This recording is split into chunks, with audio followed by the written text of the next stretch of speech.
Ethan posted a ProJared story. I do not know why.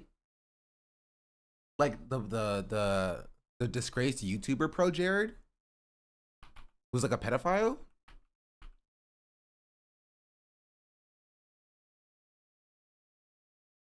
Yes. Is he a pedophile? That it was proven innocent. I don't know. That I just know ProJared got a called out for something.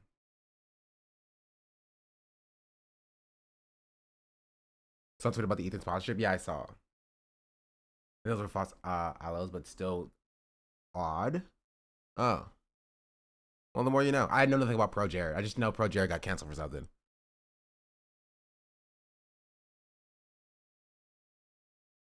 Also, Ethan himself made a ProJared is a danger to his community video last year. Did some skeezy things with fans, but I don't think any of it was illegal. Oh, the more you know. Canceled for balling too hard. Yeah, the best among us.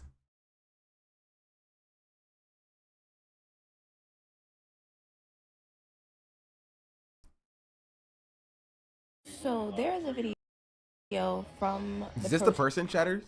protest of some people talking to like ICE or whatever and calling them the N-word. They are not black. So I bring this up because I just saw somebody talking about the whole thing that Deontay Kyle said about, today is Black and Brown Pride and tomorrow I'm the N-word. It seems like it doesn't even have to be tomorrow. It can be while you're walking right next to them protesting. Yes.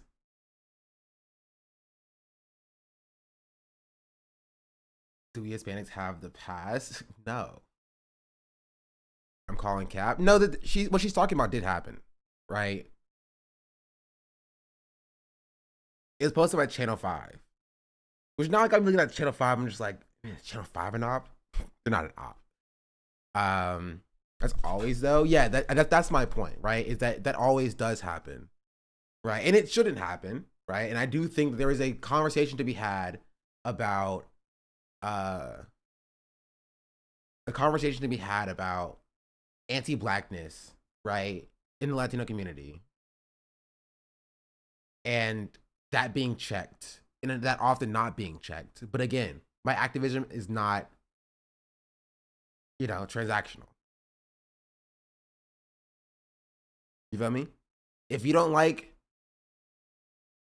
certain communities saying the N-word at their protest line, go to the protest and stop them. You know what I mean? Go to the protest and stop them. But no, we're not talking about that yet. We're gonna start with creators, and we're gonna circle back around to that. Okay. Where are the links? I have to go searching. I have to go searching. It's this one. Let me close some of these tabs. Close, close, close, close, close, close, close, close, close, close, close, close, close, close, close. This one. This one. This one.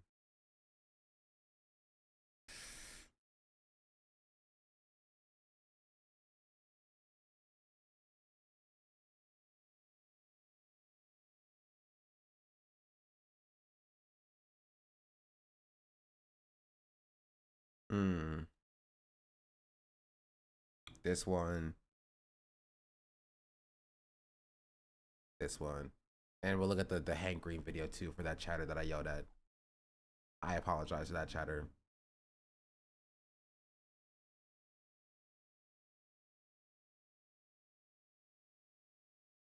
Not the Deontay Kyle discourse. I mean, I've already talked about it. I've already given my take. Um, on the Deontay Kyle thing. So I'll talk about it again. I think that there is still a level of nuance when it comes to like at least the people who are good faith, Lampusha gifted a tier 1 sub to Juggling Dough. right? They have Who given feel 13 frustrated. subs in the channel. But we'll talk about it. We'll talk about it.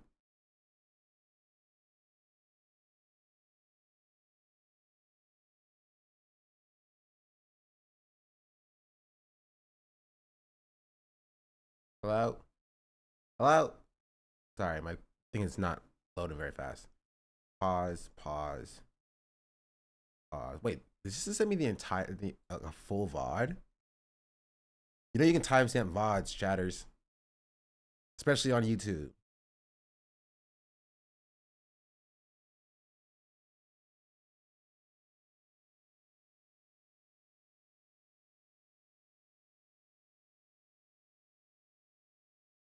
Three times says I was driving. Don't chat and drive.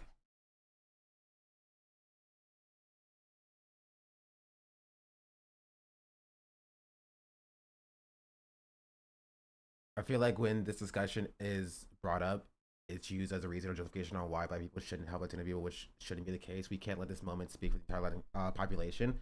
That's generalizing. It's distracting from the bigger problems at hand. No, there is a consistent through line about the Latino community using the N-word. That's just the case, right? We're also not going to minimize that. Like, it's not like that's not a unique. It's not new. It's not that like people. It's not like people like black people weren't saying that Latino people shouldn't use the N-word. Like, it's not like they don't know not to use the N-word. Like, that's the thing that's been consistent, right? I do think that there is a level of truth to it being used in that way, but like that doesn't change the fact that the N-word should not be used or utilized by people outside of the black community. But again, it doesn't matter. I don't care if they were calling a black person an N-word like derogatorily. Like, I don't think that the entire community should be held accountable for me thinking that one person is stupid. Right? That regardless. They could all be racist for all I care. I don't think that they should be unjustly deported from the country. Right? Because I don't make my morals do not stop and start at people I think are bad or people I think are good. You know, you have to be good for me to advocate for universal health care for you. Universal health care only for people that I deem good. I deem moral or whatever. Right? And if you don't have morals that way, that's fine. That's cool. Whatever, sure. But like, I'm gonna look at you sideways. I am.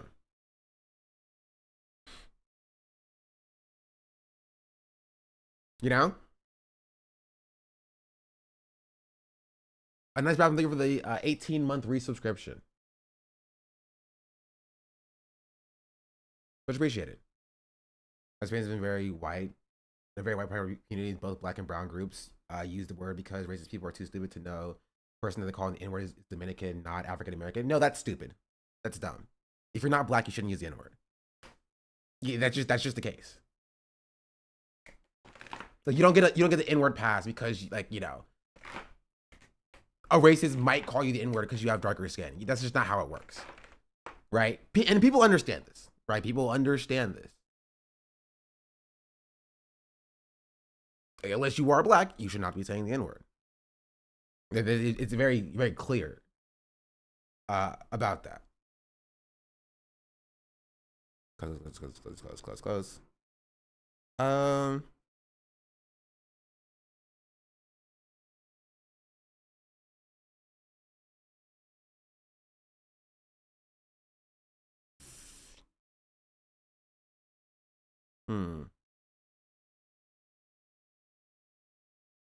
I'm looking for something. Give me a second.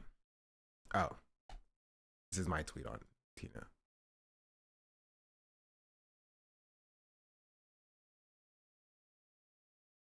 Let's see. I want to see Tina's VOD from yesterday. Because, okay, we're gonna start with this. So, what I want to talk about today is about something that we saw happen a few days ago to yesterday, and that is large creators speaking out in support of the protests or against ICE as an institution. Right, it's something I saw with Tina, but also happened with Senna, and a bunch of other creators speaking out against these things. And so I want to take a look at some of these things, what creators are saying, and talk about why I think it's important for creators to speak out on these issues, and why I'm so tough on creators to speak out on these issues, deeper than just this one specific instance. Right? Of the go for the comedian talking about Dominicans that refuse to acknowledge that they're black. Yeah, we looked at this before, and we'll talk about this in a little bit. Right now we're going to talk about the creator ecosystem. I know black. We're going to get into the black discourse, because I feel like it's going to take a lot of time. Also, this person said that Tina talked about this for a while. That it was like a discussion, and this was just the ending part of the discussion. I am curious to see the full discussion.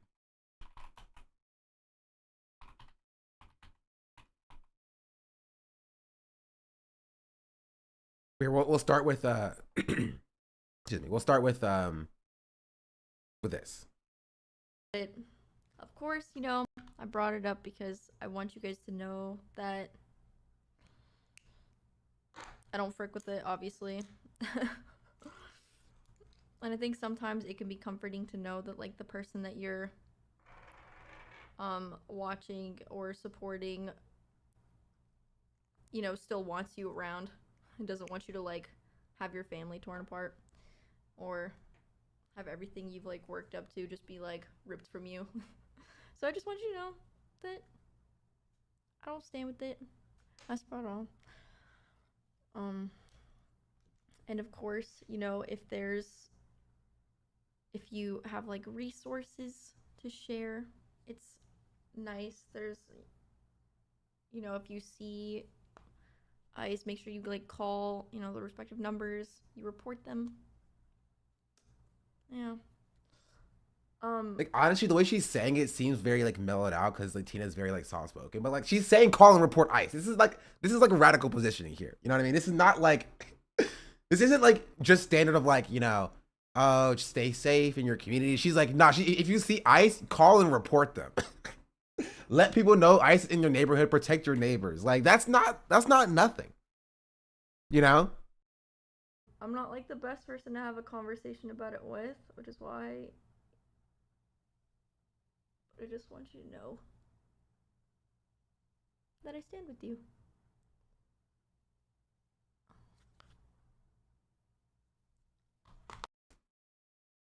And so I want to see what the full discussion is, because I made a tweet that I said, this is so well said from Tina, and I want all of my creator friends to see. It's important for your audiences to see the creators that they support don't support what's happening to them. Even if it's a short statement, I think it's important. A person posted, said she spoke about it on her stream. This was just the end summary, as it was a discussion that was talked about in parts, right? And so I am curious to see. I'm obviously not gonna watch the entire 3-hour stream. Oh, but I don't know what it is, but that's why I have tea, you know? Yeah, I like getting ready too, but I was like, you know, I think getting ready on stream all the time, wake up, what they do for a living, like, you know what I mean? It's just it makes, so the implication is that only one of the shades would be Just gotta. Honestly, I wonder if this is on YouTube. It'd be easier to. Twitch needs to get a YouTube style transcript search thing.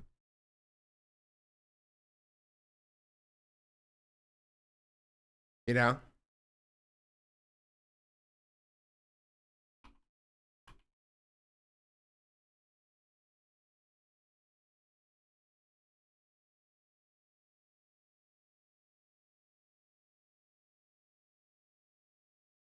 Anyway, we don't have that.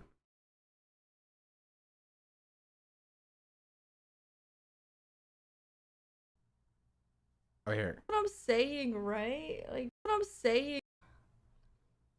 America without diversity is just hard. So the captions aren't default feature here. Missing out on accessibility is basic forums. Yeah. No captions, no transcript. The player sucks.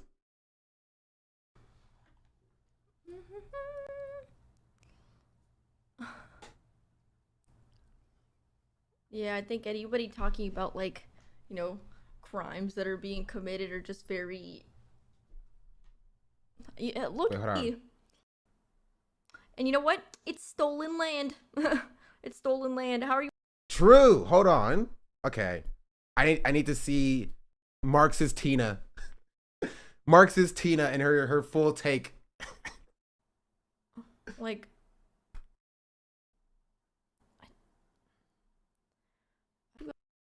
for those kind of people, like level of darkness, buy makeup that I like enjoy, but Well, into Caroline's VOD last night, there was a survey asked how to make Twitch VOD better, which was cool. See if Twitch actually changes anything. I don't know. I think if I did it in a more artistic. I'll tell it. I'll say how they need to make it better. One, make them searchable. Right? Two, make them titleable. Right? Searchable by date, searchable by title. Three, make the player better. Give transcript searches. Put captions on them. Make them like a YouTube video. Just copy what YouTube does. Way, like if I did like, oh, like how I did clown makeup one time, or if I did other kinds of makeup, but I'm also like not a professional either. I'm not like the best, so it would just be very, yeah. So they would have to save more VODs. I think sponsors would at least let me search the VODs that already exist. You know what I mean? Encourage someone that encourage reusing, as long as it's like their product that you reuse, you know? Like I don't know, if there's like a really good palette, I will like push for it. Like I talked about that different. It's a major pet peeve of mine, and I see it a lot where a lot of palettes are just, I don't know why, but I'm just like, what? Here, let me see. Drastically different shades, bunch of different flat shades of brown. Like truly useful maybe, unless you're the type of person that no, I'm all right, thank you though. I'm sorry, I'm a little bit busy this morning, you know, that's all. A little bit busy. A little bit busy. I know it is so early. At least I can 2 times speed though.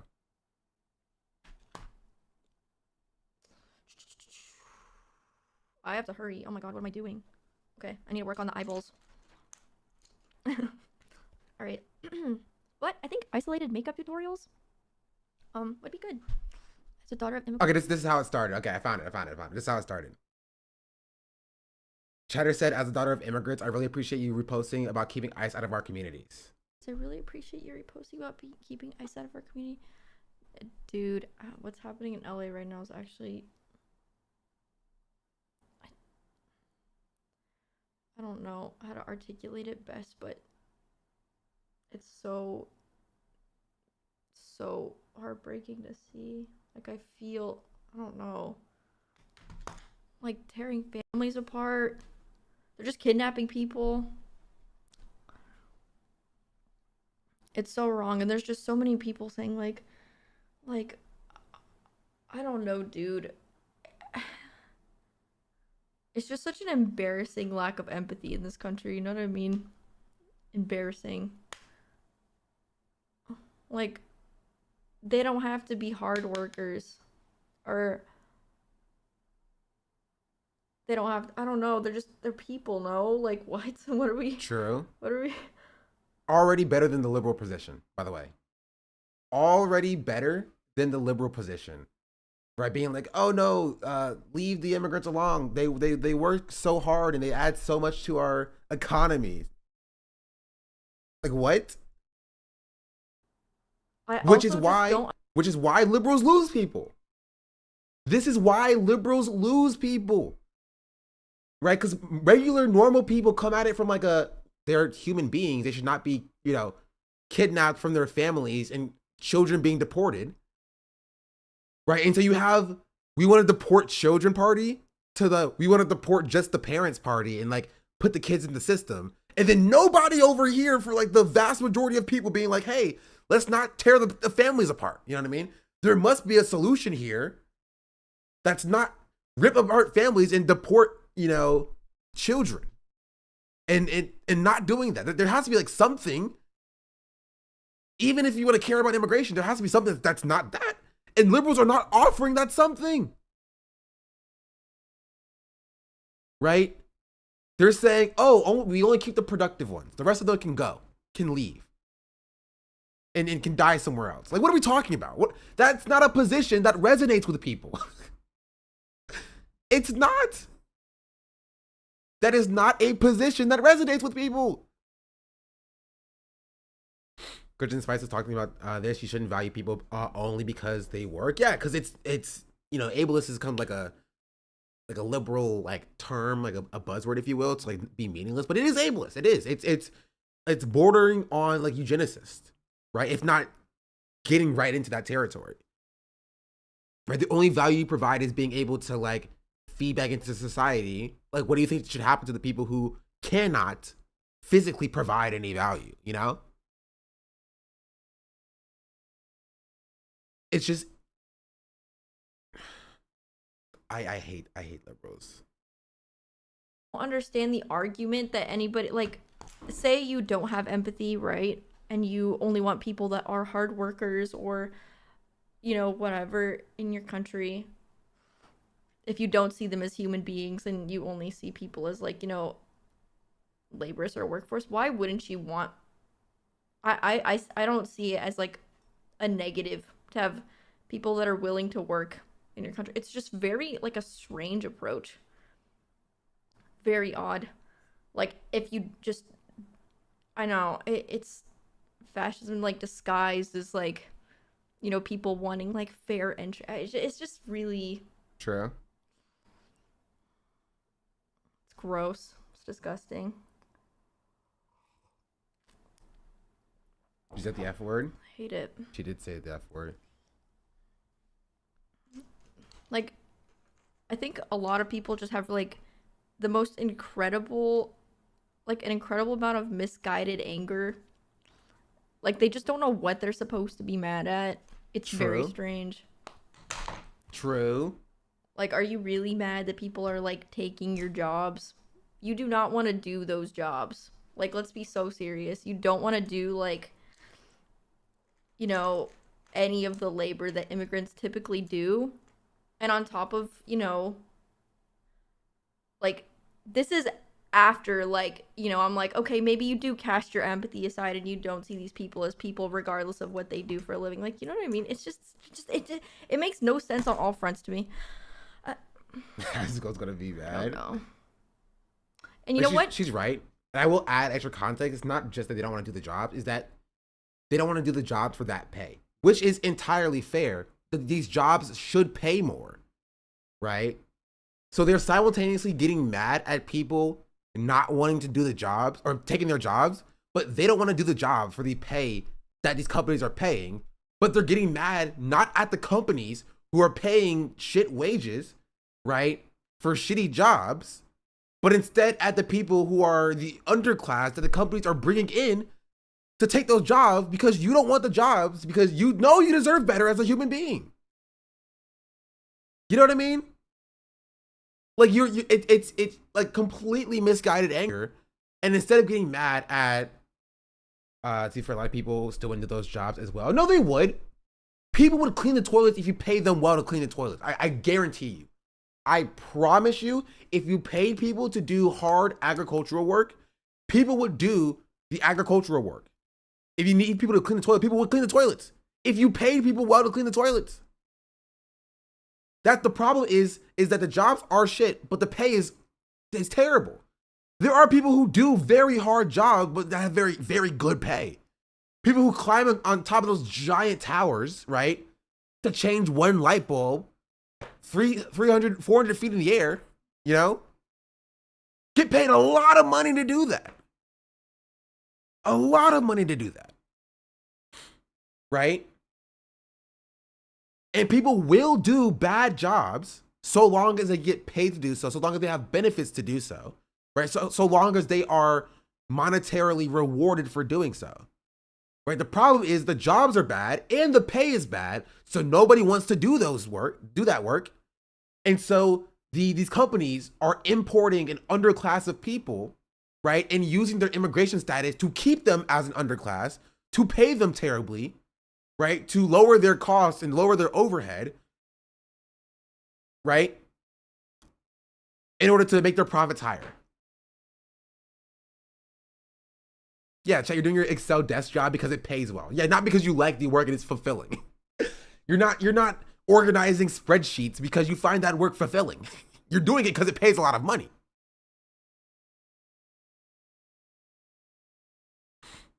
Right? That's just the case. Because you need money to live. You're doing it because it comes with benefits. And the issue is not the work itself. It's with the amount of pay the work provides, or the amount of benefits the work provides. And companies know that they can provide nothing because there's always an underclass of people that they are keeping as the underclass by exploiting, right, in the migrant population.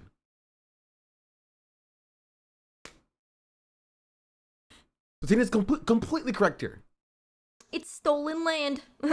It's stolen land. How are you going to get mad at people immigrating, like, when the land was stolen in the first place? True. Based. I love Tina. Anyways, I'm not going to talk about this too much because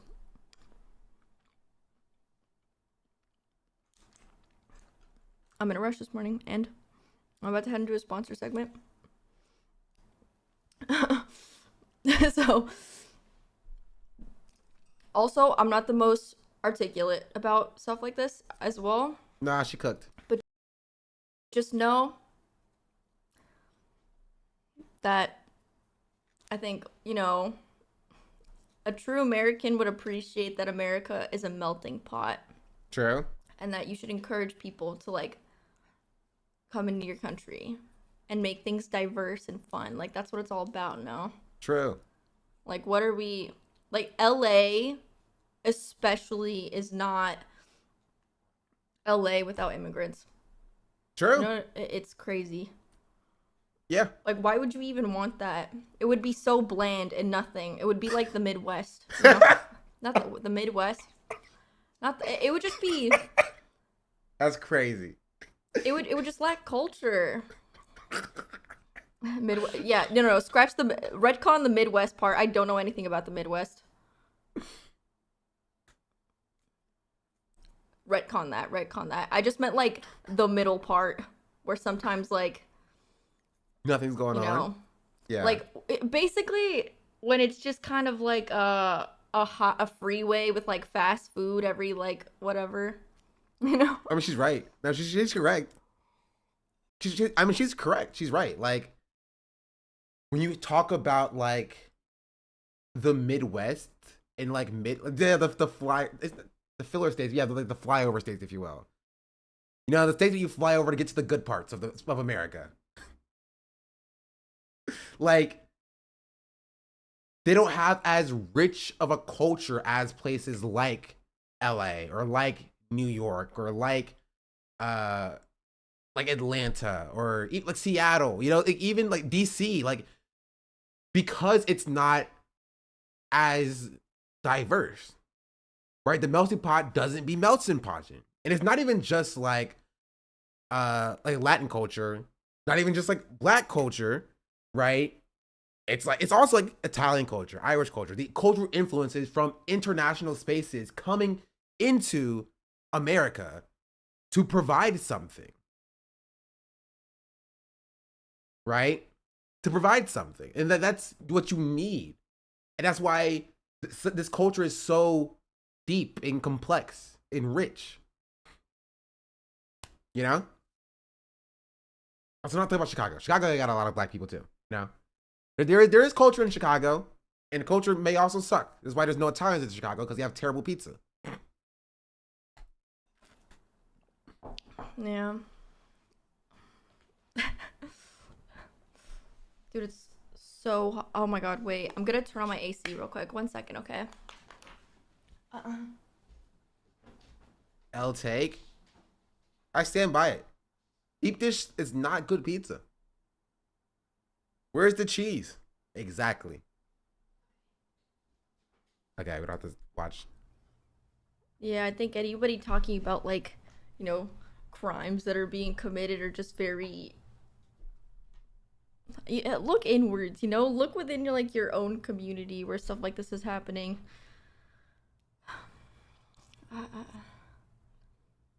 America without diversity is just hot dog. I don't know, diversity is good and it's great. It should be embraced and celebrated. There's a ton of cheese under the sauce. You got ripped off. That's what they want to tell you. It's just sad.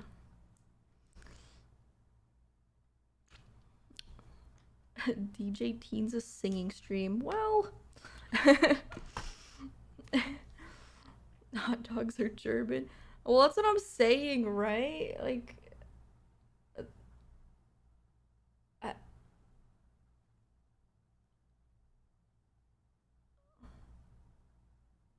don't know.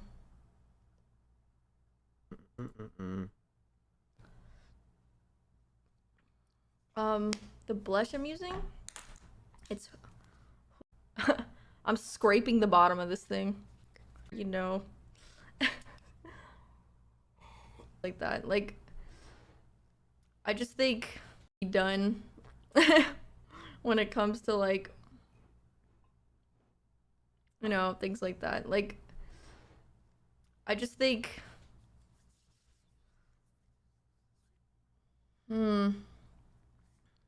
you know, things. What I miss? I think there's always some work to be done when it comes to, like, okay.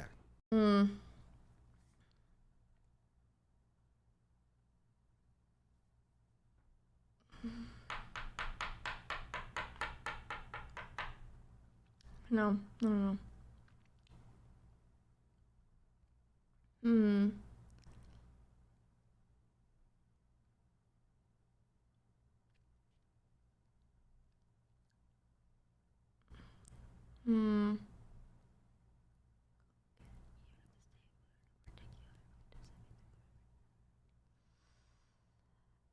Yeah, there's a lot of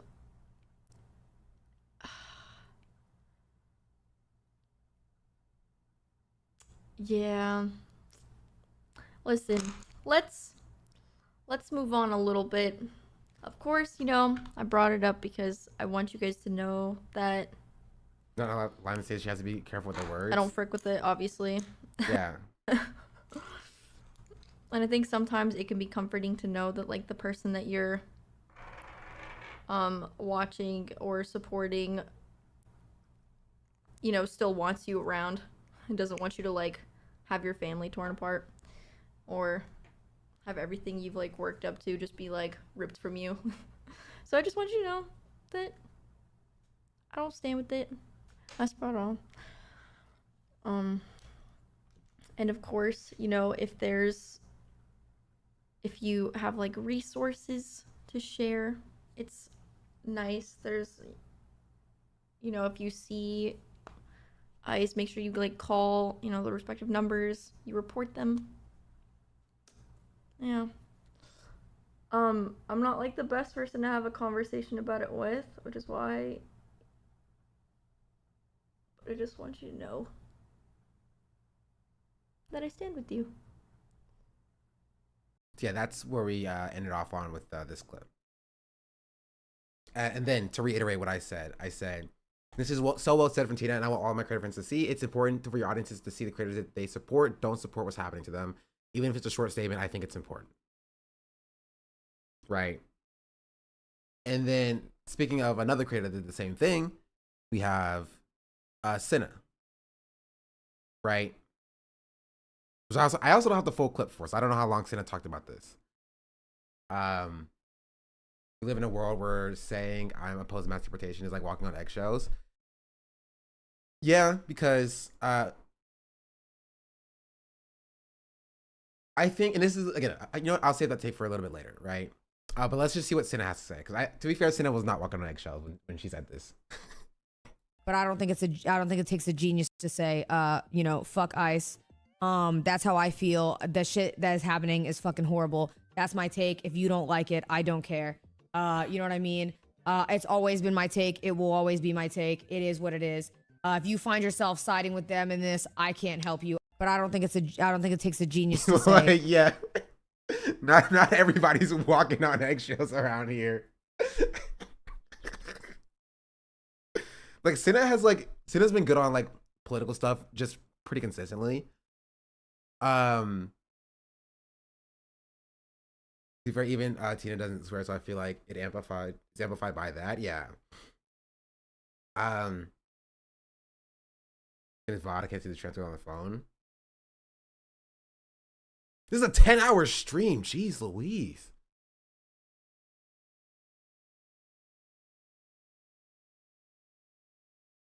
Wait, there is no transcript. Are you joking? Are you serious? Okay. Here's a little trick if you want to see what a timestamp is, chat, when somebody has their sub number displayed. It says 5089 for subs.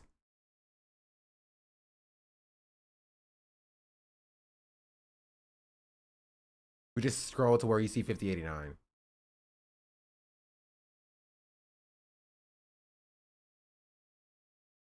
Like here.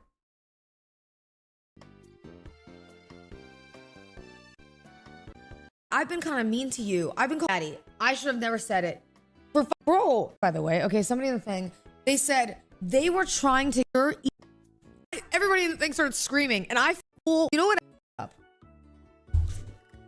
Here's where I freaked up.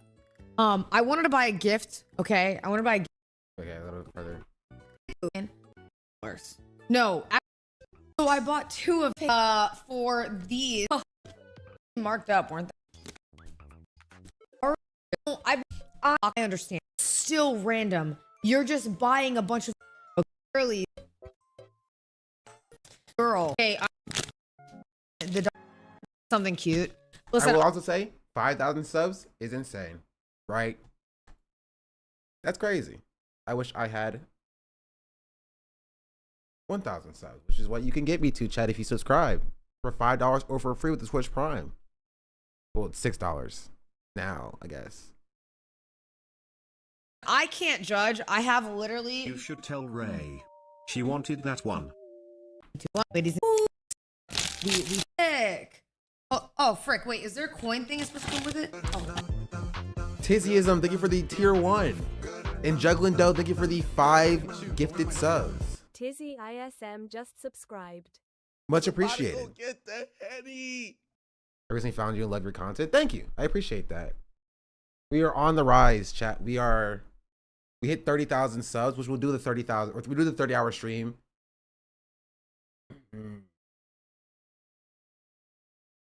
Maybe starting Friday or Saturday. I haven't decided. I'm still trying to figure out what I'm doing for it. Maybe next week. I don't know. But thank you so much for the subs and stuff. A rising star, dare say?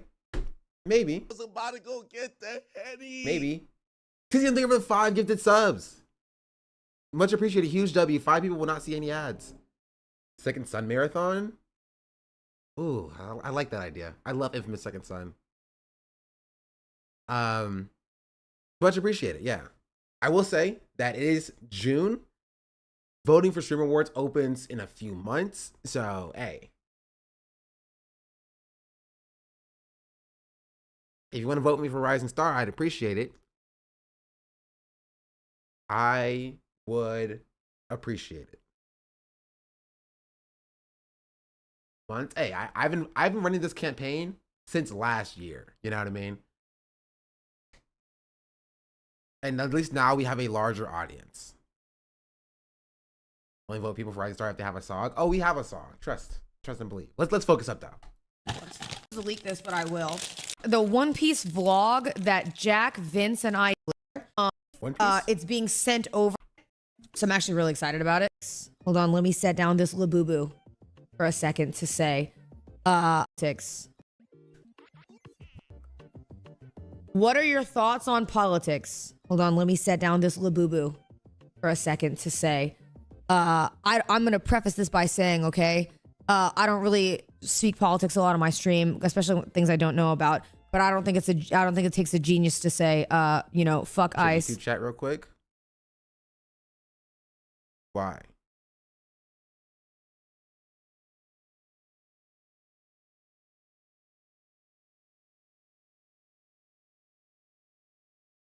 Stream more lights. I'd love to donate some time making graphics if you'd use them.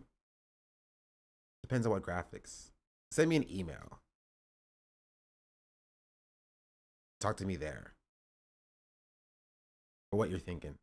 I think my email's on my YouTube.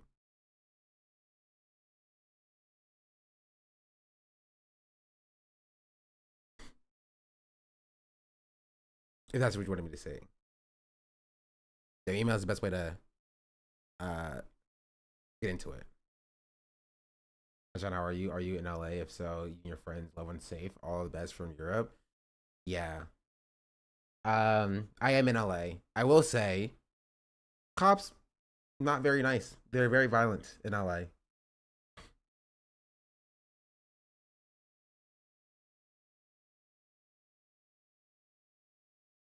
That's how I feel. The shit. You see George speak about it right off of knee surgery? No. Send that to me. We'll take a look at that as well. Really speak politics a lot on my stream, especially things I don't know about. But I don't think it takes a genius to say, you know, fuck ICE. That's how I feel. The shit that is happening is fucking horrible. That's my take. If you don't like it, I don't care. You know what I mean? It's always been my take. It will always be my take. It is what it is. If you find yourself siding with them in this, I can't help you. I think that's cringe personally. I don't even know how you can see that and side with them. I just genuinely don't get it. So, you know what I mean? That's my fucking take. You know, we don't talk a lot. Now I'm gonna go back to opening these fucking boo-boos. All right, but it's you know, but that just is my take. It is what it is. Yeah, fuck ICE. That's how I feel. I mean, W. You feel me? That's how I feel. It's the truth. All right, next. Yeah. Yeah. Yeah. Respect. Right.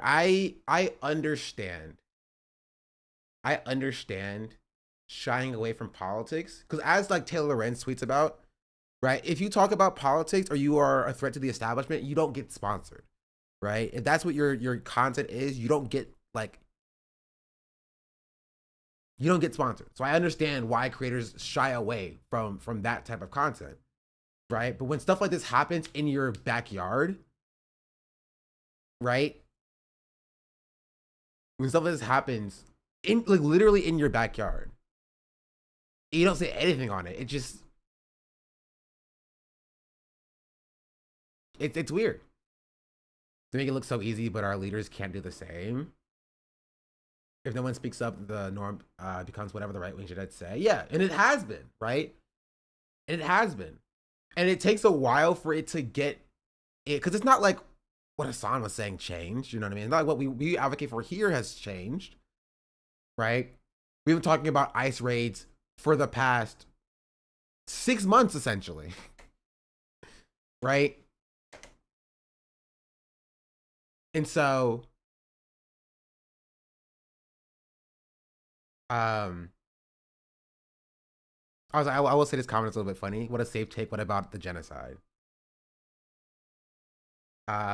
Which I also think that Senate would be against.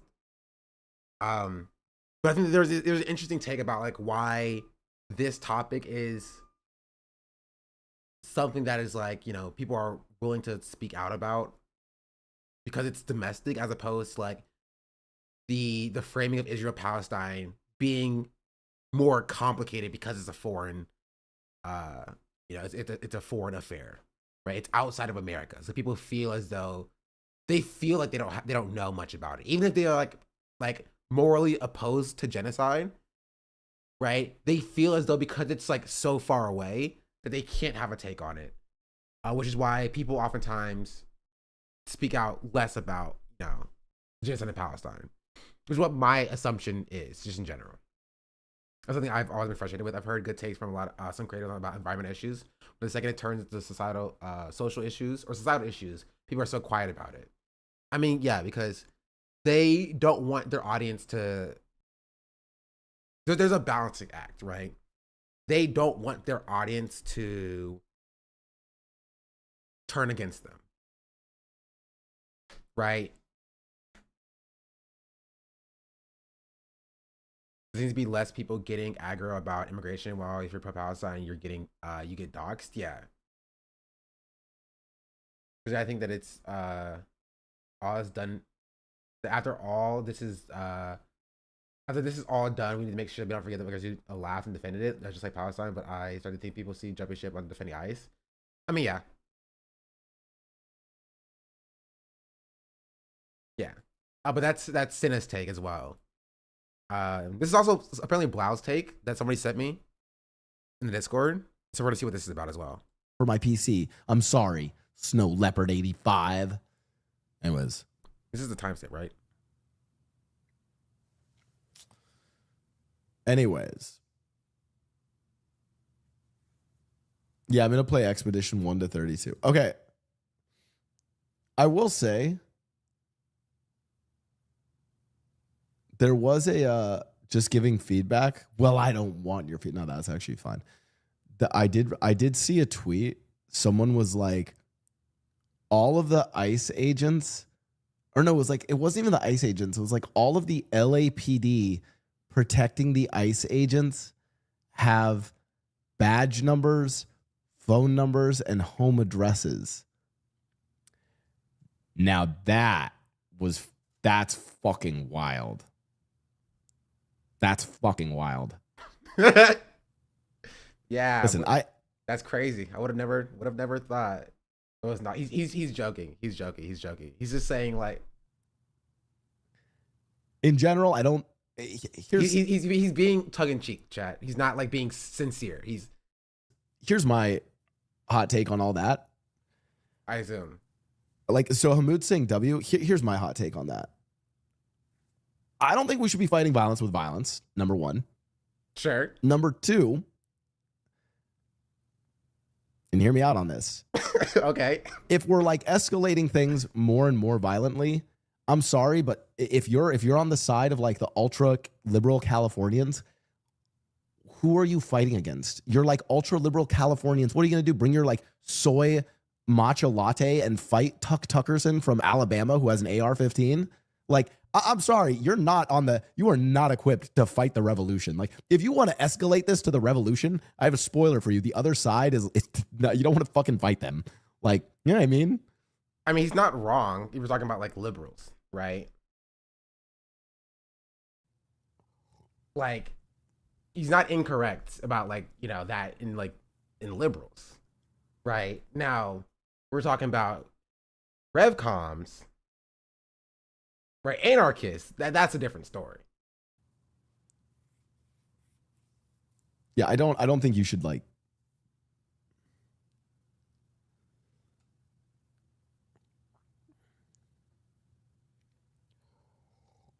Revcoms. That's agreed. 13 Everyone stay safe and wait to be deported. Okay. I think that there's probably some middle ground between stay safe and wait to be deported and target ICE agents or not even ICE agents. It was LAPD. Target LAPD's homes. I think. Okay, I don't necessarily agree. I think, protesters are totally fine. Right. Let's do a lurker check-in. Lurker check-in. Do you guys think that there's a middle ground between sit around and do nothing and target the LAPD's houses? Lurkers, do you think that there's probably something that we should do that's in the middle there? I don't think he's. I think he's defaulting to violent actions on the homes of LAPD officers or whatever. Right? He misunderstood the original TikTok. Yeah. But he's defaulting to violent actions when that's. I don't think that's what the implication is specifically. Well, I mean, it might have been. Right? Yeah, I didn't see the original TikTok. But I don't think protest does he mean protesting as the middle ground? If he is, I agree with him, right? Obviously you should not go shoot up the houses of LAPD officers. Like that's stupid and dumb, right? But people who are like defending ICE as they make the deportations, if you protest outside of their publicly available addresses, like what that's totally fine. I probably agree with any extreme somebody goes to, honestly. No, I don't think you should shoot up LAPD houses with their families in it, you know? I think that's not good. I think that's bad.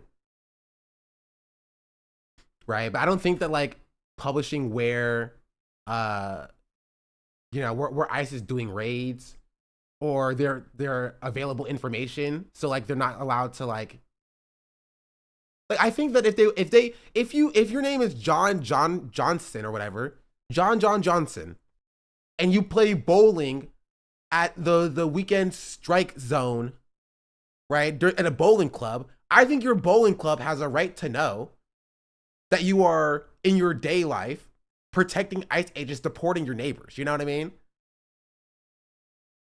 Like you can't just walk around your normal everyday life, right? You're like by day helping ICE deport their neighbors, and by night, you know, drinking at the local bar. Like no, the people who are around you have a right to know that you are helping and you are assisting in this draconian practice.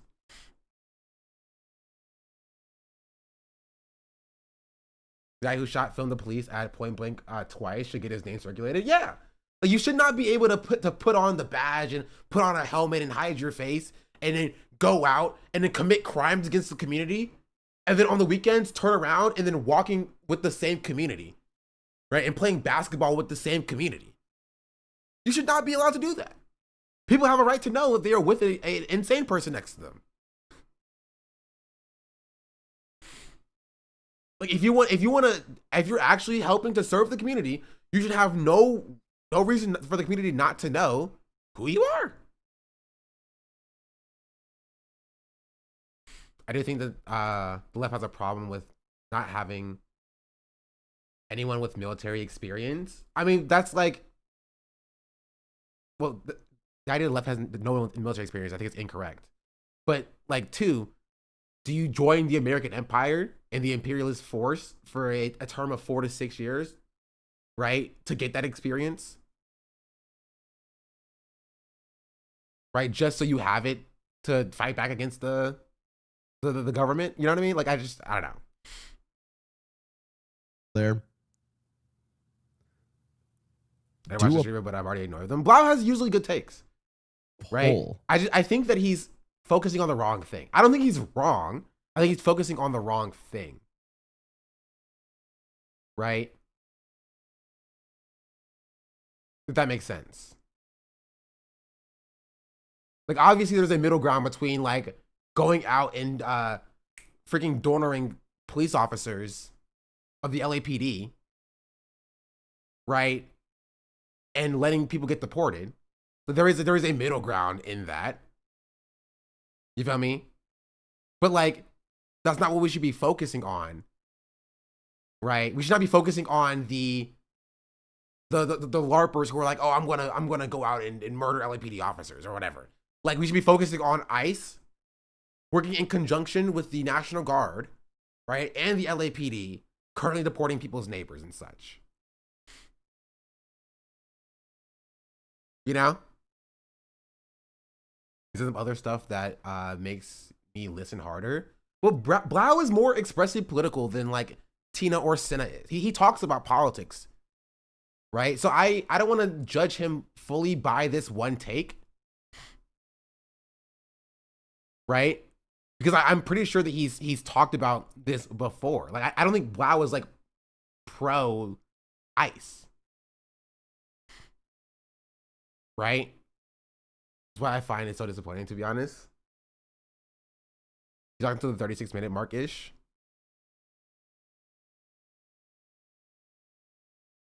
No one's ever said that though. To you're right. He's totally misunderstanding the purpose of circulating names. Yeah. I think I should let him finish. I mean, I'm gonna judge him based upon the words that he has said up until this point, and I can change my mind when he says something different. You know. I think I'm gonna get in trouble on Twitch for doing this poll, but like, let me, you know what? Fuck it, I'll run it. I'll run a poll. Okay, hold on.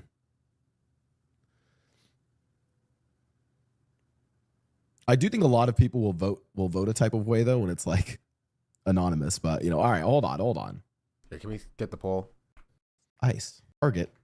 So I love that my at least chat. No one is voting. Do nothing. I like that. Good shit, chat.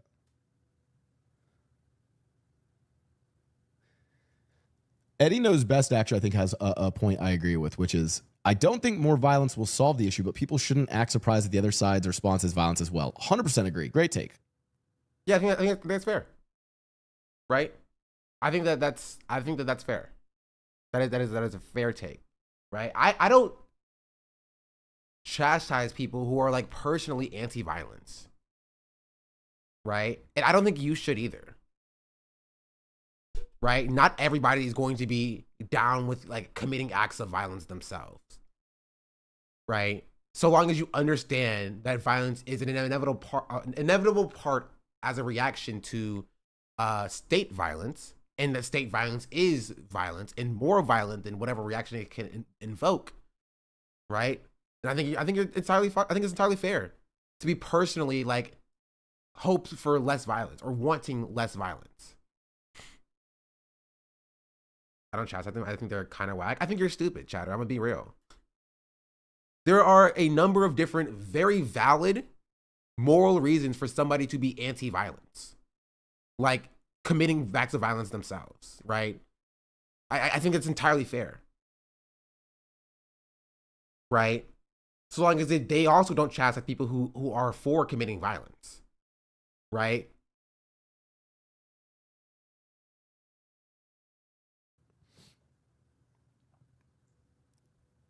I don't agree with cars being burned in the street, especially non-electric vehicles. To be fair, destroying Waymos are pretty funny though. Like, I will say that. 100%. Great take. Now, Ahmed, you're also assuming, okay, if we really want to talk about this, right? You're assuming that I'm saying don't do anything violent or active. I'm not necessarily saying that, right? I said something in between. So for instance, actively stopping ICE transports, like if you have spikes or to the people throwing rocks at them. By the way, Twitch and any people looking to report my channel, I'm not endorsing this activity. I'm strictly just speaking on this in a loose political commentary before I go play a video game for 6 hours a day. Anyways, throwing rocks at the vehicles to damage them and stop them. Do I think that is violent? Yes. Do I support it? Yeah. No, I don't. I mean, to be clear, I don't. I don't support any illegal activities. Sure. But if I did support it, you see what I'm saying, right? That is different than targeting the homes of LAPD members. I think it depends on what targeting means. I do agree with them that like you should not like commit violent acts on the homes of LAPD members, but like that's not necessarily what targeting means, right? I think you should protest outside of the homes of people who work for the LAPD. I do. I think you should protest outside of their homes so that their neighbors know that their officers are being violent towards the community, right? So that their families know that they're being violent towards the community. I think you should publicize who they are and the acts of violence that they have committed and the complaints that they have from community members. This is not stuff that should be silenced, right? This is stuff that should be public for people to see. People should know about who their friends or their uncles and their aunts and their neighbors and their cousins, like who among them are doing violent culture, right? Who are adding to the violent culture. I'm willing to bet that Blau would be fine with that too. He's just implying violence against the homes. Yeah, and I think that he's misunderstanding what that tweet was specifically saying, right? Or he's just, or I'm misunderstanding, right? But he hasn't said anything that I disagree with outside of just like the term targeting. At this point, we're getting into like a difference in like rhetoric between people who are ostensibly on the correct side, right? Like Blau knows what he's doing. Like I don't think Blau's incorrect. I don't think we should be yelling at Blau. right? But I do think that like protesting outside of LAPD people's houses, I think is a good thing. Is they going to protest outside of houses? I remember various politicians having protests outside of their houses. I mean, nothing is legal when the state deems it illegal. You know, like protesting outside of the federal building is legal until the cops say that it's not. Right, until they can just declare unlawful assembly and then kick you out of the street and then tear gas you. Until they institute a curfew and they kick everybody off the streets and then arrest you. You know, nothing's ever legal. It's just how far is the state willing to go to demonize it. He didn't say anything. Nobody asked him. I mean, he's a streamer. Streamers talk about things. I think that's a dumb line.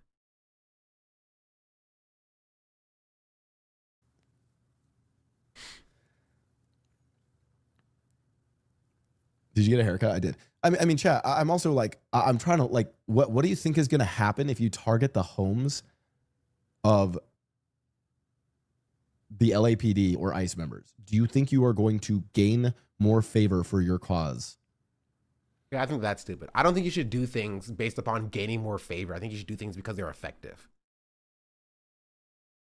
You know, it's one of the lines that I hate the most. Like, I don't care if it gains favor or doesn't gain favor. It's whether or not it's effective, right? And that could be a conversation about if it's effective or not, right?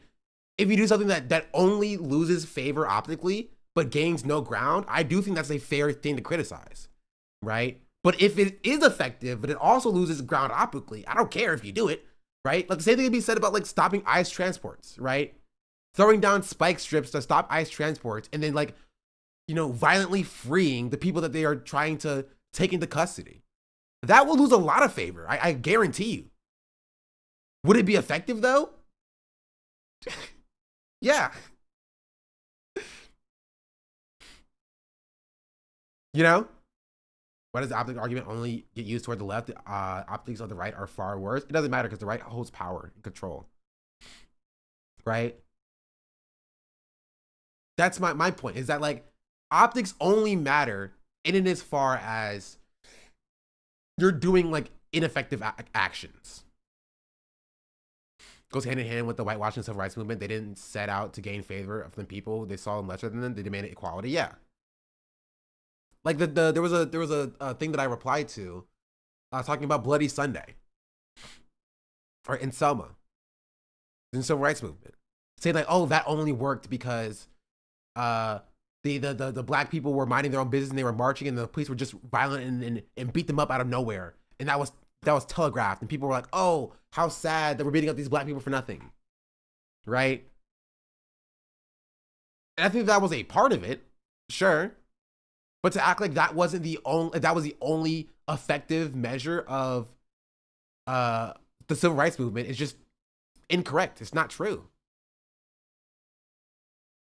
Right? The optics of a black woman sitting at the front of the bus after being told to move and then being like manhandled, essentially, right, was meaningless. It was lost on white society. The optics of four college students sitting at a restaurant that refused to serve them and then getting beat up for it, right, was meaningless, right? Optically, it was meaningless because they were just like, oh, those N-words need to get out of here or whatever. Right? The optics were meaningless at the time. Right? But it worked as a movement alongside the violent actions. Like the Samuel L. Jackson violently occupying the office of the principal of his university at gunpoint. Optically also probably looked bad. You know what I mean? But it was effective, right? It was effective as a demonstration. It was. In conjunction with all other demonstrations. is only taught now as clear conscience of white people today, not because it was seen as a moral tipping point. Yes, which is exactly what I said.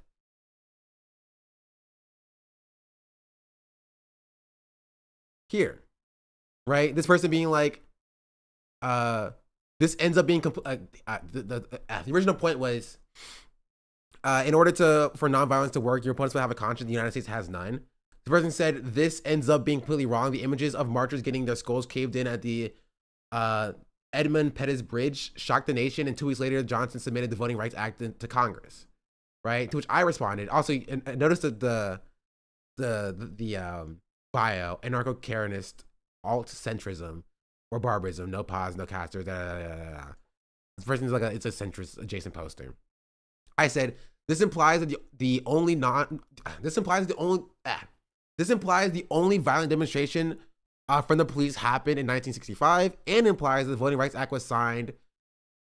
After the Voting Rights Act was signed, the struggle ended, neither of which is true.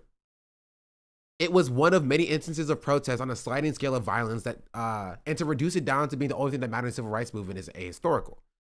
Like, are we going to sit here and say that the black people who committed violence during the time of the immense violence of Jim Crow were wrong? I'm not. And MLK was viewed in the exact same way as those violent voices in the eyes of white society at the time of his assassination. The idea that only nonviolent protest begets change serves those in power more than the idea that they are genuinely effective. A diversity of tactics are necessary, and I think that people who say this know that, but they will never extend the same grace towards non-white people's liberation. Right? That's the take. Is that you think that, and not even you think, we are taught that only nonviolence begets change, right? Because why would the American empire teach anything else? I want you to think about that, right? I want you to think about that. Why would the American empire, why would the state teach anything else? Why would they teach you that violence begets change? Why would they teach you that, it was the violence of Malcolm X, or the armed resistance of the civil rights movement, or the armed struggle of the Black Panther Party? Right? Why would they teach you that actually is how you make things happen? Instead of teaching you that, oh no, it was Martin Luther King, who they still killed, by the way. It was Martin Luther King who actually made the change. Please do that stuff instead of the other stuff, right? Please do that Martin Luther King stuff instead of the other violent stuff, because that we listen to what Martin Luther King has to say. The word docile and malleable populace learned helpless in a way, yeah. Yeah. Right? Nonviolence is an important part of the movement, right? Which is why I will allow no talks about Martin Luther King, right? Because it is necessary.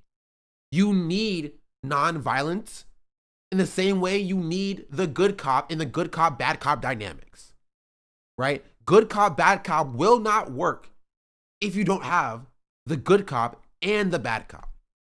You need Martin Luther King, right, to show them, right, hey, we're trying to be nice to you. We're trying to act with you. And they're like, oh, we don't want to talk to you or whatever. Then you have to be like, okay, you're going to talk to them. And you look at the bad cop and you see like the Black Panther Party. You see the armed resistance, right? You see the violent acts, right? And once they realize, okay, we don't want this violence. We actually don't want to engage with the violent people. Please, Martin Luther King, we'll talk with you instead. They're like, good, that's what I thought. Right? It's give and take. Violence is the stick and the nonviolence is the preferred carrot. Exactly. You need both. You need both. If a cop can come to your house and arrest you and then follow you, you should be able to go to their house and protest. Yeah. You need to upset the state's monopoly on violence, or else they won't come to the table. Nonviolence helps the image. Violence enacts the change. India would not have been liberated without both the toothless God and the violent revolutionaries. Like Gandhi. Yeah. You need to upset the state. Oh, I already read that. It's like backing the nonviolent approach with insurance. I can't bother to talk optics. I don't care. Give me results first. I mean, this is what we're talking about. Is we're doing historical analysis, chatter. You know what I mean? We are doing historical analysis, and it's important to do a real historical analysis. We're talking about how change gets enacted, right? This is historical analysis. This is actually looking at history and coming to conclusions based upon history, and not the whitewashed version of history that you're seeing. Also, I saw a tweet that was basically like, I don't know if I saved it, right? But there was a tweet that was like, oh well, when I look to the people who are giving me, when I went to hear talks from, you know what I mean? When I hear talks given from, what's it called? Civil rights leaders. When I hear talks given from civil rights leaders, they always say nonviolence is the way. I'm like, yeah, because these are the people who lived. Yeah. When you hear talks from the people who were able to live, or who were allowed to live by the state, of course they're going to preach their tactics because the state didn't kill them. That doesn't mean the people who were killed by the state were not doing effective violence or effective change or effective activism. They were killed because their activism was effective. Right? So you can't look to see like what tactics were able to stand the test of time, if you will, to see what is like actually effective methods. Right? Because the state killed people who were actually effective.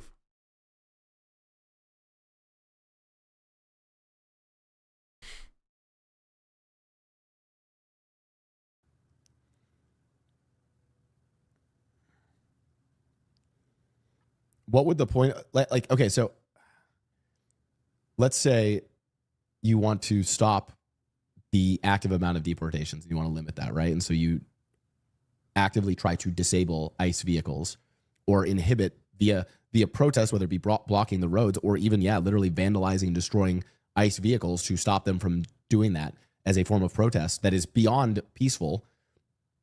I think that is not that I support that, because I don't support anything illegal, but that I would say is a more valid actually, I should say about, I think that is a more, should talk about it in strategic terms. That's a more strategic use of your time and energy. ICC means it's more effective, right? And I think this is fair. I think this is a fair take from Blau, right? That is more effective than like protesting at, or targeting the houses of LAPD officers. I think that's true. Now, nonviolence makes Trump look really fucking stupid when he rolls out the tanks out. Oh yeah, man, Trump really cares about how stupid he looks. Yeah, that'll show him as he's mowing down protesters in the tanks.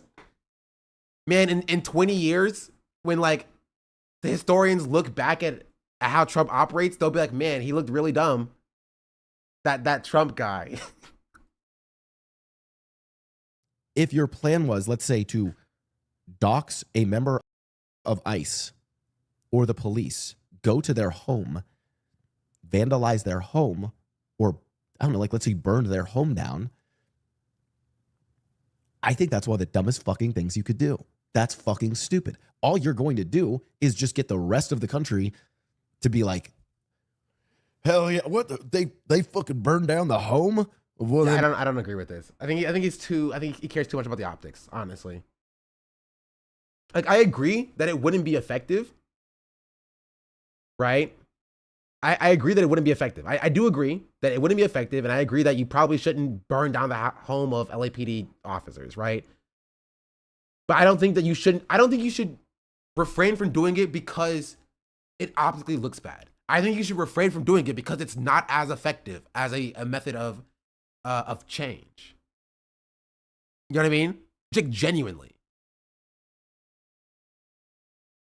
Like, genuinely. I think that it's just not as effective as a method of change. That's why I think it shouldn't be done. Yeah, it's bad because it's ineffective, not because it makes the movement look bad. Right?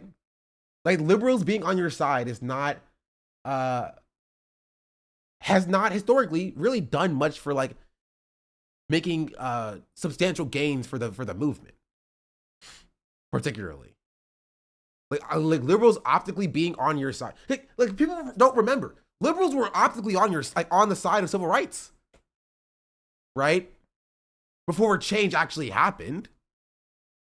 And they were saying the same things about Martin Luther King. They were like, yeah, no, I understand black people and their perspective, but like those blacks are too violent. You know what I mean?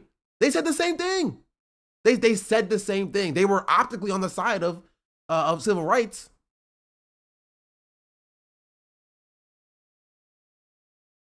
They were.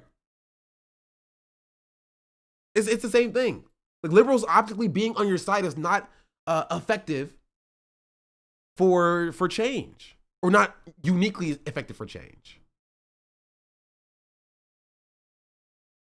Can I stop you for just a second and ask? I say we'll watch this and we'll move on, just because like this is a situation where like I think Blau and I agree like 99%, except for on like a very few things that if I had a conversation with Blau, I think we could come to an agreement on. I was curious about what they were saying back then, and you are 100% right. Reaction to MLK's assassination, 1968. Ask you a couple of questions. Well, it all depends on the question. Can you tell me what effect Martin Luther King's death has had on you? It hasn't had any on me personally. I don't know. I think that the way everything is turning out, that they're bending over backwards to idolize him, and I think that he was a very fine man. Has it affected your decision? Hang on a sec, sweetheart. Has it affected your feelings about Negroes in general? Well, I always have had a good feeling about them, so I mean, I don't know whether I speak, for myself personally. I really don't feel any way prejudiced or anything about them. I think perhaps his death may have been, it may work in the reverse, and that people will treat him as a martyr, and maybe bend over backwards to, make everything better for the Negro. Would you work towards that end? Oh, certainly, of course. I'm all for it. I think that perhaps this is a horrible way to make people realize that they have to stand up and make this a good country, really, And I'm wondering if you would comment for me on what you think the effect of Martin Luther King's death has been. Well, I think it'll bring around a lot of people to realize that it's best not to be violent. What do you think of the violence since his death? I was in Washington the last 4 days as it happened, and I was disturbed by the situation down there. He said that he hopes that people realize after MLK was assassinated, at best not to be violent then, maybe this be a lesson to the rest of them Negroes. Be less violent. Martin Luther King, who we were told now is a paragon of nonviolence, right? Never had a violent thought in his mind. But at the time, do you know how they viewed him? They viewed him as a paragon of violence. They viewed him as the epitome of violence. They viewed his assassination as a lesson to other black people so that maybe they won't be violent like him.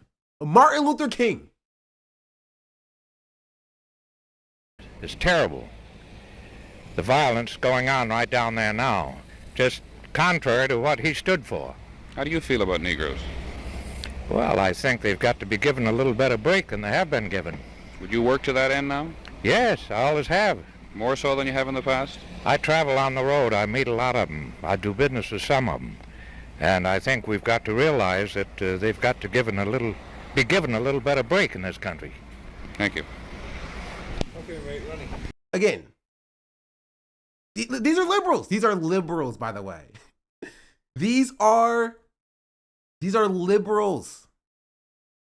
She's like, yeah, no, I like Negro. You know, he's chill. He's cool. But the violence, they've asked for violence for them rights. They need to stop doing that. No more of that violent stuff. Yeah, I do business with some of them. Right? We work together sometimes. But they gotta stop with that violent stuff. Madam, what are you going to tell your children about Martin Luther King's death and Negroes in the future? Well, that he was died for a good cause.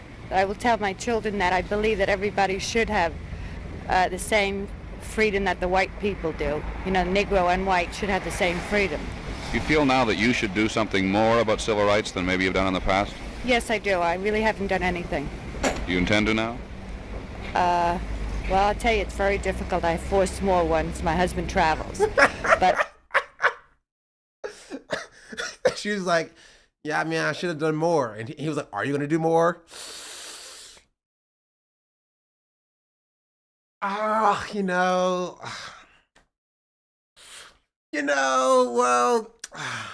I got kids at home.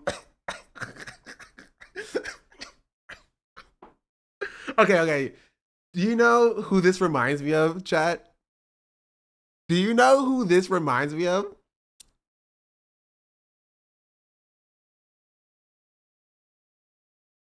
No, not Elwig.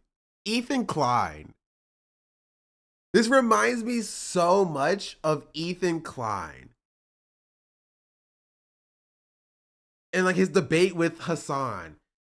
And he was like, Hassan was like, do you think you could have talked about the Palestinian movement more? He's like, yeah, you're right. Like, I could have talked about the Palestinian movement more. I could have and probably should have said more about, the pro-Palestinian side.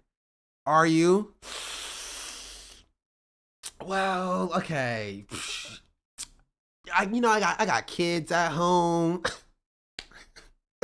I got a wife at home. I just, I don't know. I mean, I will teach my children this. Oh, I poked out my earbuds. And that if there's anything, if I do have spare time and I could do something, I certainly would. How do you react? She said, if I had spare time, I'll fight for equal rights. Like, do you realize, like, what I was saying about, like, how historically liberals optically being on your side is meaningless because they don't do shit. They don't. Liberals don't do shit. They don't. Liberals optically being on your side is meaningless. It's meaningless. They care so much about the optics, right? They will acknowledge that, like, yeah, things should probably change, and they won't do shit to do it.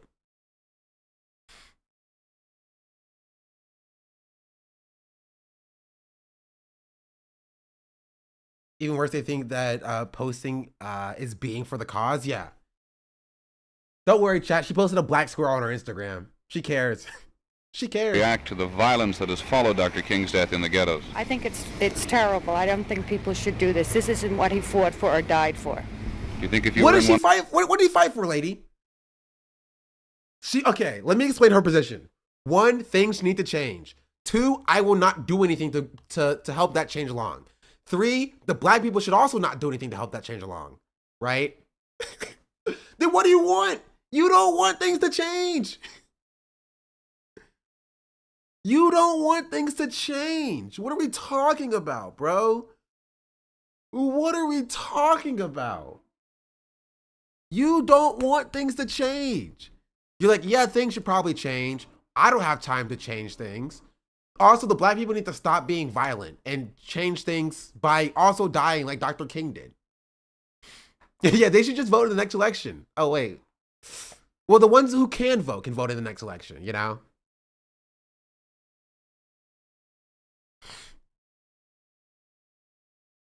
Yeah, literally like this. Exactly like this. Corporate wants you to find the difference between these 2 videos. In and of itself, That's kind of what it feels like. Okay, all right. If that makes sense.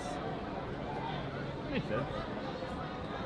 I just think is it. I mean, listen. Is it not kind of comical that he's been given this commentary about like, oh yeah, that's standard issue weaponry. That's usually a surefire sign that things are about to pop off, and he's been doing that for like an hour. And so far, it seems like the police are showing restraint. Like they're not advancing. They issued a dispersal order, and they haven't advanced. Oh yeah, no, they use that technology in Colombia. To okay. It started. Oh, fuck me, right? In and of itself, that's kind of what it feels. Yeah. Yeah. There is virtually zero difference between Hutch and this person. There's a virtually zero difference between like both sides Tyler and this person. Right? Martin Luther King, before his assassination, called this person out directly, right? Directly. By saying that he condemns the people who condemns the violence, right, from black people more than they condemn the drivers behind that violence. Right? He condemns the people who condemn riots harder than they condemn the people or the drivers behind that those riots. One of those ghettos, you might do the same? I don't think for. I think it's terrible. I don't think people should do this. This isn't what he fought for or died for. Do you think if you were in one of those ghettos, you might do the same? I don't think I would really, because I feel that I am a good Christian, and that even being poor, living in bad surroundings, I don't feel that I would react this way. Because if I did believe in Dr. King, I wouldn't do this. Are you ashamed this happened in America? Yes, I am. I'm very ashamed.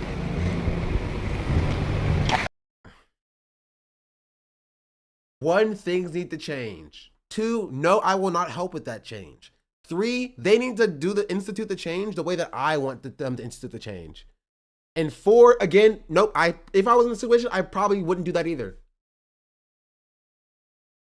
Right? Does she not realize that what she's saying is contradictory? Well, she's dead now, hopefully. But like, it's directly contradictory.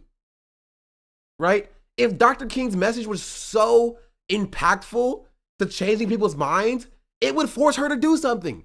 But she's like, nope, I'm still not doing anything. You know?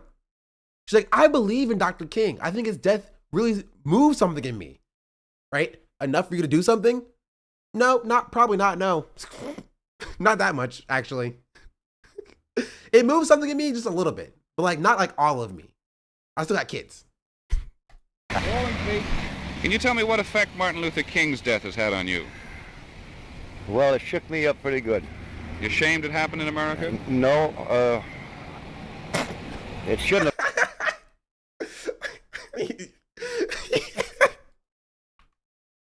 He didn't even let the question finish. Your protest is not on par with my sensibilities, which is no protest, hence why it's a bad way to protest. Yeah. You ashamed it happened in America? No, it shouldn't have never happened anywhere. What do you think of the violence that's occurred since in some of the cities? Well, I don't know. It's hard to say. It's hard to say anything about it. What do you think of Negroes? Well, I think they're just as good as any white people are. Do you think they should have full equality? They should, yes. What would you... Well, they're human, same as anybody else. What would you do to help them get it now? I'd do anything I could to help them. Have you in the past? I've been trying, yes, sir. I sure have. Okay, I like this guy. Yeah, he didn't condemn the violence. Right? Didn't condemn the violence, didn't condemn the riots. Like, yeah. Honestly, he does sound better than some liberals nowadays, by the way. Yeah, people all's good. Okay, Vinny, you tell me... no, this guy's going to be racist, I can tell. What your thoughts are now, a couple of days after Martin Luther King's death? Well, I'm shocked and horrified like everybody else, and I only hope that his death will be of some benefit to the interracial situation. The interracial situation reads to me like the Israel-Palestine conflict, you know? Just the most neutral of language. A lot of people are reacting the wrong way about it with violence, and that'll never do any good, so let's hope that they'll see the light and feel differently about it. What do you think Congress should do now? Well, I think they've got to take a very different attitude, particularly the southern senators and representatives, and get going on really opening up the situation for the colored people. Thank you. Opening up the situation for the colored people. Thank you so much. What would we do without you? What would we do without you? Equal opportunities. What is your profession, sir? Colored? Yes, Chatter. This is in 1968. Yes, he's saying colored. That was the language back then. Lawyer. Little difference between Negroes and whites in America? Well, there certainly has been, but there shouldn't be. I mean, I just can't, yeah. The colored people that have benefited from education and have shown that they have the spirit to be real Americans, no reason at all why they should be discriminated against. What do you think the biggest stumbling block is to the Negro cause? He's going to say violence. He's going to say violence. I'm going to call this now. He's going to say violence from the black community or the Negro community. Watch. Oh, this fanatical attitude of a lot of them that they're being oppressed and they have to go out and be violent and react violently and steal and rob to show their feelings about it. That's hurting them more than anything, I believe. What did I tell you? I called him as soon as he came on the screen. As soon as he came on the screen, bro. What did I tell you? What did I tell you? And yeah, this is no different than these liberals on Twitter. Absolutely no different than these liberals on Twitter, right? Because if you were to ask them the same thing, right? What is the biggest stumbling block in the pro-Palestinian movement? And that is, it's the violence, right? It's the violence of the protesters. That's the biggest stumbling block, right? What is the biggest stumbling block in the pro-immigrant movement in America? It's the rioters who's burning Waymos, right?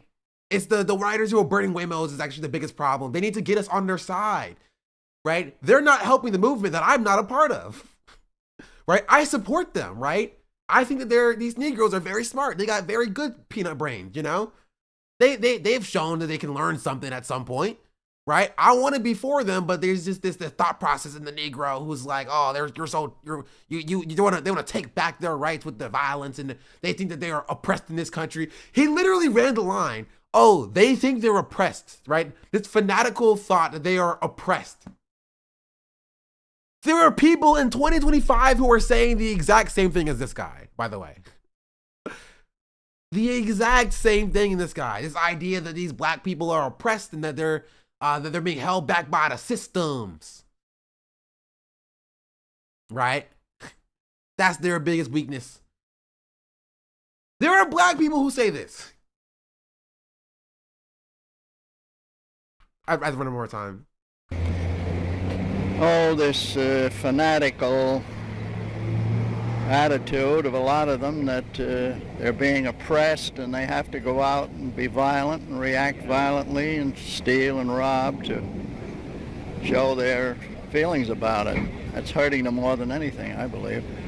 you think it's better to maintain law and order in this country or to have justice here? Well, we have to have both. Justice is absolutely essential, but law and order is necessary too. They're not antipathetic terms. I mean, they should go together. Thank you, sir. Okay, you're rolling. And what has been your reaction over the last couple of days since Martin Luther King was murdered? Well, no comment. No comment? No comment? Jesus, how racist is this guy, bro? How racist is this guy?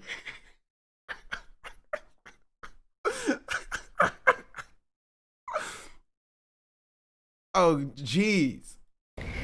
I haven't got nothing to say about that. No comment on his death whatsoever? Oh, no, he did it, bro. This guy's FBI.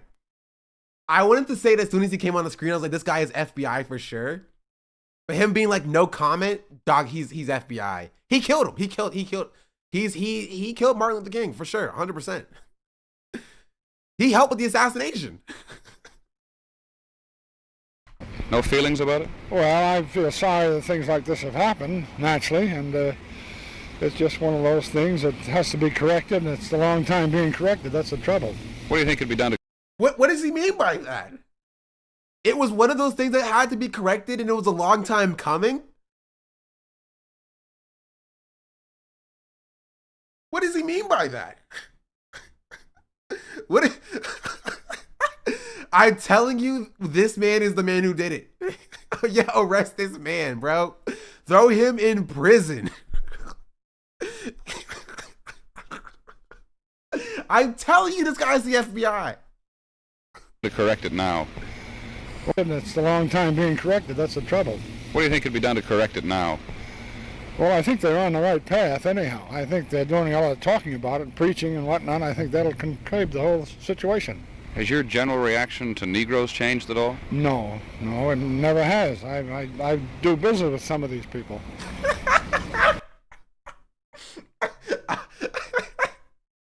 I do business with some of these people. You ashamed this happened in America? I am, yes. It's a disgrace, I think. What's wrong with America then? Nothing's wrong with America. I'm 100% American. Why does it happen here? I guess I wouldn't know. They've got too many of the foreign element coming in here. I think it's wrecking our country. What do you mean by the foreign element? Well, they're coming from all over the world, and it makes it rough for the average American person. You what,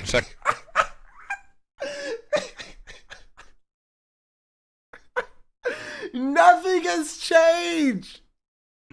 They're coming in through the border. They're coming into the border, folks. Bro, this is Donald Trump. This is Donald Trump.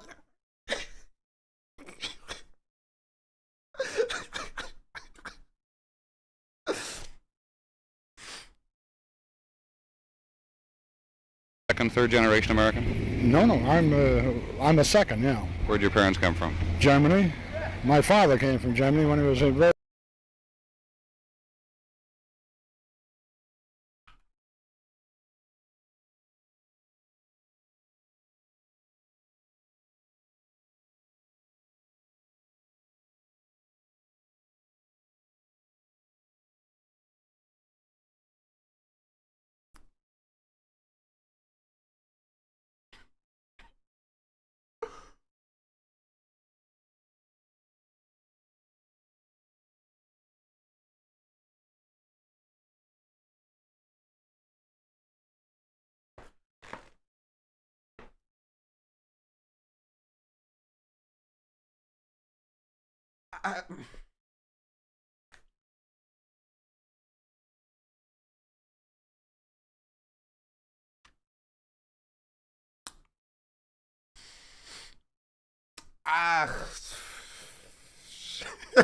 My last name, Hans Paperclip. Hans Paperclip. Stop. Oh my goodness.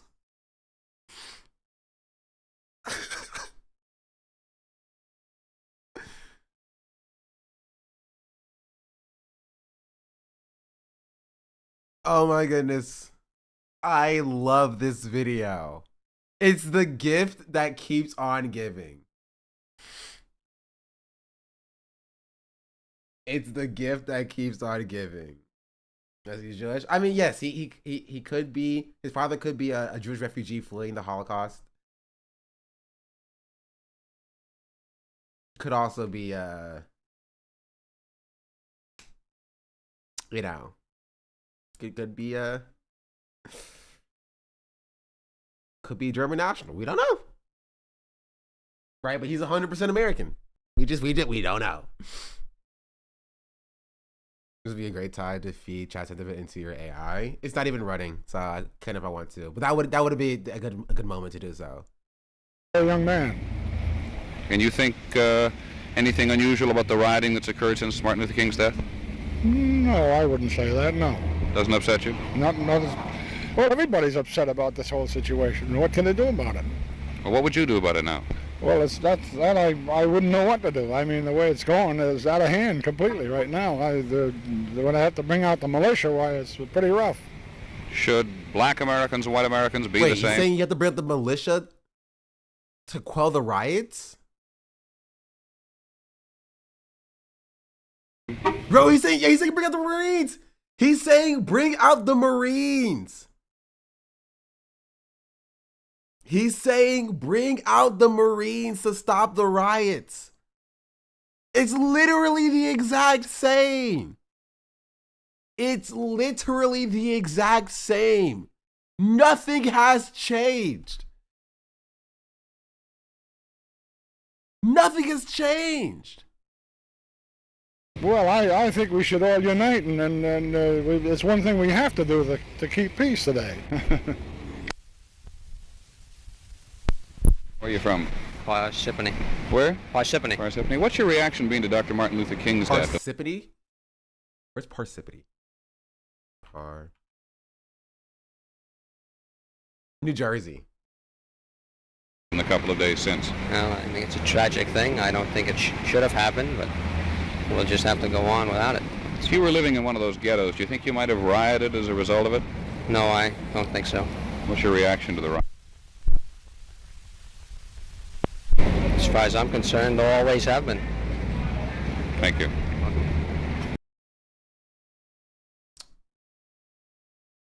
What was that about?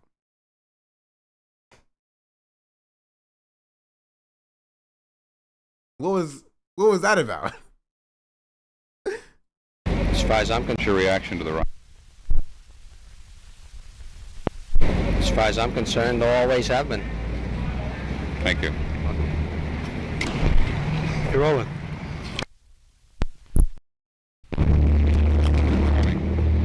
What do you think may happen now in America as a result of Dr. King's death? Oh, I think a lot of people will be made more aware of the crisis that we're in. Do you think he died in vain, or did it accomplish something? Definitely not. Never in vain. That there really is no difference. I don't have any prejudice at all. Thank you. What is going on? What is going on with this video?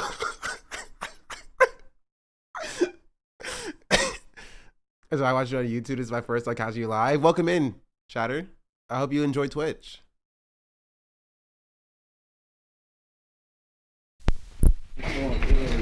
What was the reaction in your family over the last couple of days to Martin Luther King's death?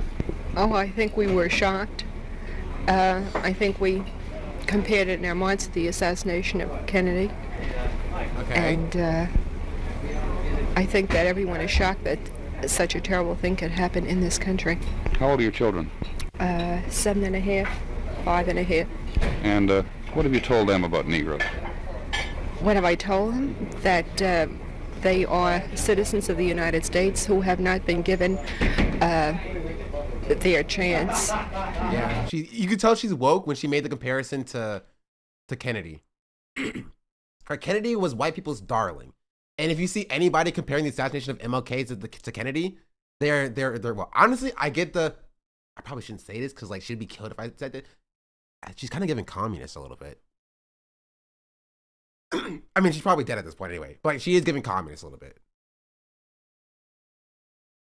And I tell them to always treat colored people with respect. I've heard them use expressions like niggers and stuff like that. You didn't have to say it. You didn't have to say it. Jeez Louise. Hold on, Miss Commie Lady.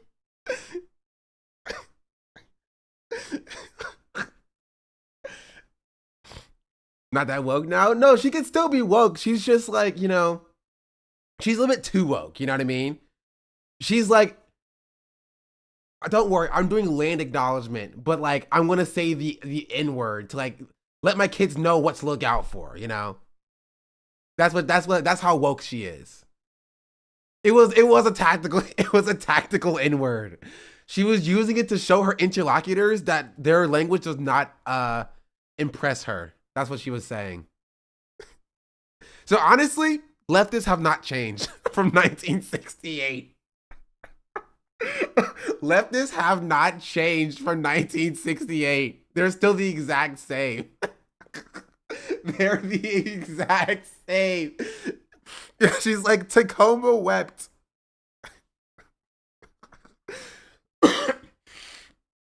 Ugh. Words like that they didn't hear at home, and I tried to correct them anytime I've heard them. What do you think is going to happen in America now? I know what I'd like to see happen. I don't know whether it will happen or not, that something like this possibly could pull people together to make them more aware of the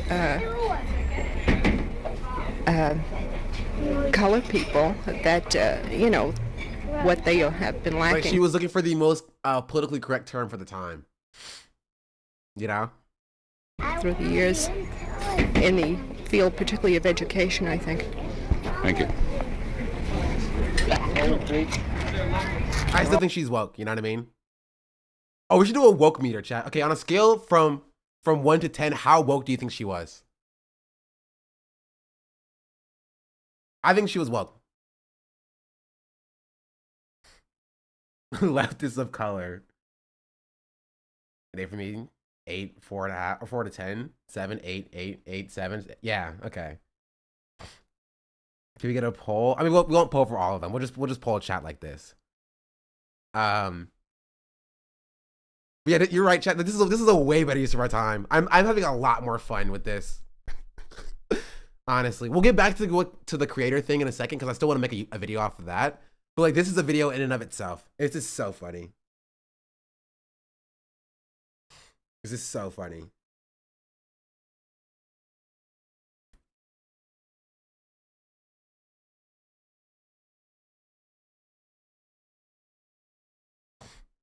How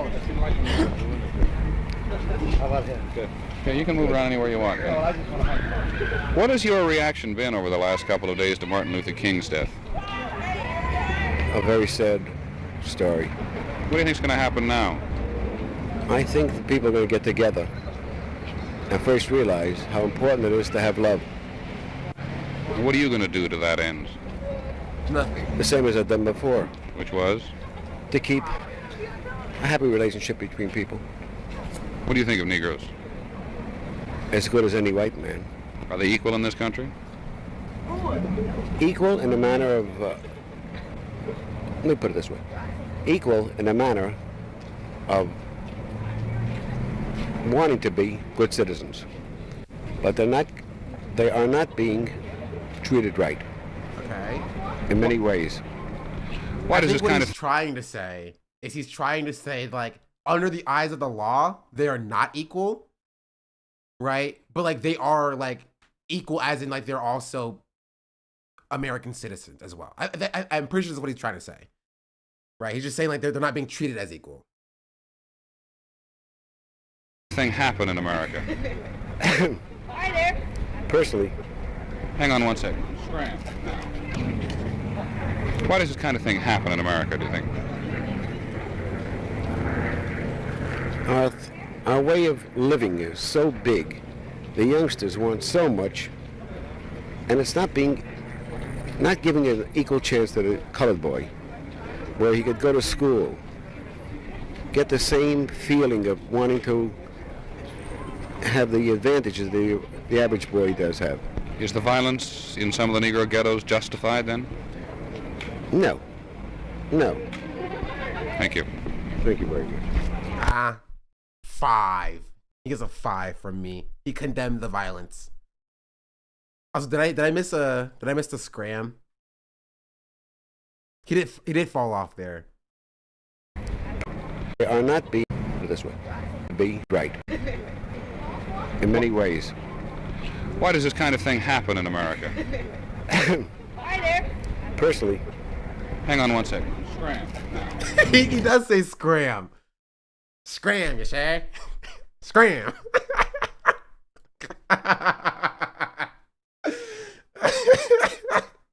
Man, why would you ever take AAVE when scram is right there? I love it. Right? Like, you're growing up, right? You're a white kid. You're like, you say fuck out of here or you say scram. I'm taking scram. Give me scram. Give me scram any day of the week. Any day of the week. Scram.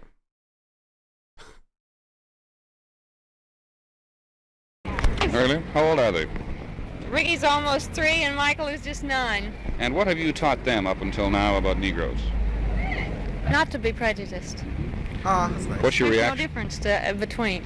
Color of skin is all. Where do you think America's going to go now after the death of Martin Luther King? I don't know.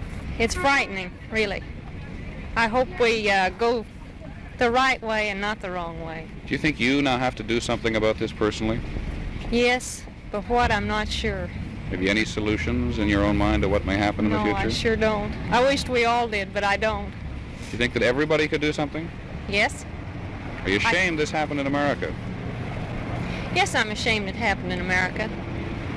I've lived overseas, and people aren't real proud of we Americans overseas, and to have something like this happen doesn't make us look any better in the eyes of the She's other omega woke. people. Thank you. You're welcome. I'll give her a 9. More work than the other lady. Well, she didn't drop the N-word, to be fair. So, like, yeah. But yeah, she's cultured. She's cultured. I like her. She's cool. Why can't we get these liberals back? You know what I mean? These liberals are at least more chill. They're not like, you didn't vote for Kamala Harris. I'm gonna kill you now. You know what I mean? I'm joking. This is a joke. To be fair, like, these are like, we're talking about like the most radical of society, right? Like, liberals are, again, were basically like equivalent to like conservatives back then. And like these are probably the leftists at the time, right? They probably didn't make that distinction, right? But yeah, these are probably like, these probably aren't liberals. They're probably like the leftists at the time, right? Bordering on commie, but not commie because they would be killed if they were. You know?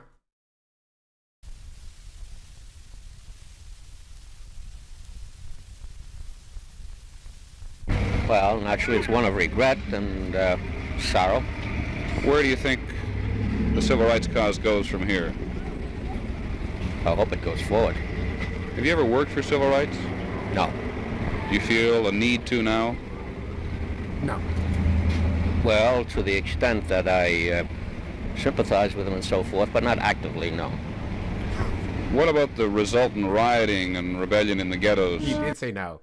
Does that upset you? Yes. Keep in mind, McCarthyism ended barely a decade before this, yeah. Tremendously. In what regard, particularly? Well, I don't think it's doing civil rights any good. Wait, hold up. And rebellion in the ghettos. Does that upset you? Yes, tremendously. And so forth, but not actively, no. What about the resultant rioting and rebellion in the ghettos? Does that upset you? Yes, tremendously. In what regard, particularly? Well, I don't think it's doing civil rights any good. He's literally doing the whole this is not helping your cause from a guy that does not support your cause. He was like, well, I hope civil rights goes forward after Dr. King's death, right? Are you going to do anything about it? Nope. What about the riots? I hate them. Right? They're so destructive. Right? It's not helping the cause that I just also don't care about. What do you think of Negroes generally? Which? Negroes generally. I don't think any different of them than anybody else. Do you think they have full equality in this country? Not complete. Not complete. In certain sections they do. How would you say, sir, that Negroes could get full equality in America? I don't know, except that they might continue to press for it. Ah, yes. You must press for it, right? That's the way. You just keep asking for it. But like, you notice how, again, my point is, none of these people who are like, yeah, you know, the Negroes are oppressed, right? Or they don't have equal rights, but I'm not going to do anything to help them.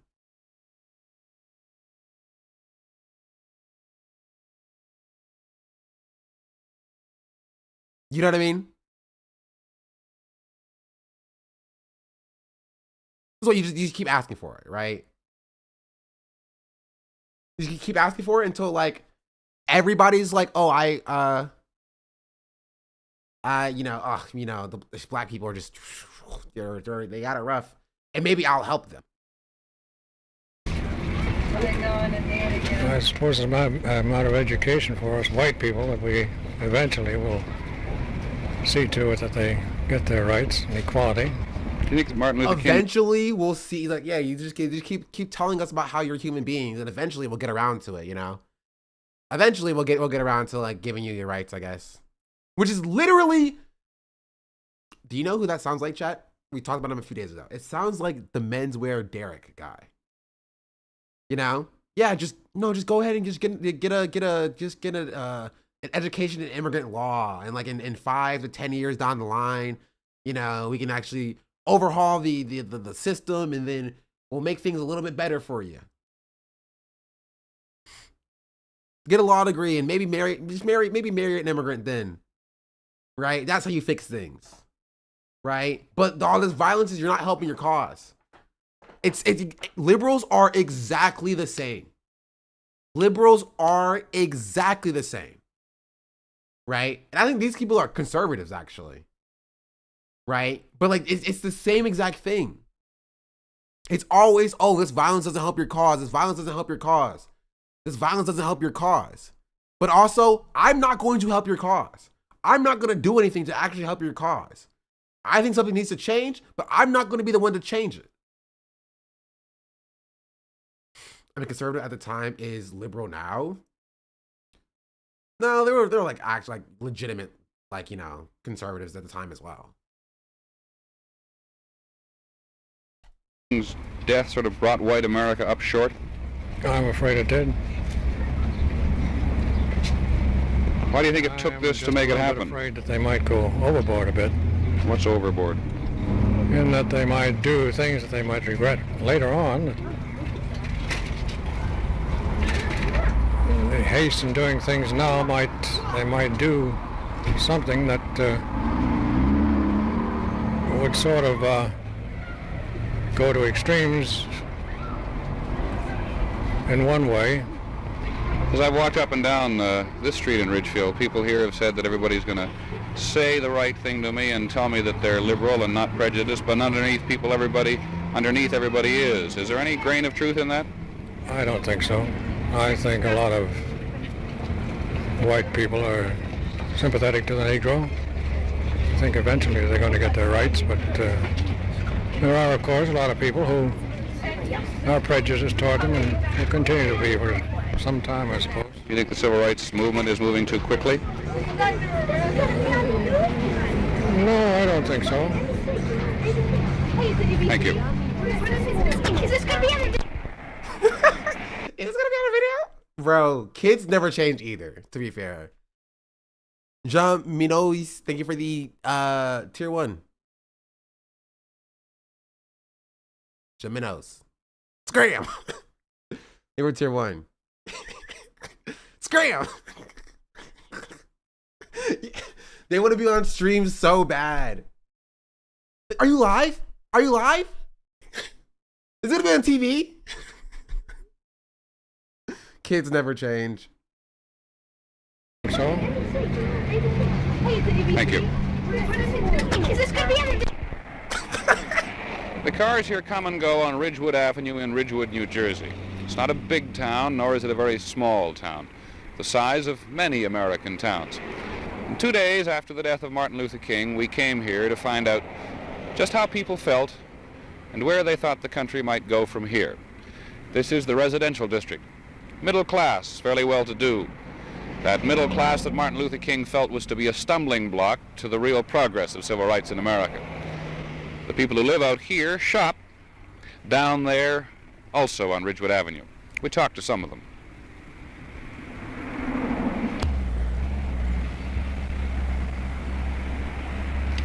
The residential avenue, down Ridgewood Avenue is the commercial district where people who live here do their shopping. We talked to some of them about how they felt now and where they thought the country might go from here.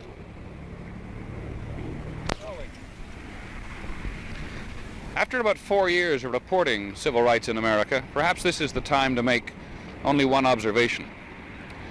Nobody in America ever admits to prejudice when they're on camera. This is Peter Jennings in Ridgewood, New Jersey. True. Is there more of this, chat?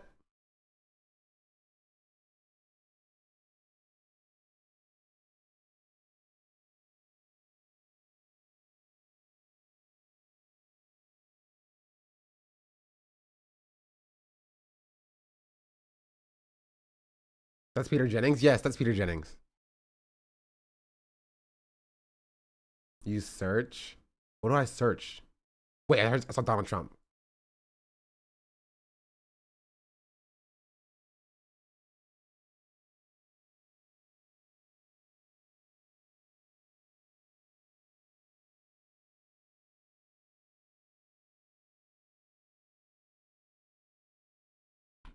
Scram.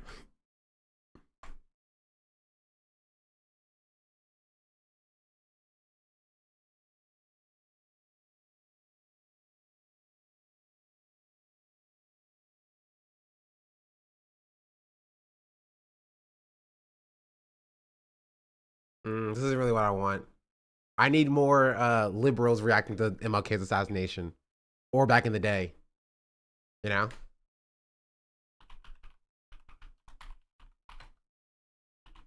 Or it's civil rights in general.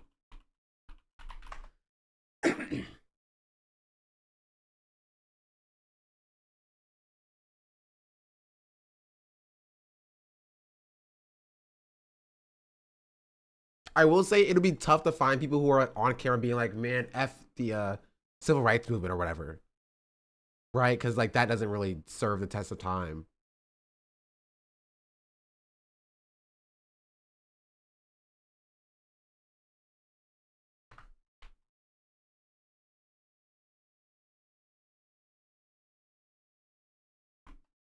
You got addicted? I am addicted.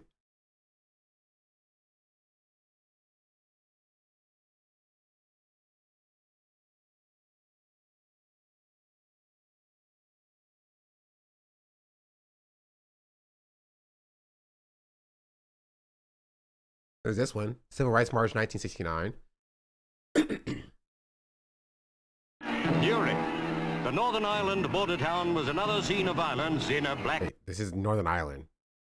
That's not what I was looking for specifically, but it exists.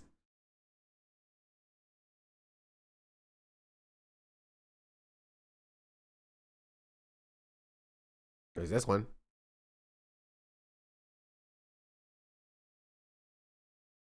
I'm David Hoffman, filmmaker. Okay, this is a contemporary one.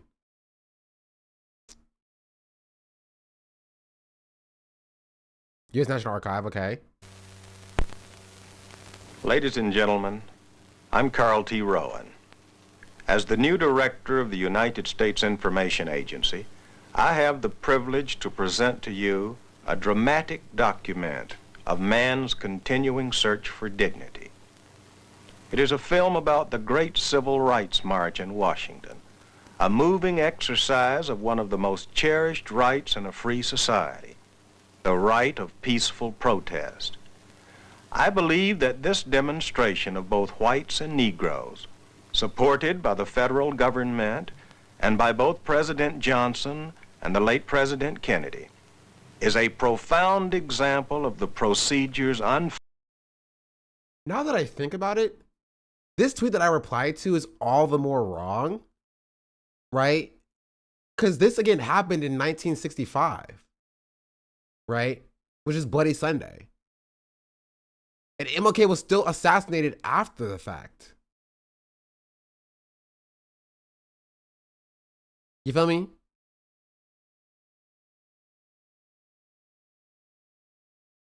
Anyway, sorry, I do have to, I am interested in this. I do have to finish this segment on creators so I can post it into a video.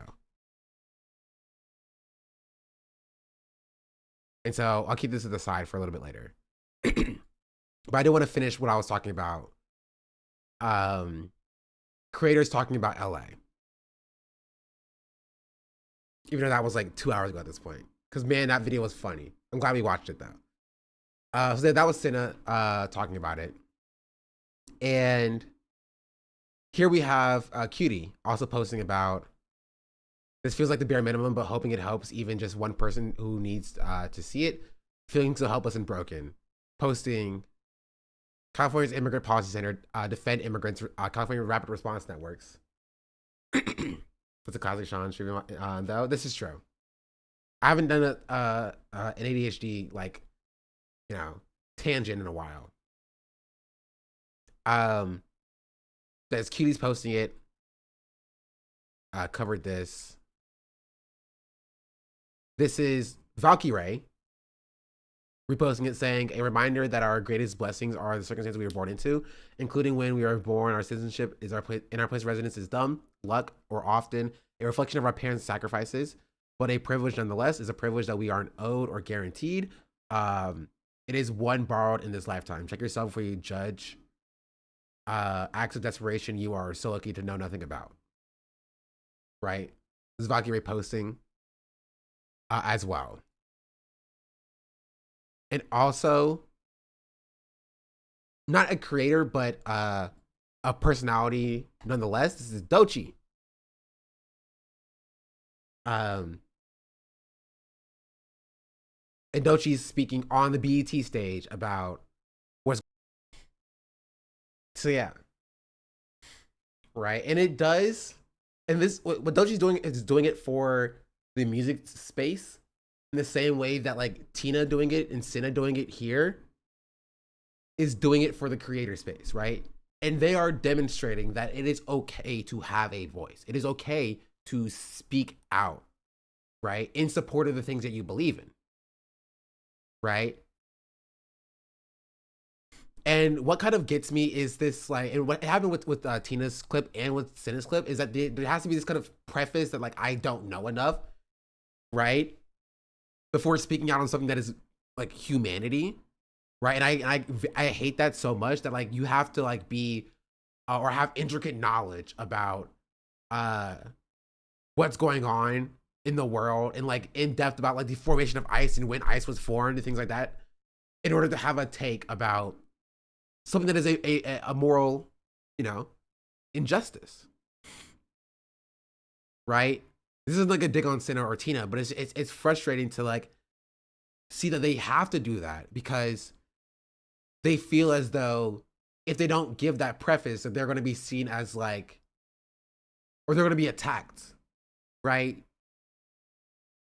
By being like, oh, you don't know anything about this or that or whatever, right? Which does happen. And so I think more people should speak up on stream, personally. I think it's good. This like posting on stories is, I don't want to diminish that. Like that is still a step in the right direction. I think Pokey also had a story post as well.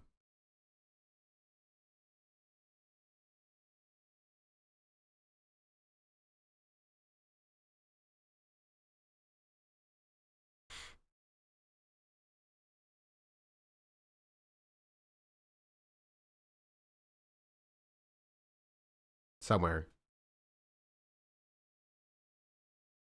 Posting like donor links to bail funds is the most helpful I feel right now. I don't even fully agree. I think education, honestly, right? Because like the problem with bail funds is that it's only effective when people get arrested. But like our goal should not be people getting arrested, right? We need more bodies out there, right? More people going to protest, because that's how you protect people. Right? That's how you protect people and what they're like at the protests themselves. He's talking about Black people staying at home, staying on stream, so maybe you can have a conversation about it. Let me finish this segment. But I'd be down.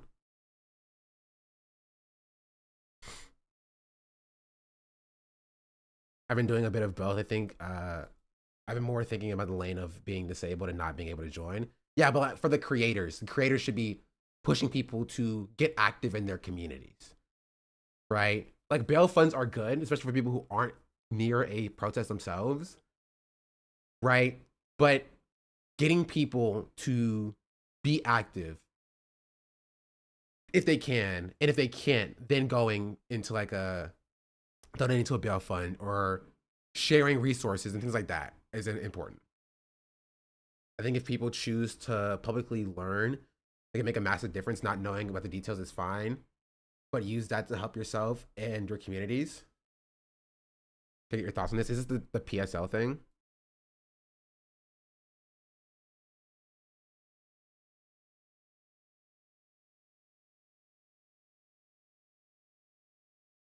I mean, we can talk about this in a second.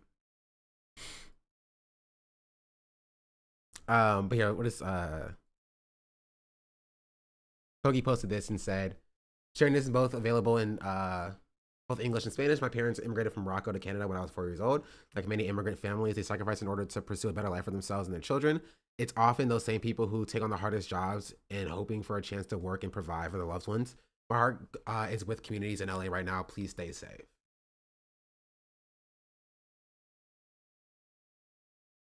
Was another resource if you'd like to know how you can help. I'll be donating to the Immigrant Defenders Law Center.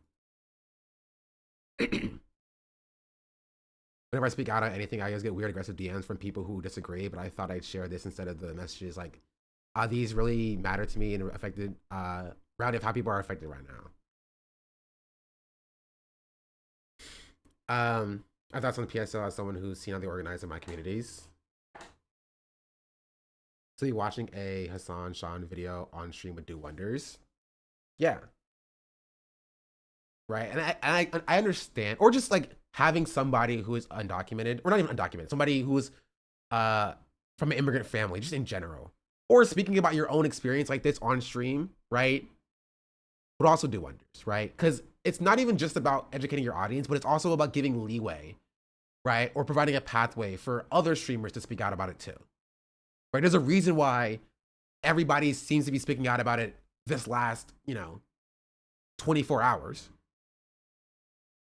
Right? And it comes from first people getting on and being on the ground, right? On the ground protests happening and ICE resistance happening, which then pushed for somebody to finally take a stand, which then causes other people to also then take a stand afterward. This is just how it works in the creator space. Marsh mentioned his parents were undocumented. Yeah. And so that's why when it's important to promote in-person organizing in the first place, because it wouldn't have gotten this big without it being an in-person organizing event, one. But two, trying to get creators to speak about it, or just about like moral events and things like that on their streams in the first place, because once one creator speaks about it, it kind of puts pressure on other creators to then speak about it as well. Right? People are also talking about it outside of the Progress Space chat. Want to mention that. If you have those two, we'll take a look at those as well. Right? But all too often do we see, right? All too often do we see creators not speaking about it in Discord. You're in Discord.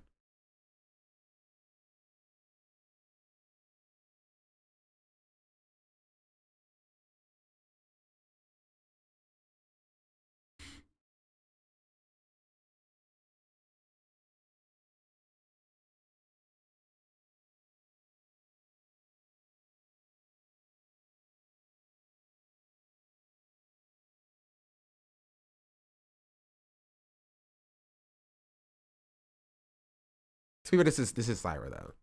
And Syra does delve into politics a little bit. I fear so much for my friends that live in the States. And there are, I know people who are moving to the States for work. And I see shit like this going down. How is it, like, people use, not people, America used to, you know, put itself on a pedestal, claiming to be like the #1 place to live. This is where like dreams are made, blah, blah, blah, blah, blah, right? Land of the free, whatever the fuck it is that they preach. And then you turn on the news and every day is just constant discrimination and murder. And I don't know. Yeah, the propaganda is crazy. No, for real. I honestly, like, I'm kind of speechless. I'm reading all of the stuff that you're all saying, and it is a lot of Gengars. I honestly don't know what to say. It's so much information being lobbed at me at once. Not that it's a bad thing. I'm glad to know. Yeah, I think it is crazy. Not enough. I think it's crazy to like live in LA, right? Stream in LA. And you don't even have any time. You can't even spare a little bit of time to mention, hey, I see what's going on in LA right now, right? And I stand with the protesters. I stand against ICE. Like, I mean, yeah, Texas is like, it's Texas. But like, you know, the protests happening are like national news in LA. And you live in LA. And you can't spare a second to be like, yo, ICE is not good. The way they are canceling actual immigration processes and grabbing people out of course is a huge talking point that I think needs to be emphasized more. Yeah.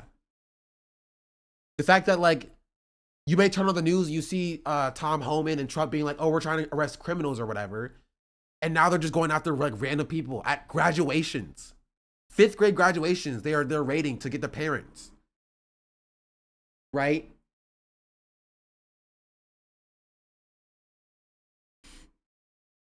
Like, you're not going to say anything? They're arresting children too, by the way. Yeah, they arrested a 9-year-old. They're deporting a 9-year-old and his father to Honduras.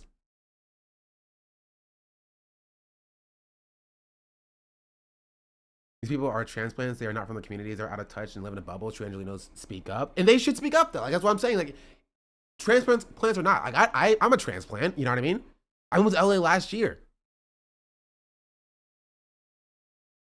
But you can arrest people who are under 10. You can deport them.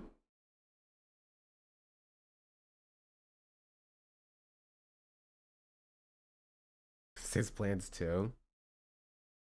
Stephen Miller telling ICE agents to go to 7-Eleven or Home Depot because that's where the laborers are and scoop people up. Like, is that not crazy? Yeah.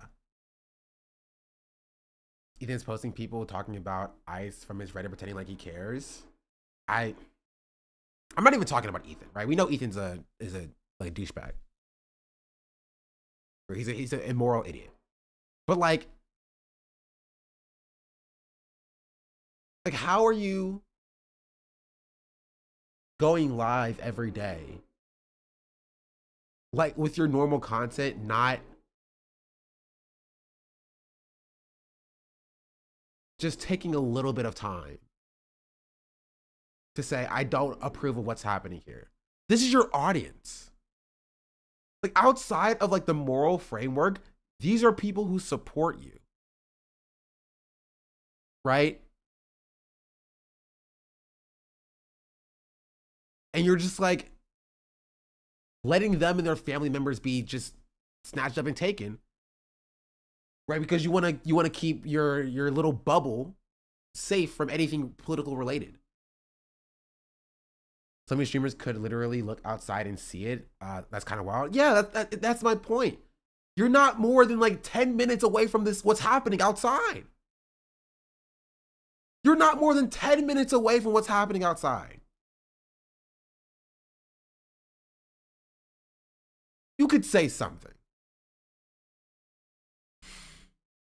I don't know. I think it's gross. But I do want to commend all the streamers who are saying something. right? And I want to give a special kudos to Cinna and to Tina specifically for at least taking some time, right, on stream to acknowledge it. Right? Because saying it on your Instagram it's good, but that's still one thing, right? Saying it on your primary platform with your audience, right, and being vulnerable in that way is another. Right? Again, I'm not saying you have to have an in-depth knowledge about what's going on, but just having an understanding and be like, hey, I don't approve of what's happening here. I want to let y'all know that I don't stand for it. You know?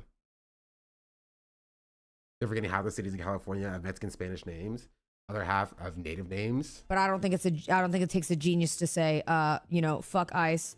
That's how I feel. The shit that is happening is fucking horrible. That's my take. If you don't like it, I don't care. You know what I mean? It's always been my take. It will always be my take. It is what it is. If you find yourself siding with them in this, I can't help you. But I don't think it takes a genius to say. Something you retweeted, Tina. Her message was so thoughtful. Yeah, like I will always give kudos to streamers who do stuff like this. Of course, you know. Right. This happened with Palestine as well. Like I give kudos to streamers who spoke out in on their streams about Palestine. Right. There's the few that I saw, like Tarek or Kaide, right, or Yvonne. You know. I brought it up because I want you. Like, I don't expect them to have like an in-depth knowledge about the history of the occupation, but like just saying, hey, I see something that's an injustice in the world. I want to speak out about it. Right? Of course, you know, I brought it up because I want you guys to know that I don't frick with it, obviously. And I think sometimes it can be comforting to know that, like, the person that you're watching or supporting, you know, still wants you around and doesn't want you to, like, have your family torn apart or have everything you've, like, worked up to just be, like, ripped from you. So I just want you to know that I don't stand with it. Can you remember more than a couple who spoke about Palestine? Yeah, because they happened on like an Instagram story, which is my problem with like Instagram story activism, right? Sharing resources is good, right? But when it's right, as simple as sharing on an Instagram story, it just doesn't have the staying power that it needs to, like, you know, demonstrate to people that you care, right? Yeah, stories go away. Right, so there are people who have donated to like Hassan's PCRF charity stream, right? But like that doesn't have staying power. Like putting your face with the words you're saying to say, "Hey, this is me and this is what I believe." I still think a story is better than nothing, right? Obviously. But I genuinely respect people who do this, right? I genuinely respect people who will put, like, I want to say their platforms at risk, right? But like, yeah, kind of put their platforms at risk to be like, hey, I care about this thing and I want to speak up about this thing. Tweet also spoke up for Palestine on his stream, talking to Dr. K. He was pushing back against Dr. K, saying that saying mean things about Republicans doesn't solve anything. Really? If you have a link to that, I'll take a look at that as well. Kind of separately. Well, that's not separate, actually. That's actually kind of relevant. It's like creators speaking up about things that are important.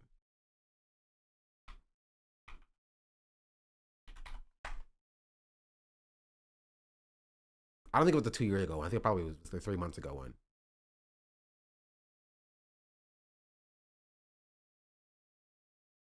Having solidarity is hard. Sometimes you lose shit. Yeah.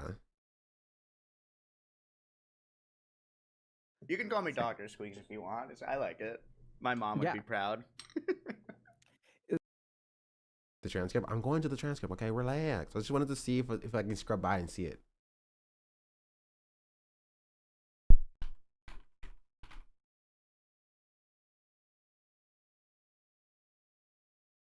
point of view instead of understanding theirs.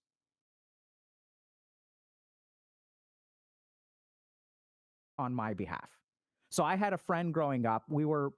And then we sort of not parted ways. We went down different paths. We were like friends in like middle school and high school. And then he sort of went like the activist route. And then I went the yoga route. Mm-hmm. So we're both Hindu, but we're very different kinds. And I'm grateful that he does all of this like activism work, because I'm the beneficiary of people who open their mouths and combat this stuff, right? So I'm not saying it's bad. But if you're asking me, what do? I think that this is where, like, what I've learned is, first of all, understanding where other people are coming from is a really, really big step. I think that's what's deficient. We spend way too much time trying to convince people of our point of view instead of understanding theirs. And I think that, like, even with the stuff like Israel and Palestine and, like, you know, Gaza and all this kind of mess, like, you know, I mean, I don't... All this kind of mess. Okay. Follow drama, but all of this stuff between... Drama? Sorry. Okay. I'm listening. Kind of mess. Like, you know, I mean, I don't follow drama, but all of this stuff between Ethan Klein and Hassan has, like, even crossed my feed. It's so prevalent. Yeah. And these guys used to host a podcast together. And, like, what the hell happened there? Now there's a content nuke. And now there's radiation coming off, and we're all experiencing it. That's on everyone's feed. Right, but I mean, I think it's shocking that these two people used to be friends, used to be allies, and there's an issue that is so divisive that it's torn them apart and turned... Yeah, genocide tends to do that. Turn them into bloodthirsty enemies. And what I think is really fascinating from, like, I don't even know what the term is, a societal perspective, psychological perspective, is no wonder things are so bad there. Right? We saw it happen in front of our own eyes, that two people were hosting a podcast together, and this conflict is so difficult and so intractable Genocide. That it tears these two people apart, and now they're like mortal enemies. And we saw it happen. If anyone is wondering why is Gaza a mess, like, just look at this. What the hell happened there? For me, the solution, and this is also where my skill set is to understand that. Right? To understand, because I think generally speaking, when someone is really pissed off, and I mean, I deal with a ton of racism. I've dealt with racism since I was growing up in the medical school admissions process, like all kinds of ways. You know, I was at an airport in this one city in Texas. There were 120 people in line for security. 2 cops walk past 62 people to me, the brown person, and pull me out for a random security screening. Yeah. Right? And, like, but I'm not upset by that. Yeah, I'll acknowledge that he's talking about, like, the Hassan Ethan drama. Again, I don't think it's drama, but I think, you know, classifying it as such, sure. It's, you know, like, okay. Like, and I think here's another big thing that I think a lot of people, like, have a lot of difficulty with. I think most people do the best that they know how to do. I think most people who are racist, this is not a problem of, like, hatred. It's a problem of ignorance. Because if you sit down and you talk to these people, like, why do you think all these Indian people are bad? You know, like, what's wrong? Like, I mean, I've had people, you know, there's different kinds of racism. So South Asians also receive, like, model minority racism, where it's like Asian kids are good at math. So if you're the one kid, not the one kid, if you're one of the 50% of the population who's not good at math, you get judged incredibly harshly. Yeah, true. Right? Yeah. And I mean, we joke about it, but at the very beginning, you're like, you can call me Dr. Squeaks. Everyone makes memes about how we're the same person. Yeah. But there's an undercurrent of truth there, where there's some subconscious assignment to value that I went to Harvard Medical School and you didn't. Like, it's nuts. Yeah. It's crazy. It's crazy. I mean, so, like, that's why, and forgive me for pushing back a little. I'm just a little confused. I'm a little confused on some of what you've said. Specifically, like, so you started off by saying that you know, first, you're not going to accept that there's a rise of inequality without data. That you also have to look at, you know, different other groups and stuff like that, which is fair, and I can accept that. But what I'm confused is, then later you acknowledge there is a rise of intolerance, and then you say we shouldn't do anything because No, I didn't say we shouldn't do anything. But or like you feel no obligation to speak out, or can you help me sure. understand? Oh, no, so we got to be precise with our language. Yeah, I want to be. That's why I don't want to I don't want to mischaracterize what you're saying. So correct me. I didn't say we shouldn't do anything. I'm doing a lot. Okay. But I'm just not doing what you asked for. Do you think you should do this thing, which is speak out against them? I have not seen that to be the most effective tool at my disposal. So he doesn't think that. Okay, so inequality exists, and he thinks that talking about it is not the most effective tool. Okay. So I don't do that. Okay. Because So he I think doesn't generally talk speaking, about it. when someone comes at you with a racist remark or calling, like people fucking call each other out all the time. Like Yeah, this person is calling out this person, it's not clear to me that that has any positive effect. So then what does have a positive effect? Like what have you found to be a net positive? Good question. So I'm gonna guess his approach is going to be the prove them wrong approach. Right? It's going to be somebody has a racist stereotype of you, so you prove them wrong in order to like. That's the best way to change their mind. I guarantee it.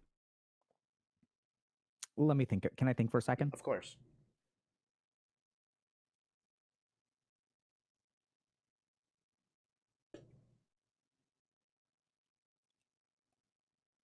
I think if you can teach people to be better humans, these problems will get way better in general. So I think if you look at problems like racism, they are born out of, in my opinion, ignorance, not always ignorance. Sometimes there is malice that is based on negativity, like hurt people, Sure. right? So it's like, it's really easy to say, oh, like, you know, Indian people have it, or South Asians have it worse, or Black people have it worse than white people. But it's really hard for a white person who is now unemployed because of something, and they're hurting in some way, and they direct their malice towards a group of other people. Yeah. And I think we see this a lot with like the DEI stuff, right? So like, and I think it's scary. You know, the results of this election, I think, speak to a silent. He's on your content ideas right now. What is he doing?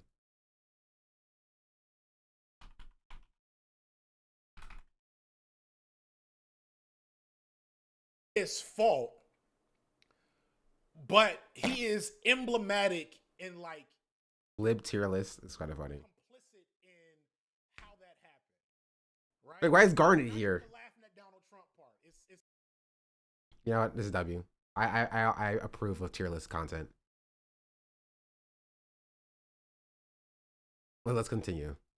Majority, which I saw back in 2016, by the way, that there's a group of people who are not Jesus.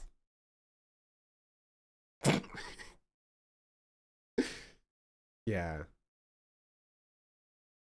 Are being like not being given the opportunity to air their grievances. Yes. So when men say I'm having it tough, the most common response is you have it better than women, which doesn't do anything to improve that man's situation. Sure. And but like it doesn't change the fact that the patriarchal system still exists. Why are we centering the feelings of men when the system of like misogyny and patriarchy still exists in the first place? You know, depends on what they're saying. Yeah, like it's like if a man is like saying I have it tough in response to women also having it tough, then yeah, they're going to be met with, you know, I think you know, you're diminishing what women are saying. You still have it better than women in general. You know, like if a man's just talking about like, oh, I had a bad day, and the immediate response always is being like, suck it up, you're a man or whatever. That's still patriarchy. Or it's coming from like women being like, oh, jeez Louise.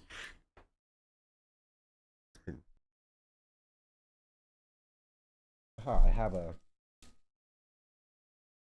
thing. Thank you. I don't remember what I was saying.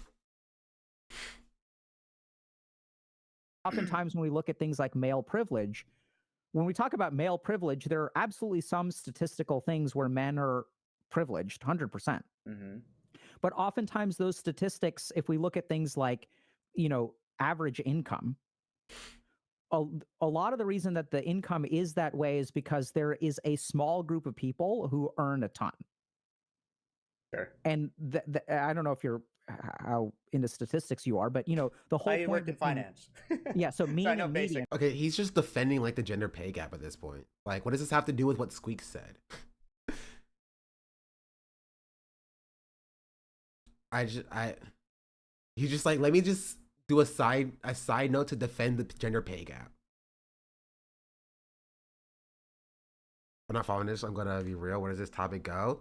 I mean, Squeaks asked him a very simple question. He said, if you think speaking out about racism is bad and wrong and that you don't do it because you don't think it's effective, what is your response to racism? That was the question that Squeaks offered. And he was just like, well, I don't think calling out men is I don't know, a good thing because the gender pay gap does exist and DEI not good. Like I don't know what this has to do with anything really.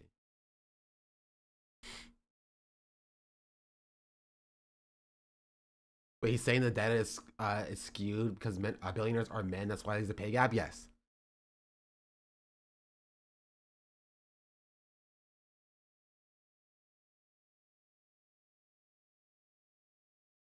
I don't really want to keep watching this, honestly. Because this is not what I thought it was. I think maybe for a different segment, I'd be interested to hear, but he didn't answer the question. And I don't think he will answer the question. So we're going to move on. I have problems with people that are most affected by the systems.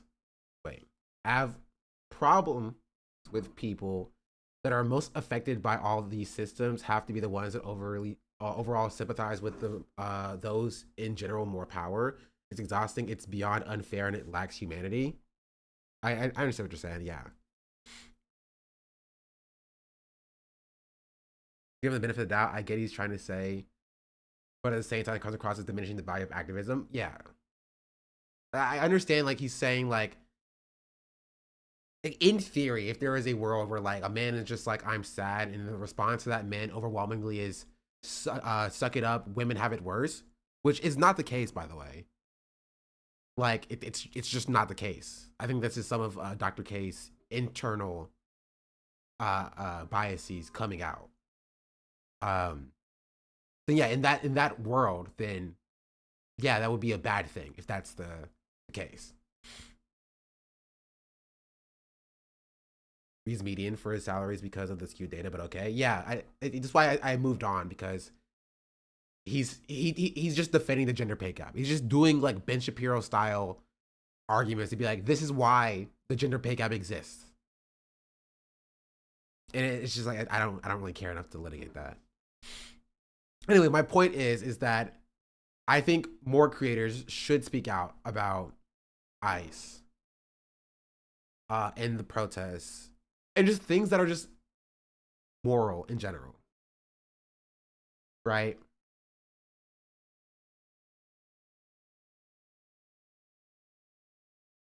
I think that is an important thing.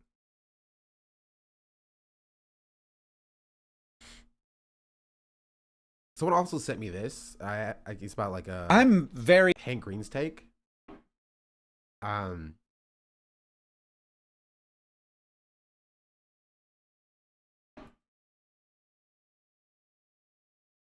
He almost got his license taken away because it's therapy content. Like, they had a role in a streamer's death. He's not good, in my opinion. I don't want to get into that. I think he's wrong on that, whatever we just watched. Cheddar also sent me this video, but this is an hour-long video. So. Okay, so. Like, this creator's chill, but it's just the video's too long.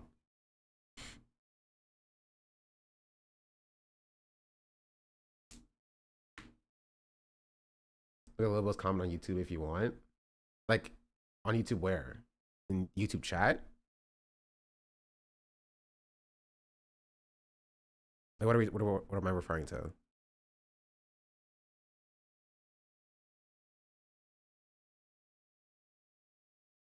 You're pissing me off so much with this takes. I agree, chatter. It was a post, I believe.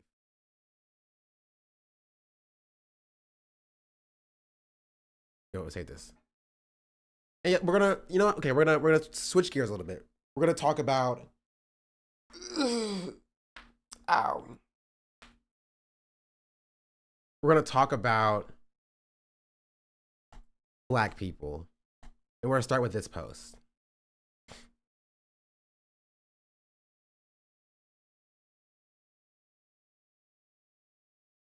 So, if you don't know, you didn't see, there's been a thing that's been recently popping off on YouTube about the role that Black Americans should, can, and do play in movements in general, but specifically with the most recent ICE protests.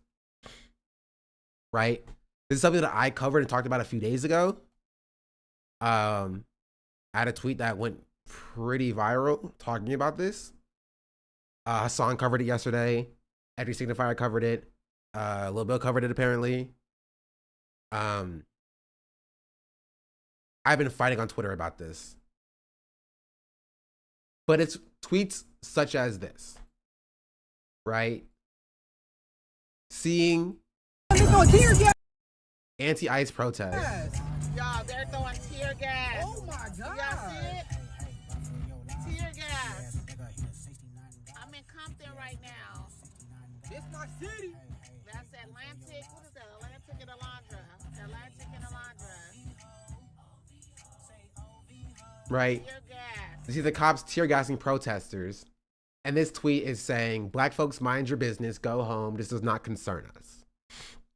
And this tweet specifically sparked a lot of discourse. You could tell by the 25.2 million views on the tweet.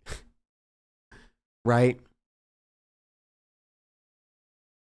And to which I responded.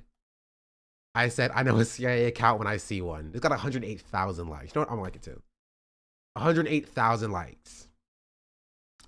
I looked through the person's profile after you quote tweeted she's horrible, saying hashtag deport them all. Yeah, because she's a conservative, right? And so this person is a conservative.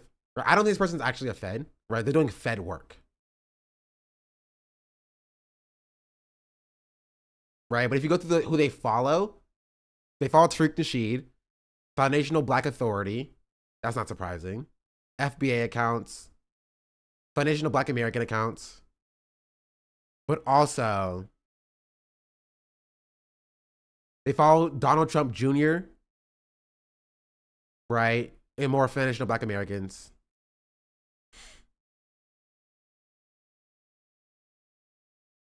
And like things like that.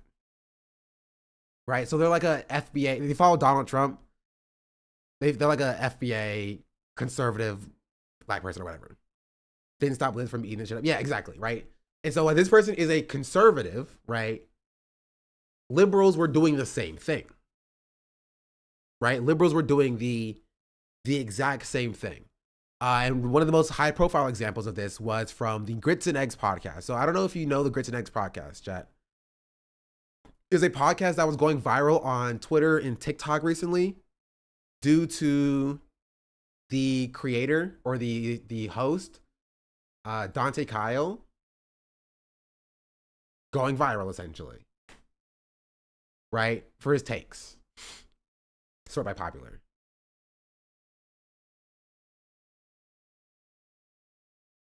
When you really think about it, the only issue with states' rights is that it's too many states. So what we're going to do right now is some consolidation. First of all, this was him. Oh, I remember this one. It's just my son got autism. But like this, right? He had a podcast where he posts clips of it like this. Before he present to the world, before he present to his friends, he gonna practice it on me 100 times.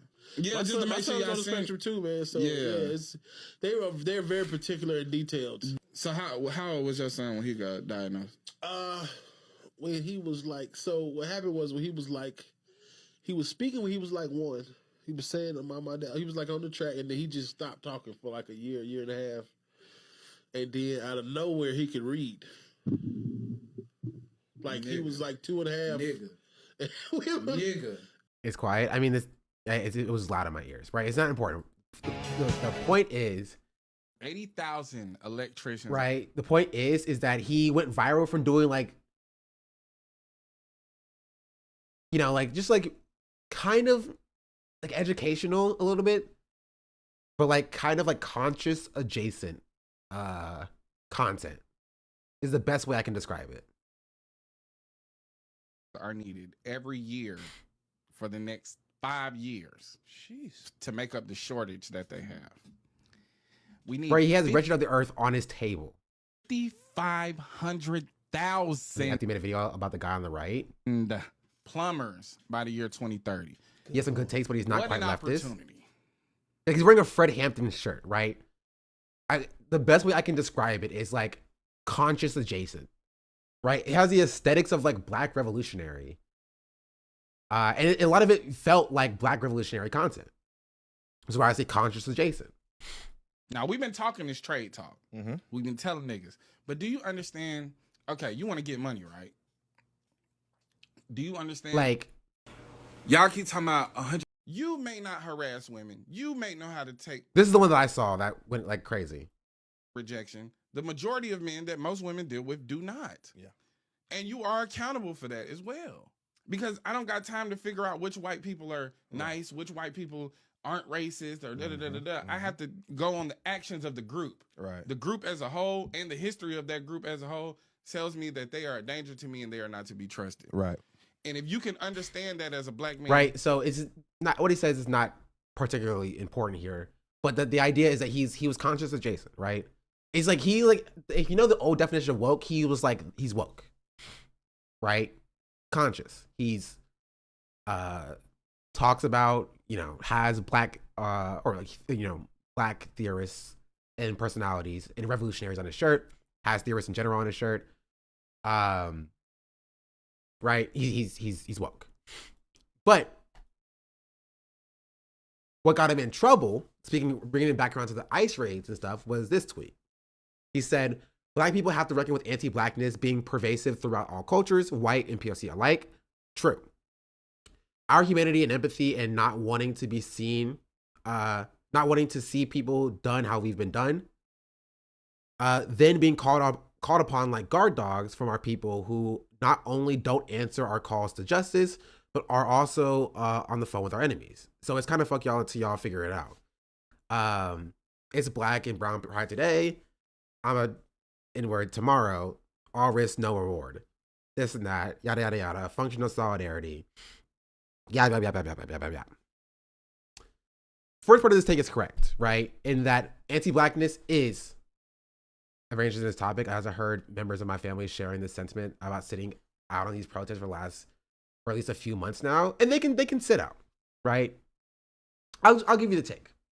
Number one, anti-Blackness is pervasive, right? Throughout all cultures. It's white supremacy. White supremacy is not unique to white people. White supremacy is not even exclusive, right, to like non-Black people. Black people exhibit white supremacy all the time. It is a pervasive system, right? It is. That is true, right? And Black people oftentimes are at the forefront of civil rights movements. And this is something that I disagree with a lot of people who've been reacting to these takes. A lot of non-Black people who've been reacting to these takes, acting like Black people have not been at the forefront of civil rights movements historically in America. No, they have. This is the case. Black people, right, have been at the forefront of civil rights movements, right, for decades. Right? That is undisputed. Right? Undisputed. That is just the case. Right? And anti-Blackness is pervasive. Undisputed. Right? What is disputed and what is not correct is this idea that Black people currently, right now, are being called upon as guard dogs, right, for this current era of anti-ICE protests. That's not true. Or at least I have not seen that. Right? I have not seen that. Right? I've seen people who take all solidarity, right? Calling for people in general to take to the streets. Right? It's definitely happened before, though. I'm not discounting that, right? I'm not discounting that, which I'll get to that in a second, right? But for this layer of protest, that is not what I've seen. Right? That's not what I've seen. Right? But I will say, and I will say this, which is why I understand some of this frustration, is that there has been instances where people would weaponize their usage or their participation in BLM, right, to sort of goad Black people into protest for their communities, right? Not with this current ICE protest, but example of that I did see happen was in 2021, right? This was after COVID had expanded throughout America, and how the lockdown and pandemic had locked us inside. One thing that there was a movement for Stop Asian Hate, because there was a lot of Asian hate ticking up after COVID because of the association due to like Trump and the Republicans with like China, right? Associating COVID with China. And so there was a lot of Asian hate that was growing. And what I did see, right, is what I saw, not something that was, I'm not, attributing this to the entire movement, but something that I did see was people saying, where are all the Black people at? Where are all the Black people at? We showed up for BLM, right, last year. Where are the Black people? Why are Black people not showing up for us? When it came to Stop Asian Hate, right? So that is an example that I did see people saying a few years back, right? So I understand, like overnight it became Black people hate Asian people, yeah. Right? So I understand frustration that exists, right, in the Black community, in being seen as the radical base of America, right? I understand why that is frustrating. You feel me? However, I'm not going to hold like the immigrant community that includes Black people accountable for that one example of that happening, one. And two, I don't care if that's happening for this time either. My activism is not transactional, right? And neither should yours be, right? And that is the responsibility of being Black. It is. You gotta hold that. Like, you're not gonna hear this coming from other communities because they shouldn't be saying this, but I'll tell you this. This is the responsibility of being Black. Being Black in America, right, means that we have a very tight-knit community. We share a very specific and same struggle, right? And it's nice to be a part of that community. But one of the responsibilities that come with that, because it came with, it's like Uno coming with your Xbox, if you know what I mean. You know what I mean? Like Uno came with your Xbox. You ain't have to install it. Solidarity came with being Black. It is part and parcel. It is integral to the Black experience. You don't get to choose to not do it. You don't. By growing up in American society and experience what Black people have experienced, you don't get to rest at home with brunch. And it sucks. I'm sorry. I'm sorry. It sucks. The fatigue is real. Right? But we have been fighting and are still fighting the fight against white supremacy. Right? And we're going to be fighting that in perpetuity until the system is dissolved itself. But until that time, right, we're not fighting white supremacy for Black people, right? We're not fighting against the specific kinds of white supremacy that attack Black people. We're fighting the system itself. So be frustrated, but direct that frustration towards the system that deserves it. ICE and what ICE is doing now is white supremacy. It does not affect us. It doesn't. As I said in a couple of tweets earlier, right? There are Black Americans, not immigrants, right? We're not talking about Haitians. We're not talking about Caribbean people. We're not talking about like African immigrants. Like we're talking about like people born and raised in America, got an American birth certificate. To L Lesbian Seagull. They have Right? given 348 gift subs in the Nearly channel. shipped off into deportation. American-born citizen sues sheriff after he was nearly deported to Jamaica. Peter Sean Brown, born in Philadelphia, detained by Florida authorities, was days away from deportation. Do you think this will not affect Black Americans? Do you think you are exempt from this?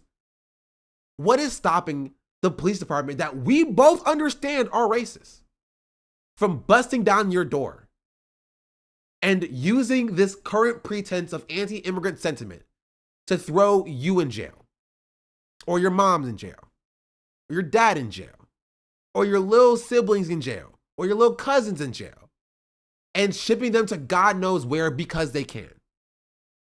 Why would the white supremacist nation that is known for government overreach and systemic oppression not use this current pretense under the Trump administration to get rid of not just the immigrant class, right, that they hate, but also the Black class of people that they hate? Why would they not do that? So even if you don't care about other people, which again, I don't know if you can have the true Black experience without, understanding or caring about other oppressed people. But even if you don't care, right, this is right around your back door. It is. Not even right around your back door. This has been happening. Do you think Homeland Security, right, as an agency, as a government agency, stopped? Right? This is literally a first they came for the blank situation, right? Homeland Security, the department that ICE is under, right? Homeland Security founded in 2002, ICE founded in 2003 under the Department of Homeland Security, or the Homeland Security Act, right? Was formed after 9/11 to harass and terrorize the Muslim population. And now they're using elements of it to harass and terrorize, right, the migrant population. What's stopping them from doing the same thing to us? And ICE was so recent, 2003. Yeah. 2003.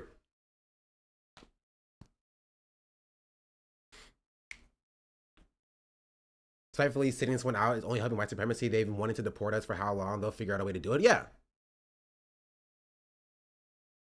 Is it all DHS recent? Yes. DHS was established 2002. It came after 9/11 during the war on terror. I'm older than both ICE and the DHS. I'm 24 years old.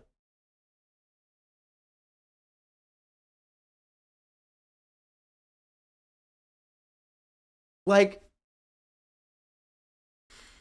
it's so dumb to sit here. And the problem is, like, half these people weren't even doing activism in the first place.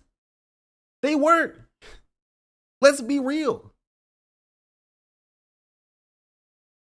Like, if they actually cared about this, why did they stop marching after 2020? Why are they not still out there? Right? Because the problem is not the fact that they want people marching for Black people. The problem is the fact that they want to be rewarded, right? It's not even as simple as like they just want to rest. They want to go back to brunch. No, they want to be given a pass by somebody, right, to eat brunch, right? They're like, hey, Latinos, how y'all doing? I know y'all are out here protesting, but like, can you guys give the Black people okay for us to go eat brunch? I just want y'all to say that we've always been protesting for y'all and then we're gonna sit this one out. Like it doesn't make any sense. Yeah, they're like, you've worked so hard, take a break, you deserve it. Exactly. That's what they want. They want to be like, yeah, black community, don't worry, we got this one. Y'all just go ahead and go back to brunch. Y'all sit down. Y'all work so hard, put your feet up. You know, we'll send some people to rub your feet in a little bit. Don't worry. Don't worry. You've done all the work you needed to do. And they don't understand that you don't get that. Like, I'm sorry. Like, I apologize. But as black people, we don't get that. Our work is not done until white supremacy is abolished. And then you can rest. And it sucks. It does suck. Right? Because there are times where it feels like black people are fighting a fight alone. Right? Like, from 2013, from 2012 to 2020 was that time. Like Hassan was saying this yesterday, Black Lives Matter started, right? The phrase was coined in 2014, but since like Trayvon Martin was killed, and even before then, black people were still killed by police. But since Trayvon Martin was killed in 2012, right? Fred Ferguson and Freddie Gray, right? Mike Brown, black people were fighting. We're fighting, right? For acknowledgement, and it didn't happen, right? And I understand how that can be frustrating, right? But it's something you gotta take, because you gotta keep the fight going, right? Because 2020 would not have happened if the black people in 2013 didn't keep the fight going, right? We can't sit there and look at that and be like, okay, now we're not gonna fight for anybody else. Now we take this momentum and we use this momentum to keep pushing white supremacy back down onto its knees. Why would you not want that? It just doesn't make sense.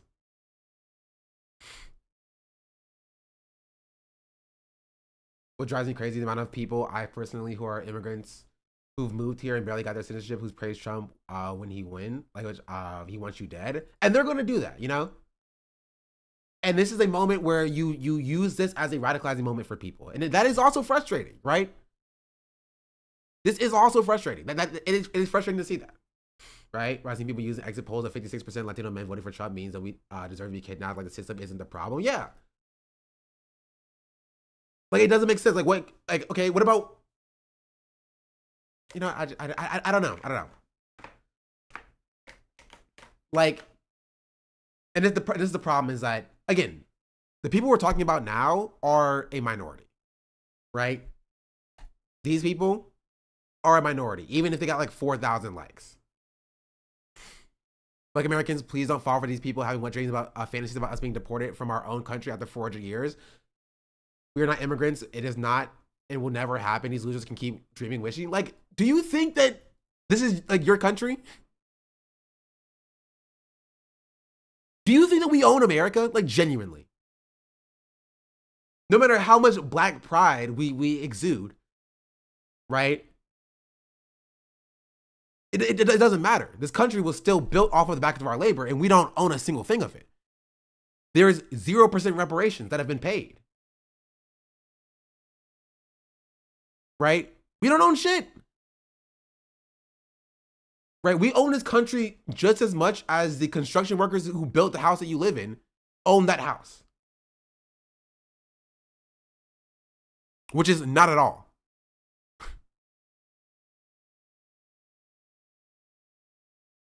You can and will be deported from this country.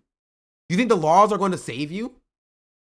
Do you think the laws are going to stop you from being deported? Do you think they're going to stop at... Okay, I need to stop seeing freaking Tupac dancing. At, like, migrants? Because they won't. They won't. People really think they're on the team? Yeah, like, literally. They think that they're on the team. Blood thinks that they're on the team. Black Americans could never be deported, so this claim that we are next on child black is legally inaccurate. Legally? Legally? You think the law cares? You think when do you think the law has ever cared about treating black people correctly?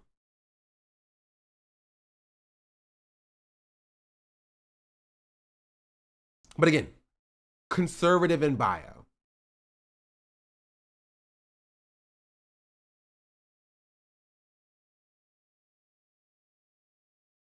If they successfully deported the people they are targeting, would you even want to live here anymore? I mean, that's not really a choice for, like, you know, people who are descendants of slaves. It's not like they can go back anywhere, you know?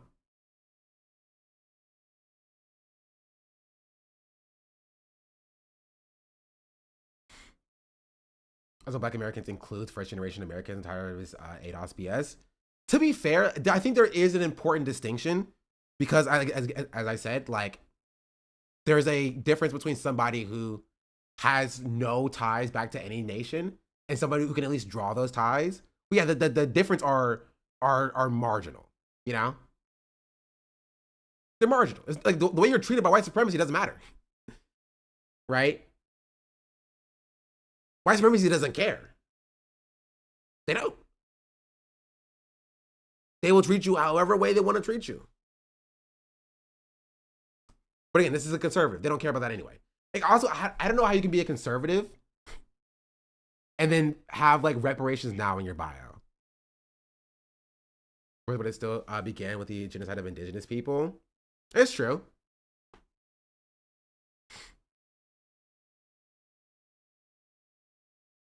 I love when you scolded that dude in the Assange chat, because Chatter was stupid. Chatter was dumb, right? And because, like, again, I genuinely don't care how frustrated you are. That's my take, right? I don't, right? Tell it to the people on the picket line, right? Go hold a sign at the protest. This is people who are using this video, right, as justification for, like, staying home.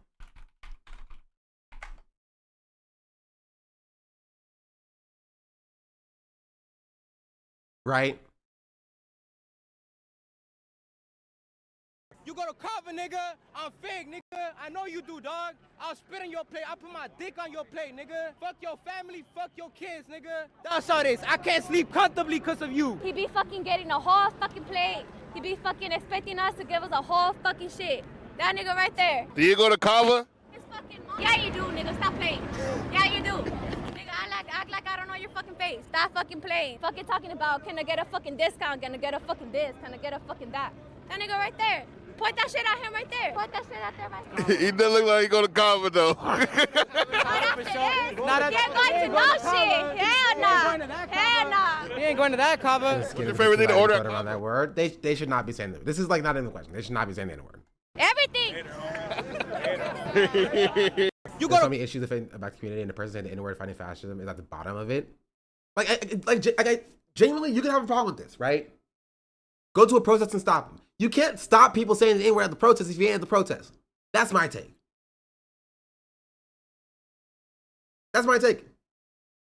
You have an issue with it, go to the protest and stop them. Go to the protest and stop them. Go to the protest and educate them about why they should not be saying the N-word, right? You can't do that from brunch.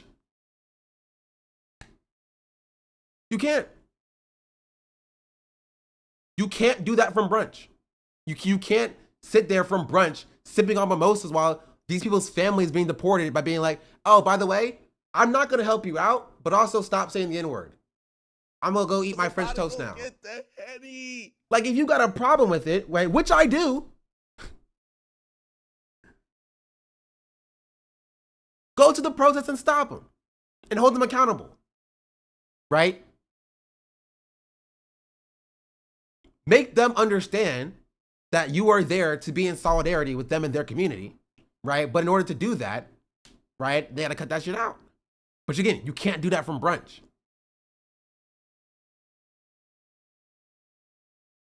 It's easy to make corrections if you're actually next to them fighting. Yeah. And regardless of all of that, I don't even care. I don't think that they should be deported. I don't think that their family and their parents and their siblings and their cousins and their aunts and uncles should be deported regardless. Diggsy28 just subscribed. I don't. I was about to go get that. I genuinely don't. Right? I don't need these people to be perfect victims, right, for me to support their community at large. I'm not going to allow, right, completely unrelated, right, undocumented immigrants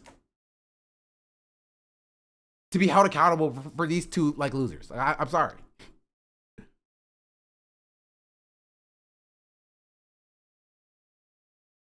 Like, that's dumb. And I think we, as a community, need to do better. Right? And we're going to be fighting this battle, right? Forever. We are.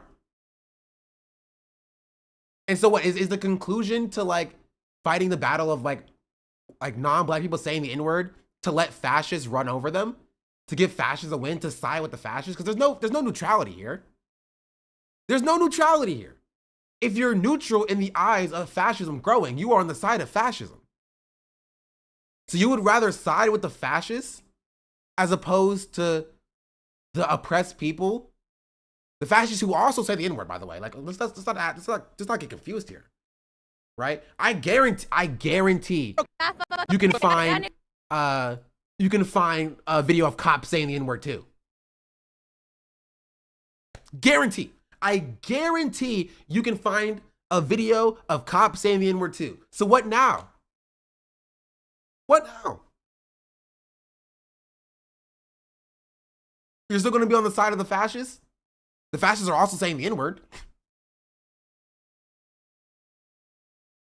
You're still going to let get the fascist power?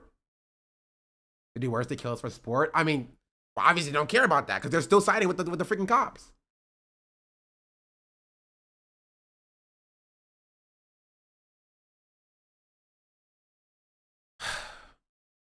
Z-Mill, thank you for the 5 gifted subs. Vincent Spike, thank you for the 3 months.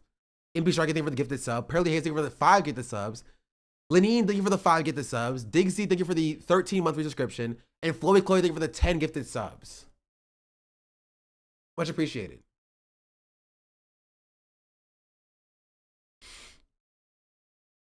I just saw a cop saying the N-word to a black judge in a courthouse. Exactly. How do you feel about Hassan's expectation of Kendrick to speak out of the protest and Palestine back in the Super Bowl halftime? I understand. I have expectations for all of the people that I support to have good morals. But, like, you know, I also didn't expect Kendrick to say anything. You know? I just didn't. I just speak loud of these words and these cops' actions are racist AF. I mean, yeah, but again, I don't want to minimize again these losers saying the N-word. You know, let's not forget, right? And this is what I've always said about people saying the N-word. It's just like they feel that they can say it because they have an allowance for the people around them. Like nobody's checking them. Like nobody is again at this protest saying, "Yo, don't say that." You feel me? And because they don't get checked, they continue to rock. And again, you can't be mad when you're not at the protest checking them.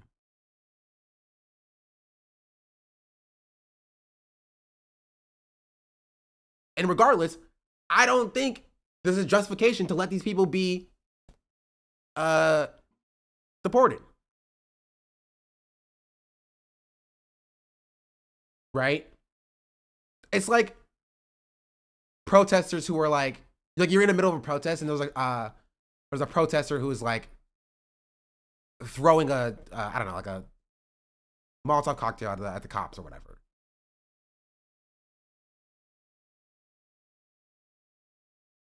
Right? And how that brings extra justification. Like if you're not in the protest being like, yo, chill out real quick. Right? Then of course they're gonna do it. And that's why you see a lot of people at the protest who are trying to keep things from the protester side relatively tame, right? As to not get extra justification for the cops onto the protesters. Right? The point is you can't hold people accountable in a movement if you're not a part of that movement.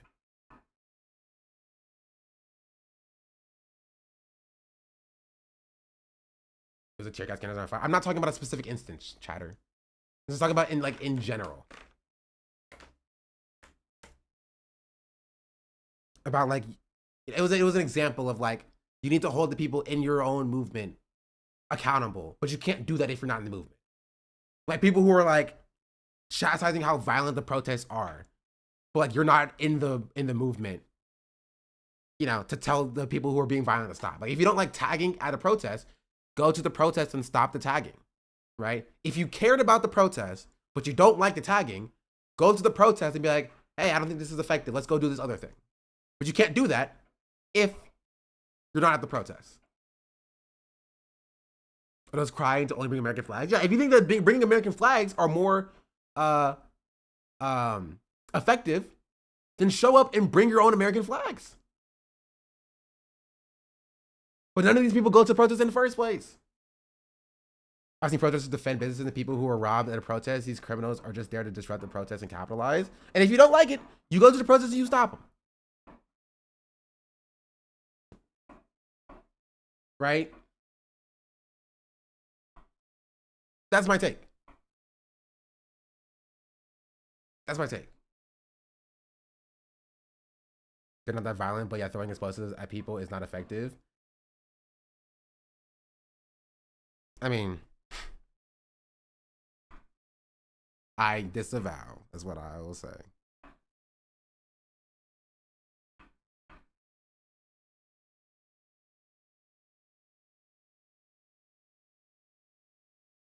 There's also construction going on outside. This is the kind of why Bernie's calling for the stop on violent protests and deciding MLK was a double yikes for me. He's not on the ground. He's just ignoring the last third of MLK's legacy. Yeah. Yeah, it's just, I don't know. I have a frustration with this because I'm like,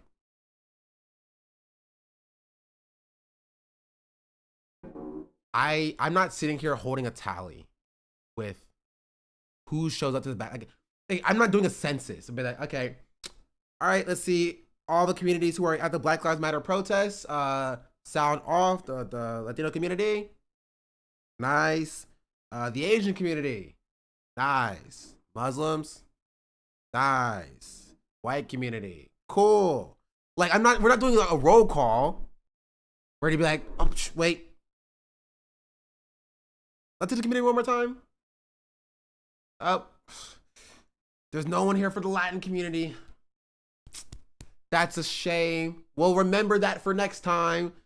So that 5 years down the road, he'd be like, oh, there's a protest happening outside. Oh, let's go. Wait, who's doing the protest? The Latin community. They didn't show up for BLM.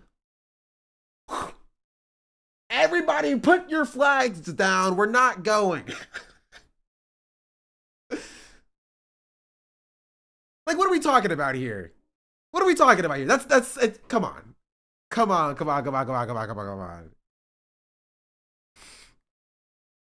That's not a thing. It is not a thing. Well, we use the spreadsheet, but essentially, yeah. You listen to us saying sorry. We get to show up for some. We have to show up for all of us. Like Black America is trending right now. Like, please.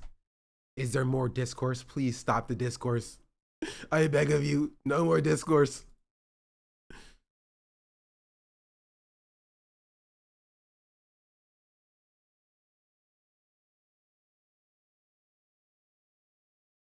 Deontay Kyle released this take on Twitter about what's going on in LA right now. And honestly, we need to deconstruct it because this is leading into a very reactionary analysis about what's happening right now. The fuck y'all till y'all figure it out line is so wild because Black Latinos Haitians especially are being affected by ICE as well. And Mm-hmm. we're Black Americans, right?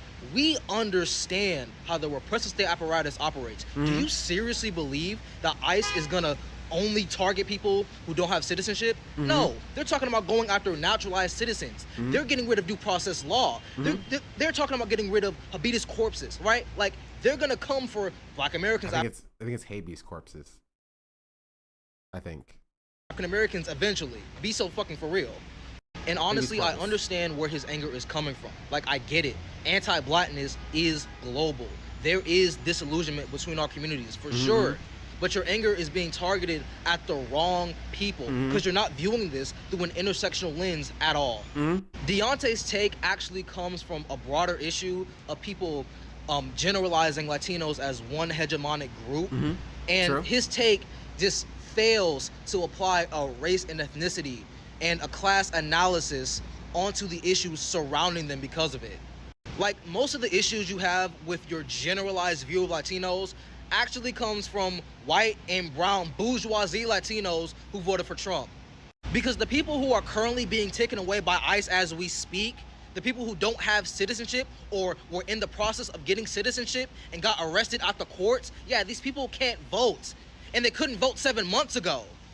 But the issue is, these white and brown bourgeoisie Latinos oftentimes imprint their warped ideologies onto lower class, working class, brown and Black Latinos who don't have citizenship and try to assimilate into white America. And they use these white and brown bourgeoisie Latinos as a shining example of how to assimilate, of how to get into white America. You feel me? But that doesn't mean we just say, fuck y'all till y'all figure it out. No, because applying a race and ethnicity and class analysis onto the issue actually shows us why the disillusionment between our communities occurs and how to fight back against it. Deontay, I love your content, love your shit, bro, but like, you have a fundamental misunderstanding of who your enemy truly is in this moment. You're generalizing Latinos as one whole ethnic group. You're failing to separate them between race and ethnicity and class lines. And honestly, this type of talk does not lead to Black liberation or any form of liberation whatsoever.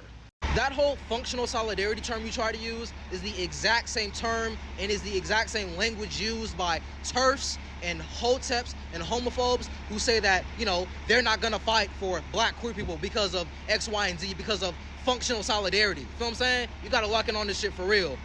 Fuck ICE, fuck the entire repressive state apparatus, and we'll continue to fight back against these violent institutions by any means necessary.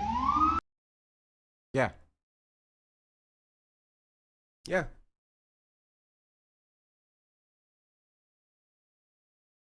Yeah, that's the truth.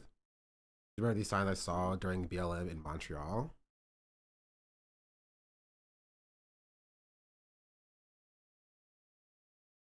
Yeah, it was a BLM was an intersectional movement in 2020, right?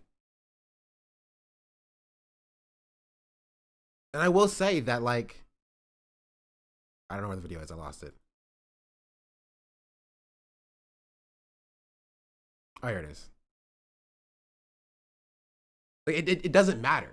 Like, genuinely, right? It doesn't matter. It doesn't matter. And if I had to make one thing clear to y'all, chat, right, is that it doesn't matter. If you see people making these takes, refrain from being like, oh, people showed up for you during BLM in 2020 or whatever, right? Because it doesn't matter, regardless, right? It doesn't matter. It doesn't matter. It does not matter. Who showed up, when they showed up, why they showed up, I don't care. Doesn't matter. Doesn't matter who was absent. Doesn't matter. You should still show up in this moment because it is the right thing to do. That's it. That's it. Right? Because you can bring up 2020 and be like, oh no, Latino people showed up in 2020, like, or Chatter brought up earlier.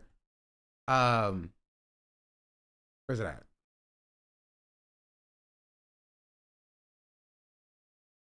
I don't know where it was.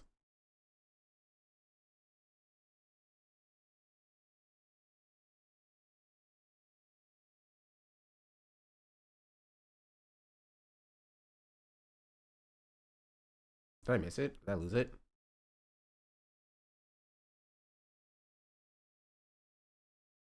Oh, here. It's funny because one of the most iconic photos from 2020 was a guy holding a Mexican flag over a graffiti CNN logo, right? And I want you to refrain from doing that or trying to prove that, like, oh, other communities showed up for you, so therefore you must show up for us. Because it feeds into that transactional nature, right? You're feeding into that transactional nature. Just subscribed. You're playing into the transactional game to be like, oh, you think that you're not showing up for us because we didn't show up for you? Oh, well, we actually did show up for you. Here it is. So now you must show up for us, right? And so instead of doing that, right, refocusing the conversation into being about and reflecting on class dynamics and racial dynamics within, right, the immigrant community is a way more effective strategy than trying to like prove to black people that you were always there for them, right? Because then black people can always, you know, be like, oh, what about, 2014? Where was the movement in 2014? Right? Well, why weren't you there in 2014, 2015? When black people were protesting these deaths or whatever. And then you've gotten into a fight or a battle that's just loses the focus of the actual conversation. Always refocus on the repressive state apparatus, right?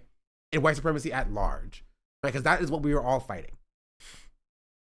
And the biggest annoyance to how the Latino community mostly voted for Trump, I believe. The people being deported didn't vote for Trump, though. That's the point, right? Also, who cares? I don't care. Like, do we check if a black person was a Republican when they get killed by the police? Right? And like, oh, sorry, you were a Republican and you were killed by the police and you were unarmed. Sorry, we're not going to march for you, actually. Right? Do we check their voter registration status?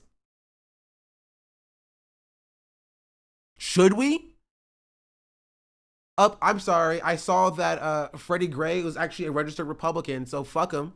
Well, George Floyd, he voted for Trump in 2016. Fuck him. Is that what we're doing? Is that what we've arrived at now? It doesn't matter, and it shouldn't matter. I don't think that innocent people should be black-bagged by the administration.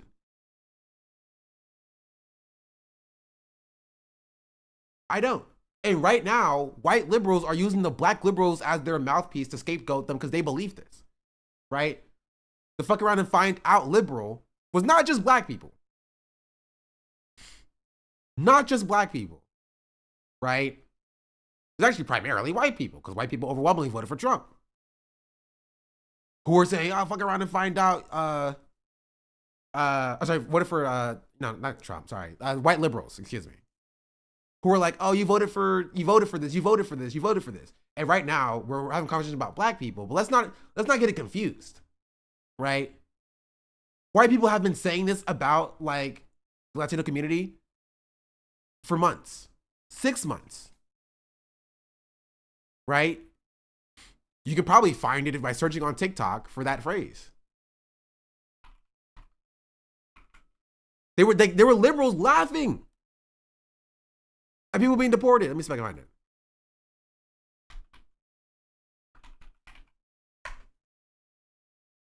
There were liberals laughing at you know what I'm talking about? Liberals were laughing at a woman who was like, not getting deported. It was something. It was a white lady. Maybe she was getting kicked off of her like food stamps or whatever. Or something like that. And then like everybody online just assumed that she voted for Trump. Right?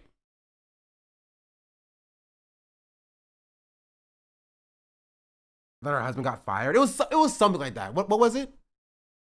But she was a liberal. She voted for Kamala. And she was venting her frustration about the current system. And everybody was like, fuck around and find out. This is what you deserve. You voted for Trump. And she was like, I did not vote for Trump.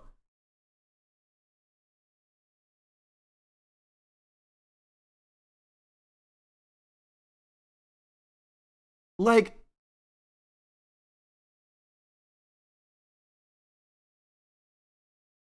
I don't know where it is, but that was a thing that happened.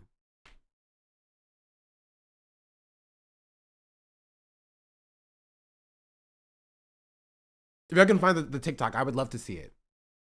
It was our SNAP benefits going away. But yes, it was people got weird satisfaction from it. Like, that's okay. Maybe I was correct. TikTok snap. Find out. Kylie Kelsey.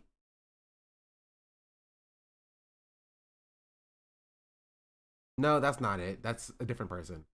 Is this one it? Nope. Was that white woman that Olivia jumped onto? Yes. Olivia had to apologize for her.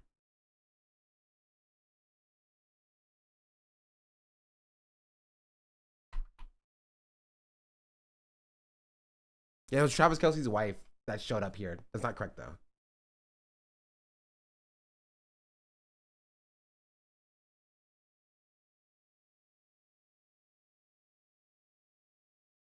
Where is it at? Can y'all find it?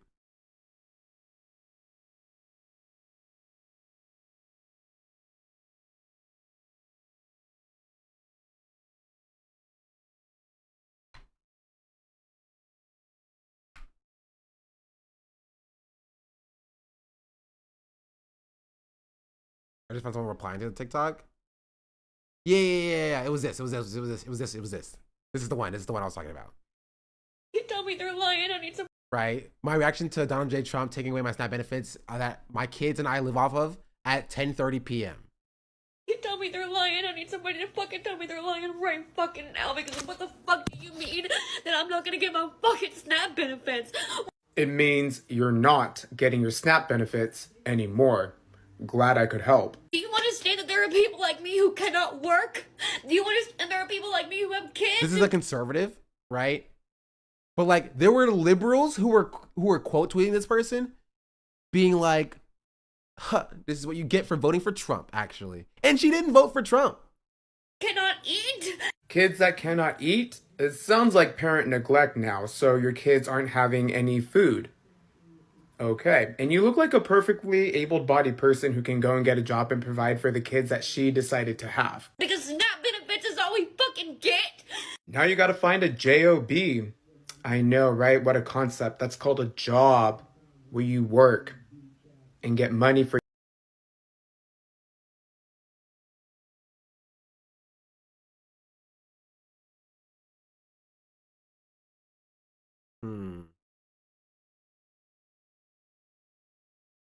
I'm trying to find so we can find Olivia's TikTok on this as well.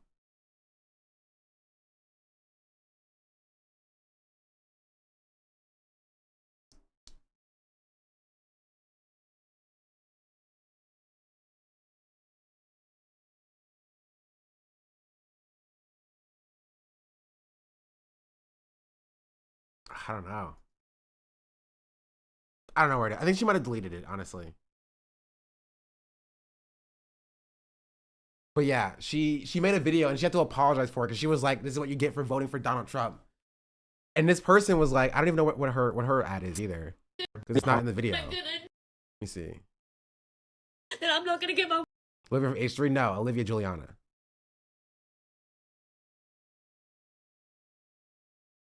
I don't want to scroll through her entire account. When was this posted? It's like 1:30. Okay.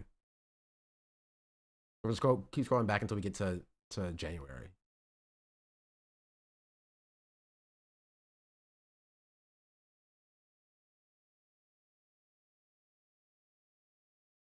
Keep scrolling. What is this? Well, this is 2024. Close. Okay. Gosh darn it. I gotta keep scrolling some more. Get to January.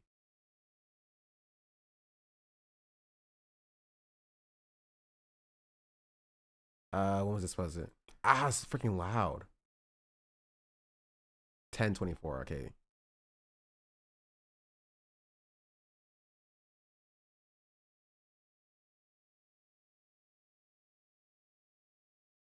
Still 10/24.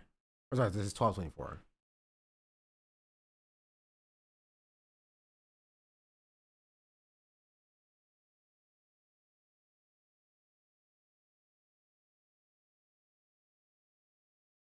Nope, still 12/28.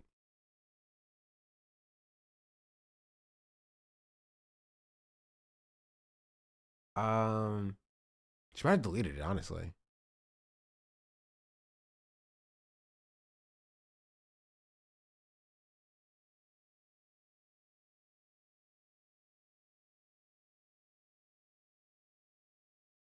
Um,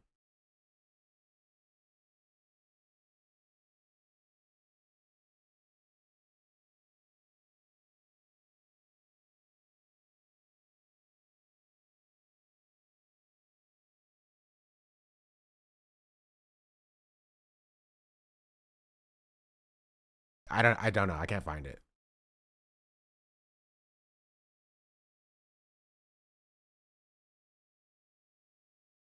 Why does she post so much?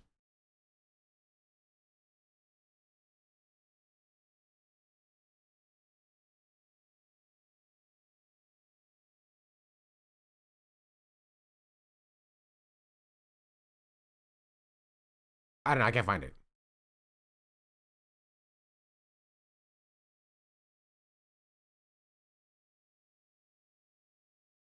Yeah, but she spoke about it and then she had to delete it. Oh, I found it. This is her response to the creators that To the two creators who are absolutely dragging me right now saying FAFO, did you even look at my page?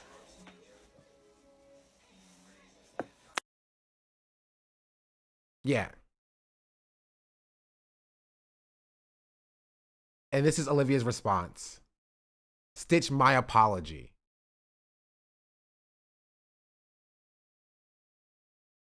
To the two creators who are absolutely dragging me right now saying FAFO, did you even look at my... One of the greatest sins that I struggle with in life is pride. I always have, God willing, I will get better at dealing with it as I get older. But this is an instance where I need to put my pride aside and take responsibility for my actions and apologize for my actions. This creator posted a video expressing very vulnerably her upset and discomfort at what her and her family will deal with as a result of Donald Trump's federal spending freeze. I posted a video where I green screened that video in the background.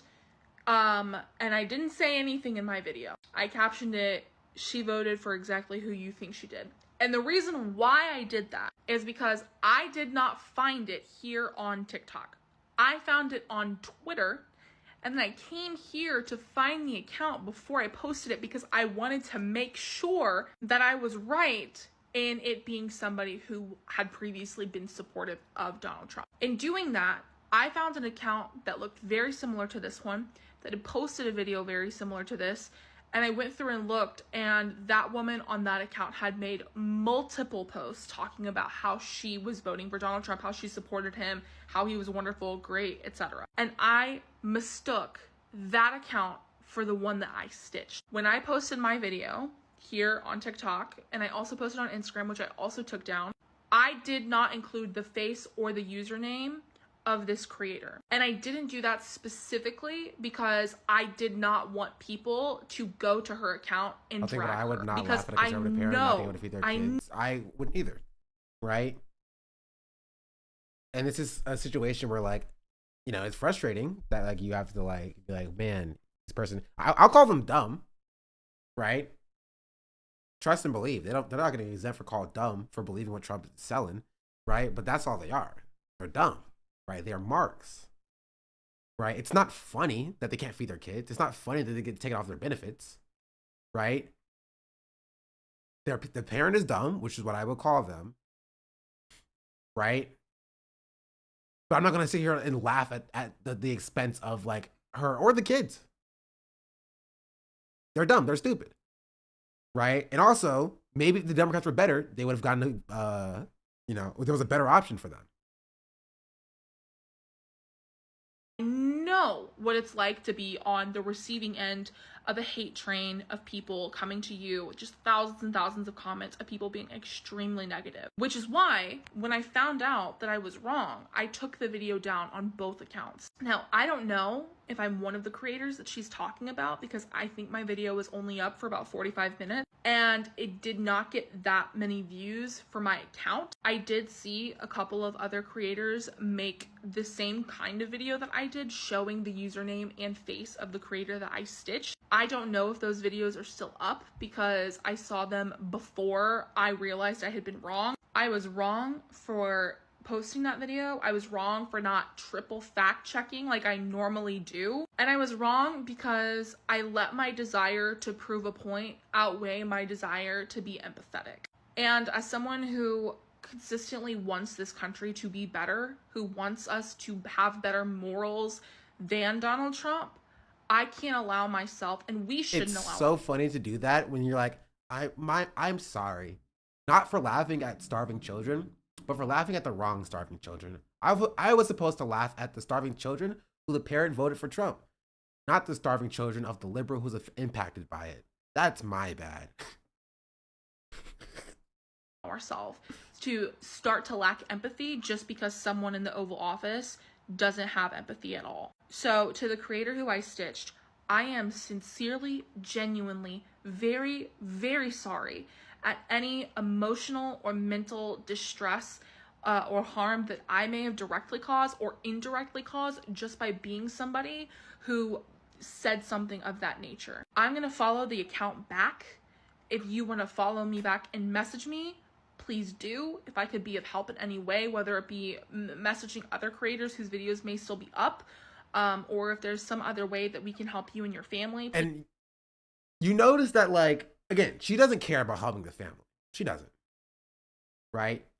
She's just mad that she accidentally dunked on a liberal. She's like, oh my goodness. Oh my goodness. You voted for Kamala Harris?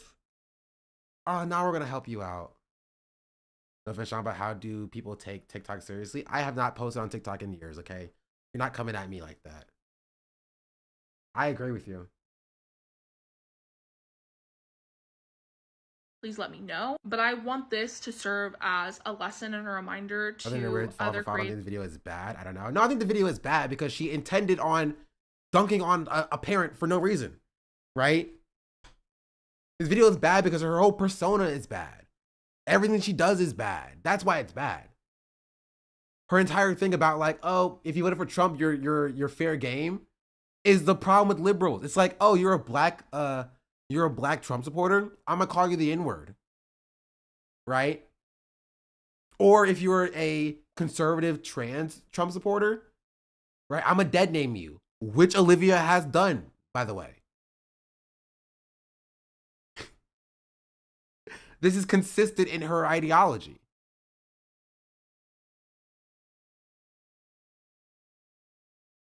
Not even necessarily political ones, but just in general, when we do something wrong, we have a moral responsibility as people with such large platforms to be honest about our mistakes and take responsibility for our actions. I was wrong in what I did. I am sorry, and I take full responsibility for posting that video. And if I didn't do that and I didn't apologize and I didn't make it clear why I did what I did or why I believed what I believed, I would be no better than the people who... Yeah, but I have no context as creator, but I will say I don't think she had the children in mind. I think you guys are going to be contextualizing her responsibility again. I don't know this girl. No, that's the point, though. Right? You being like, I'm going to dunk on a conservative mother who can't pay for her kids' SNAP benefits. That's what the original video was, chatter. Like, I don't know what you're talking... The original video is my reaction to Donald J. Trump taking my SNAP benefits that my kids and I live off of at 10:30 p.m. That is the original video. And if you see this, even if this person is a Trump supporter, and your first response is, huh, LOL, sucks to suck, you deserve it because you voted for Trump, you're a bad person. You are a bad person. Genuinely. Genuinely. This person voted for Trump or not, I don't care. I don't think Trump should be taking away people's SNAP benefits. And you dunking on this person because you assume that they voted for Trump is crazy. And only walking it back instead of being like, huh, maybe I'm a bad person for dunking on a working class mother who's on SNAP for getting those benefits taken away, right? The response is, wow, I'm so wrong. I'm so sorry, lady. You're on the good side, right?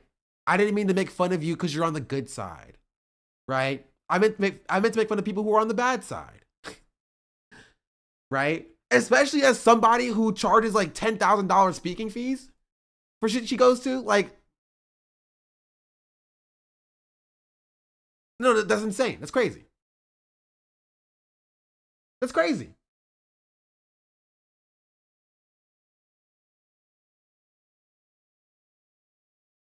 For what? For speaking at things. She's covered by like UMG.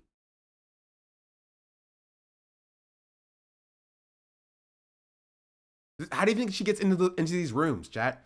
How do you think that she's floated as a creator that can like speak to young men? Does she get booked?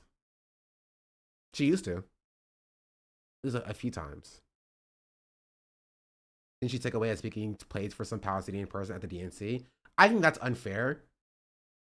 Because that implies that there was going to be a Palestinian there in the first place. Right? And there wasn't going to be. It's the DNC. So no, she didn't take a speaking space away. She had a slot speaking at the DNC. She had the Matt Gaetz dunk once and was able to live off of that, which is cool, but now she's a trumpet for the DNC. Yes. I see people who voted for Trump who lose their benefits as the biggest victims intellectually. I mean, yeah, because they're dumb. They are naive, right? Or they're, you know, they wanted the racism and they're being affected by it. But they're still working class, you know what I mean? Right? They could have voted for Trump for racist reasons, but they're still working class people. You know? I don't think their kids should starve either. Just to make a point.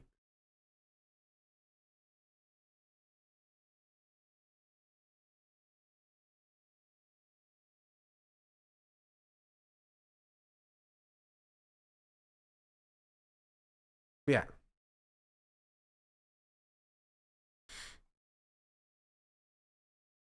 But this is actually exactly what's happening with like this. It's the same group of people.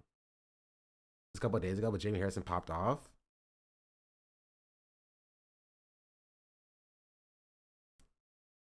I'm not reading this. Too many words, and I don't care.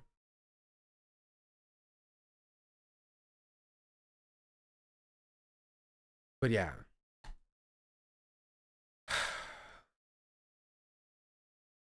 I will say, and we'll end it off on this. I am curious about what Lil Bill's take is.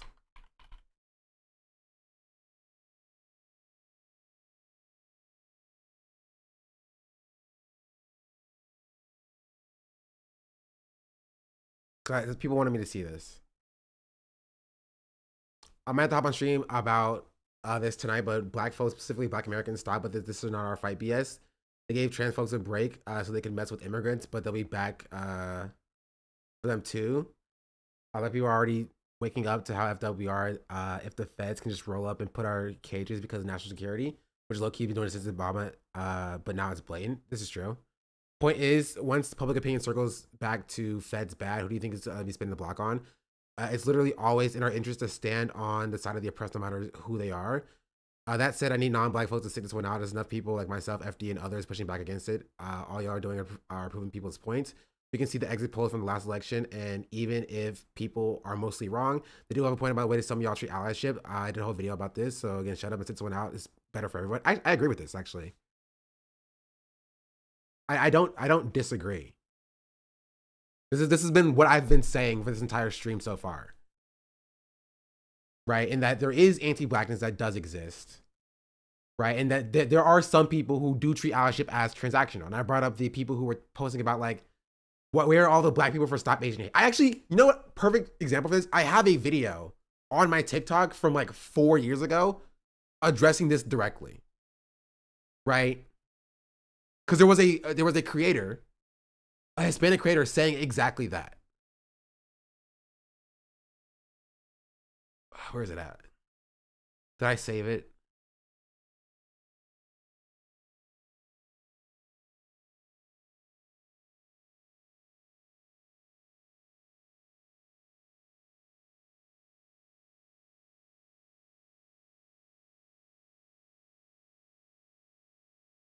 Yes, it's this. It's this. All right, so I want to talk about this. This is context. June 6th, 2020. Sorry, not June 6th. June 22nd, 2020. I can't read. This is younger Sean. All right, so I want to talk about this video. Realize is that y'all had so many fucking Hispanics behind y'all's movement, and the second that your color isn't involved in incidents like this, you want to turn a fucking blind eye. In comments like this,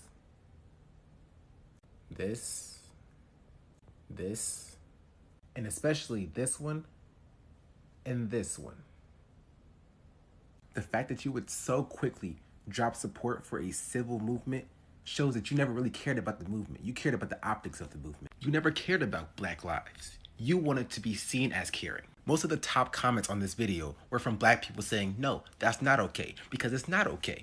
Black Lives Matter isn't a movement just for Black people. It's about addressing injustices in America that affects all minorities. Stop trying to make this a Black versus minority thing, because it's never been that. It's a people versus a system thing.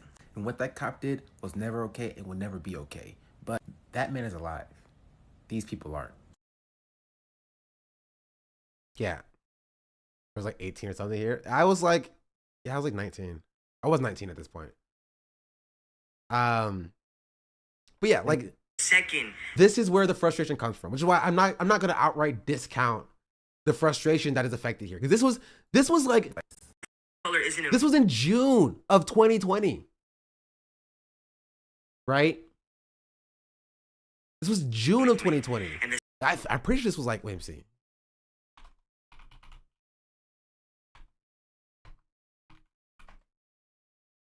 Yeah, this was a month, less than a month after George Floyd's death, right? His murder by the hands of the police, right? And there were people being like, where's Black Lives Matter at? Where's Black Lives Matter at? Why Black Lives Matter don't care about this? Why Black Lives Matter don't care about this? Where y'all at? Where y'all at? Why are you not talking about this guy, this Mexican guy who was harassed by the police? Why are you not talking about that? Because that did exist.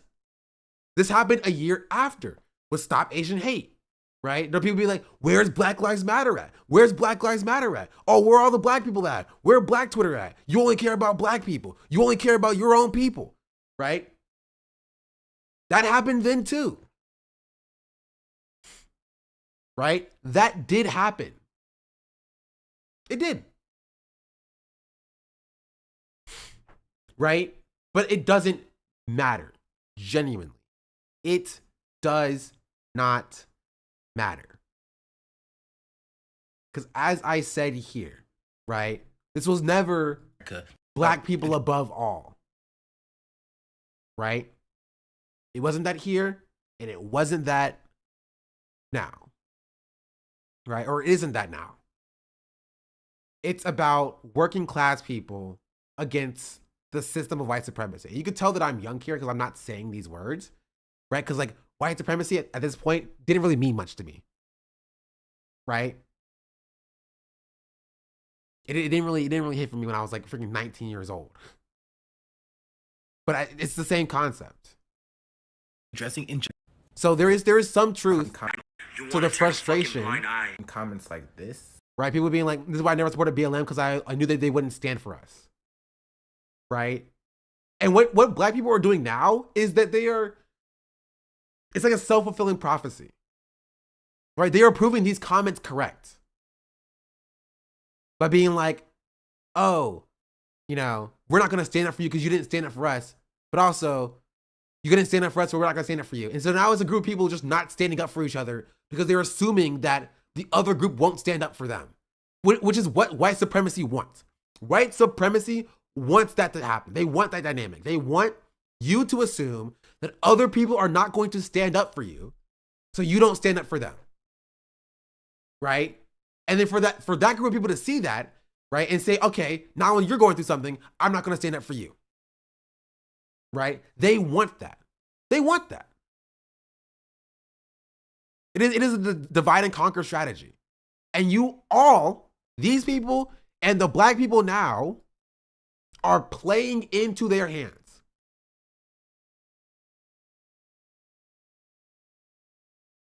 Playing into their hands.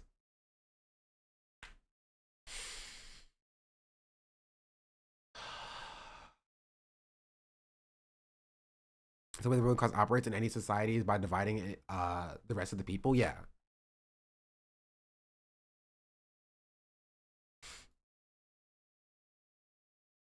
Right? And I do think that these nuances get lost, right? Especially like in like Hassan's chat, because I saw it yesterday, in that a lot of people were discounting the fact that like this existed, right? There were people who were discounting the fact that this existed. He'd be like, no, it was always peaches and creams for like solidarity with black people, when that's not necessarily the case.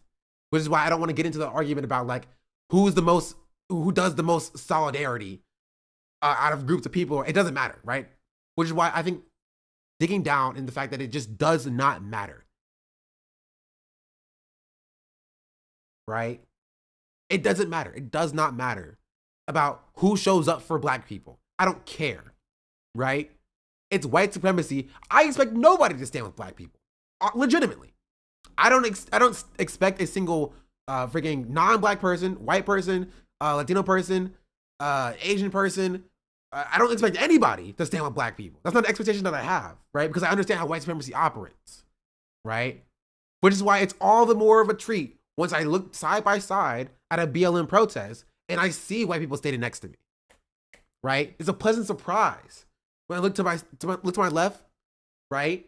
Becky's there. White girl's there. Look to my right. Right, I see Hispanic people there. Should I don't expect all black people to contribute either? Yeah.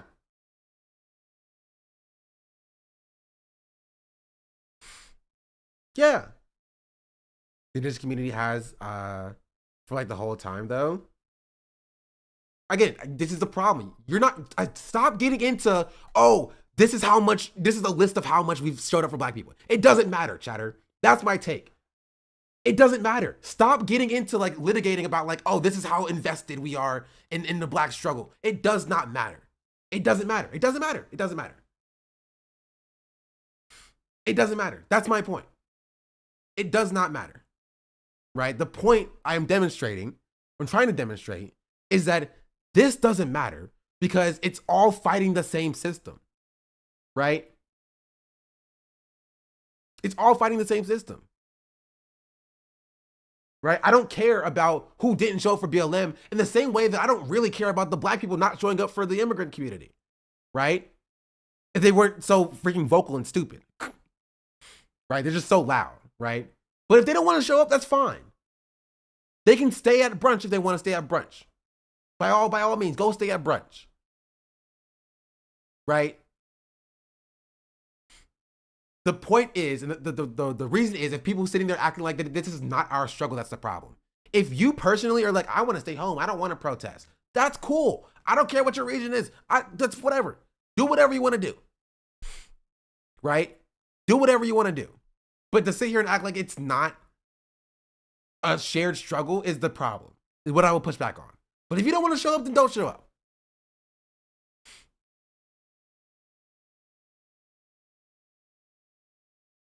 So everything happening to Haitians during the last election, the last thing on my mind was what happened to Black Solidarity? Yeah.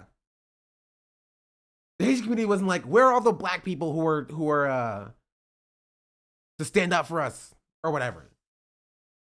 Because they were there. Right?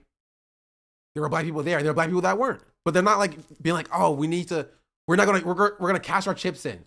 Us Haitians, we were there for BLM. Now we're trying to cash our chips in. All right, black people, come with us. Right? Because it's not transactional. It's just not. The boys are liars. The boys are liars. Say your goodbyes. You're not looking at me, boy. Yo, the majority report, thank you for the raid. Welcome in, raiders. Hello, hello, hello. We're talking about black people and protesting, and black people not wanting to protest sometimes.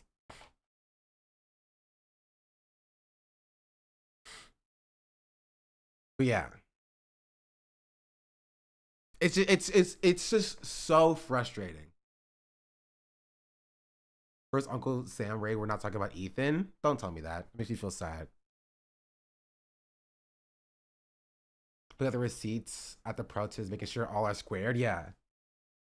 I rock up to the protest and being like, all right, I'm here now. Everybody pull out your phones, open up your Instagrams, show me the black squares. Show me the black squares. No black squares, I leave the protest. For every black square is another friend I bring with me. 1 black square. All right, let's go. 2 black squares. All right, let's go. I'm not protesting if I don't see a black square. You better show me the black square or it's over. Or it's cooked. I don't know what to tell you. So yeah. It's I get where the frustration comes from.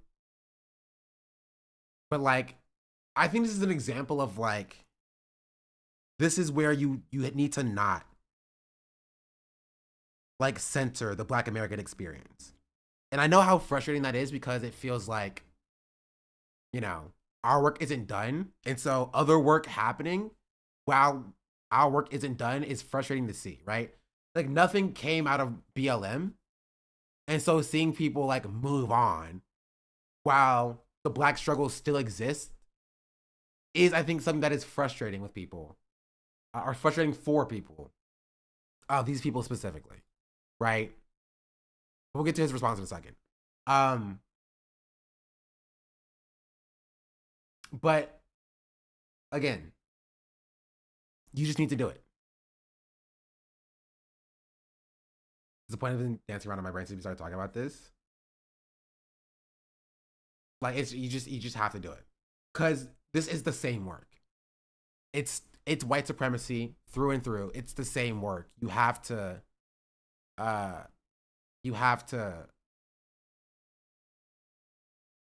the work.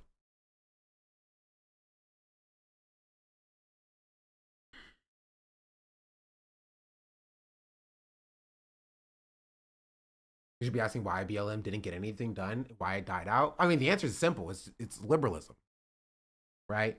I am a firm believer that BLM died out when it did. Because the boys are liars. The boys are liars. Double raid. You're not looking at me, boy. Yo, I didn't see the right thing for the raid. Welcome in, everybody. We're talking about Black people. What's up? But to answer your question, Chatter, why did BLM die out? Liberalism. I'm a firm believer if the reason why Joe Biden won so handedly in the 2020 election is because of the fire and the motivation that came out of summer of 2020 protests. Right? The summer of 2020 protests. And so, because that fire was all directed into Joe Biden to light the Joe Biden steam engine, right? People expected that to do something, and it kind of let it sit there, and then it just didn't happen because it's liberalism, because it's Joe Biden, and Joe Biden was never gonna fix anything, you know. BLM wasn't the start either; it was the boiling point. It doesn't do any good not to be like we were there in 2014, much like 2020. Yeah. Well, the answer is that there wasn't many people there in 2014 in the first place, right? Which is where I think a lot of this frustration comes from, right? Where a lot of this frustration comes from is that there wasn't a robust movement in 2014 to 2020, where there were Black people trying to get people to care about Black lives, right? Which is where the cry of Black Lives Matter came from, right? It wasn't just a movement name. It wasn't just a slogan. It was a cry, right? It was a plead to society at large to care about Black people being unjustly killed by police, right? And it wasn't until 2020 when it started to be taken seriously, right? With Breonna Taylor and George Floyd and Ahmaud Arbery. Even though Ahmaud Arbery wasn't killed by the police, he was gunned down by two racist white dudes. But that's where it came from. Right? It's the same system. Right? That story was so insane. It was insane. It was crazy. But that's where the frustration comes from. Is that there were examples like this where people were doing this. Internet's fucking blind eye. Right? To be like, and the second, how dare you not show up for us Black people? We showed up for BLM, right? That was happening in 2020 during the height of BLM. And so I understand why people are frustrated. But again, you gotta hold that, you know? Black activism has never been and will never be transactional. Black people's work will never be done. And it's frustrating to see, right? We are seeing a fatigued people, right? A fatigued people having to do a lot of work and reckoning with the fact that, you know, the work is never done, right? Because Black people will not be free so long as the system is in place. Under white supremacy, the last group of people to be freed would be Black people, right? Because that's how the system is structured. The system is structured to be able to absorb, the Asian community, the Hispanic community, if it needs to be under white supremacy, right? The only group that cannot be absorbed under white supremacy, under the concept of whiteness, is Black people, right? And so it's a reckoning with the fact that the work is going to be consistent that I think got a lot of Black people fatigued. And this is an example of that fatigue, in my personal opinion, right? Even though I think this is completely incorrect and wrong, right? Because that's what it comes with being Black, right? In America, right? You have to fight for oppressed people because you are going to be on the chopping block. You will. All the white liberals at my school were very vocal about BLM in 2020 not living in the world is completely normal. It's all a trend, those buggers. I agree. Right? And do I blame them for wanting to check out, to go to brunch? Nah, but you do gotta get over it if you're a leftist. I will say, if you're gonna go to brunch, at least be quiet about it. You know what I mean? And the problem is that, like, I don't want to use Deontay as an example. But like, these people not only want to go to brunch, but they want to be acknowledged, right? They want a permission slip to be able to go to brunch, right? They want to be like, all right, Black people, you've done your job. Time to check out. We got this. We'll take it from here. That's what they want. And they have to realize that you're just not going to get that. Right? So if you want to go to brunch, but like, leave the rest of us to do the work. Don't try to sit here and act like Black people as a whole should check out just because you don't want to do the work. Why are we announcing our departure as though it wouldn't be acceptable for other folks to do? Imagine staying home white folks minding your business. Yeah. Which is actually exactly what we looked at with the 1968 video, right?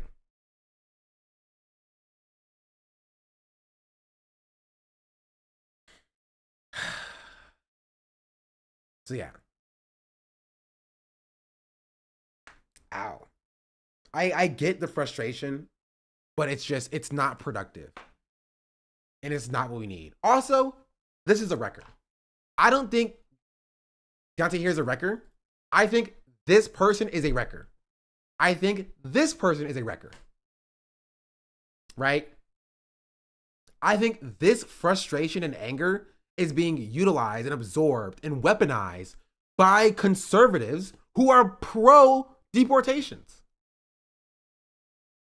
Right? By FBA reactionary conservatives who are pro deportations. And they're trying to get Black people on board with deportations by weaponizing racial dynamics, right? In real frustration. That's what's happening here. And that's why it's so frustrating to see.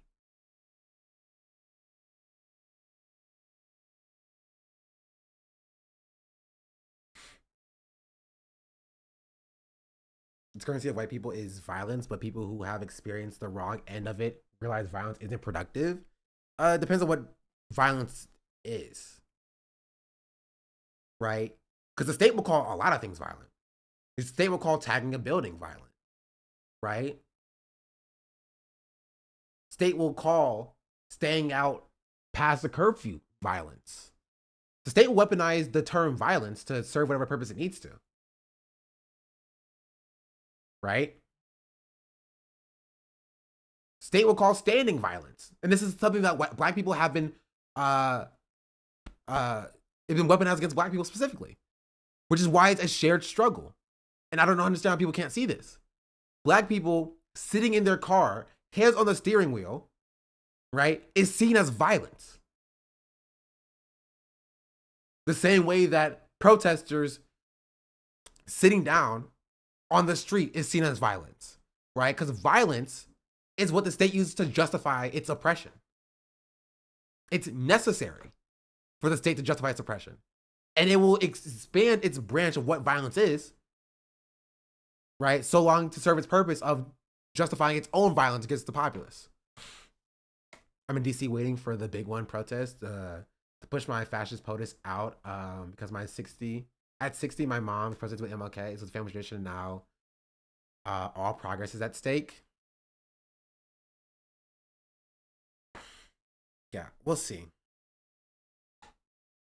I think genuinely, this is my take on the protest and the size. I think this has the potential to be the largest protest in American history. Like 2020 was the largest protest in American history. I can see this growing. Right? Just because as people became more tapped in and as we become more connected with technology, right? Organizing people just is a lot simpler. A lot simpler than back in the day where like you have to like knock on doors directly. You know? Now it's as simple as a flyer being posted on Twitter to be seen by 5 million people.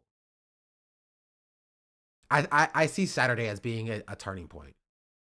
And I see Saturday as being violent. Not from the protester side, but from the police side. Especially with the Marines being mobilized. Especially with the National Guard being mobilized and LAPD and the Sheriff's Department. Like things of that nature. I see it being very large. I was like, you won't know if I'm out there. Or maybe you will if I stream it. They want permission to give up? Yes. Yep. These people want permission to give up. Like 100%. That's my take as well.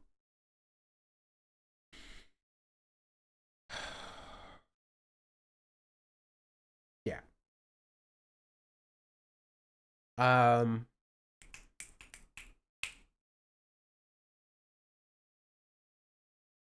That's my take. I think I spoke about this enough. I covered this enough.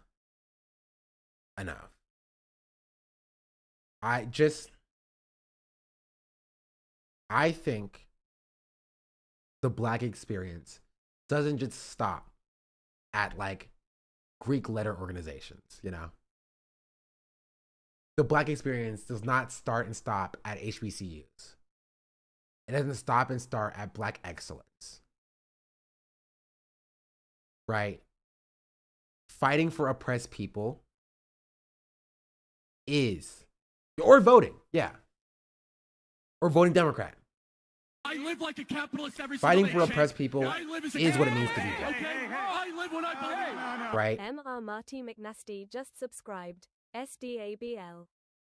That is what it means to be Black. Fighting for people who are oppressed.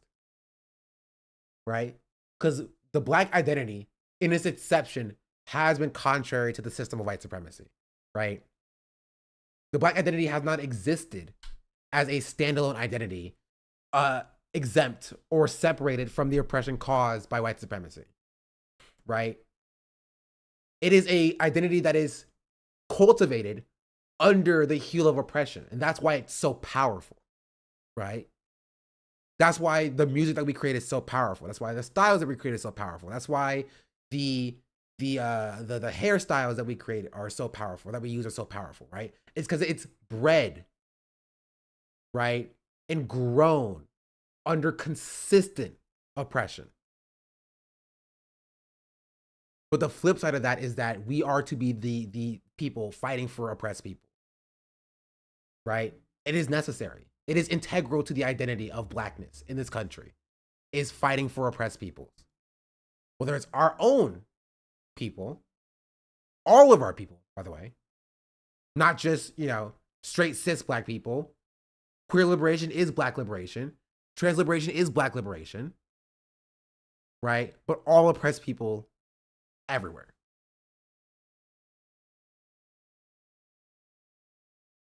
As a Hispanic, I had to learn to just erase folks who will say that race isn't even real from my mind. There's just obviously waste my time with those types anymore.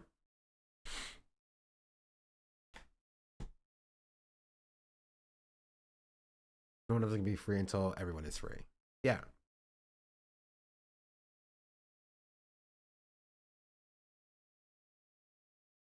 That's my take.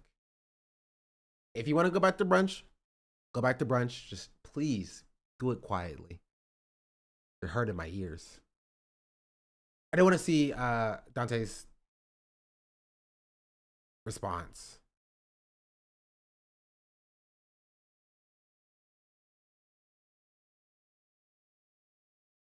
Predicament that we're in.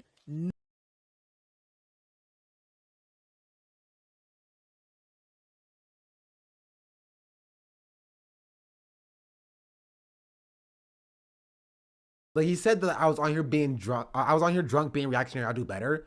But he still leaves these posts up. You know what I mean? One of the worst things about being black in America has got to be experiencing racism from other minorities, bro. That shit is so disheartening. Like, damn, bro, you too? And one of the reasons why we be feeling so jaded about this is because black people are always down with other people's causes. Like, to be black in America means... Like, you can't say this after saying, it's fuck y'all till y'all figure it out. You know what I mean? It's kind of fuck y'all till y'all figure it out. That is contrary to your take. That is not the same take at all.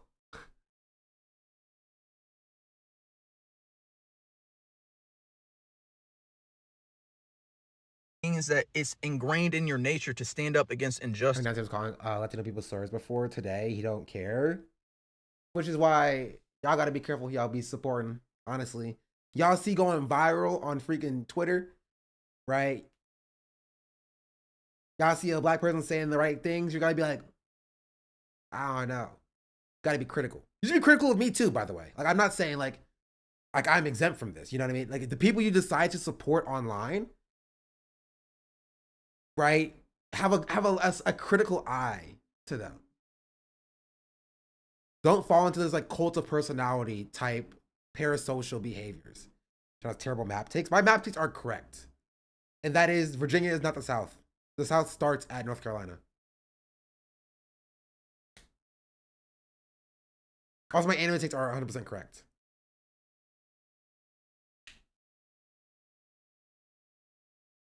Jason would say otherwise. Jason is in South Africa, okay? I don't need Jason to involve himself in the intricacies of the South. I don't think Dragon Ball Z is good. Dragon Ball Z is good. He's in DC. I could have sworn he was in South Africa with Little Bear. I could have sworn he's from Louisiana. Is he not? I could have sworn he was in South Africa with Little Bear. Maybe he's South African. His parents are from South Africa. His parents are from South Africa. There, that makes sense. All right, that's fair. That's fine. The US is basically South Africa. To be fair, South Africa is basically the US.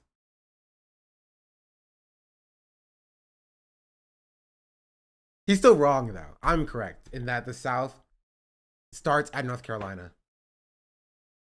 And that shit just don't be feeling reciprocated, bro. Like, black people are always accepting of other people into our cultures. We might make our jokes or whatever, hee hee ha ha, but if you contribute to our culture, we will welcome you into our spaces. And it just be sad to like, it'd be like, damn, bro, you too. Like, this is a fair take to have. Like, I'm not gonna sit here and say this is invalid, but like, what does this serve in this moment to justify not protesting on the behalf of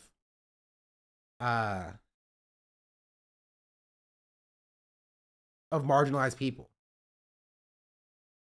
Virginia is more south than North Carolina. You're wrong. Mod's been that guy.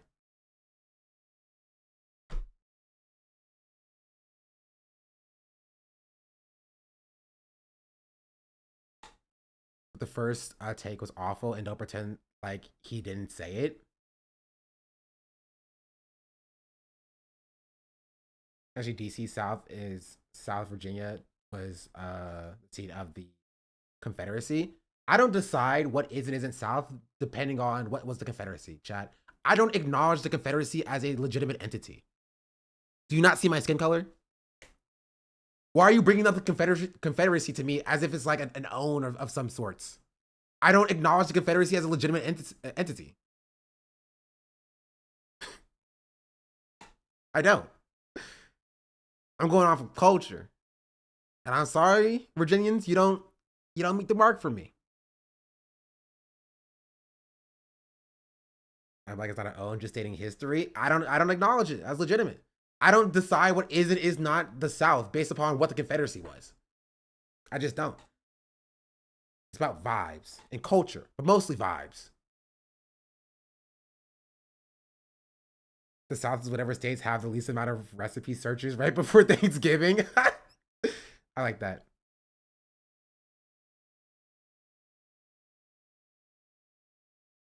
I like that. Anyway, that's what my take is. If you want, okay. I was gonna pull up my map, but I have a meeting to be in, so I do have to leave. And the last thing that I'll say is that I think it's fair to not want non-Black people speaking about it specifically, because it does run as there's a level of nuance in this discussion that's not as simple as just shut up Black people, go out to the protest, who cares, you know? There is a level of nuance in the frustration of why Black people are invested in this.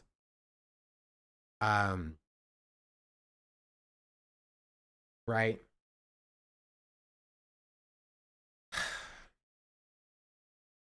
So yeah. That's what my take is.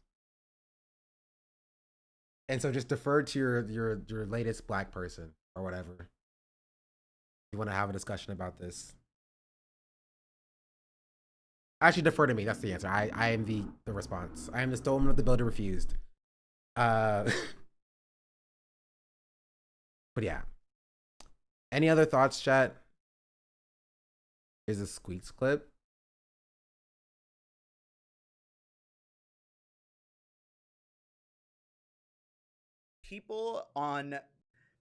If people on the common conversation becomes like, fuck this group of people.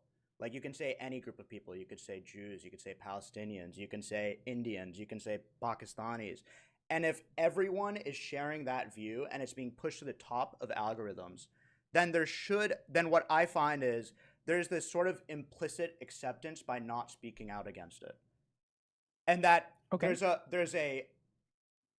a responsibility that people have to say, no, you know what? I'm not going to be meeting that vitriol with vitriol. I think that's wrong. You know, like, I think that's an incorrect stance to have. And let me explain to you why. And, try to have a conversation with people.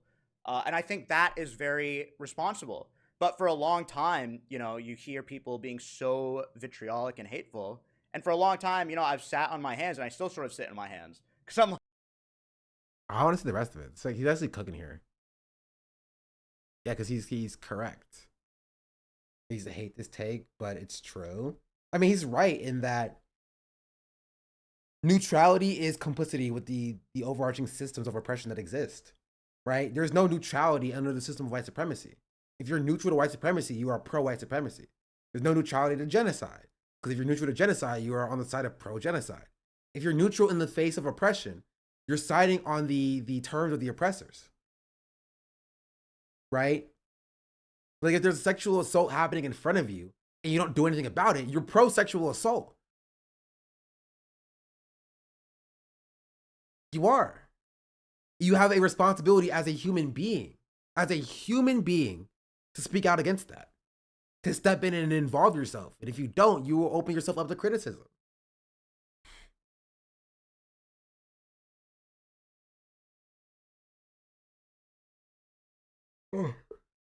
That's my take. I agree with Squeaks on this. And maybe we'll get more of this tomorrow. But I think I've said everything I wanted to say, actually. I think I got through everything, which is kind of crazy.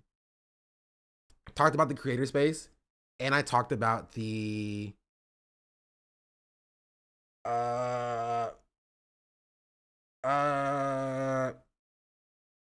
black community takes that I had.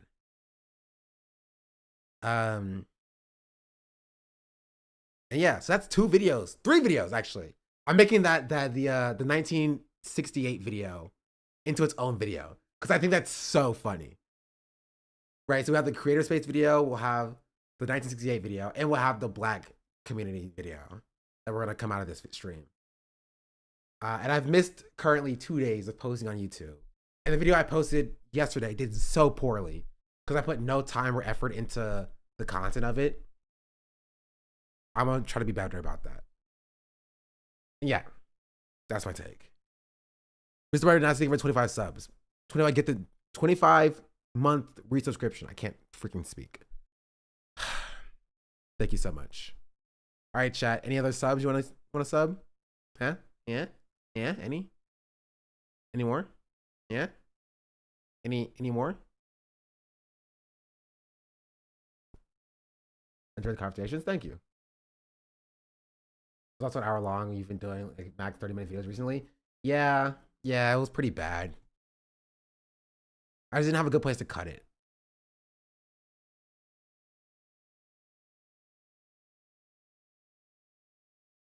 Did you see the Superman trailer? I did not. Maybe tomorrow. Before Kaku's didn't give her the 5 gifted subs. Much appreciated.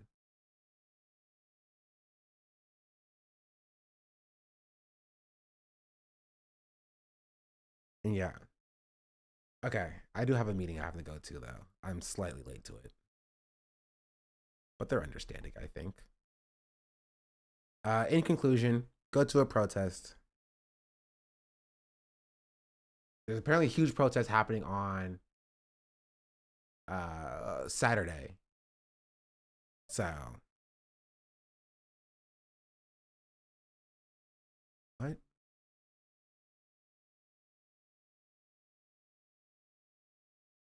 Okay, I just don't show me any asthma stuff, please. Please, you're a streamer. You're always late.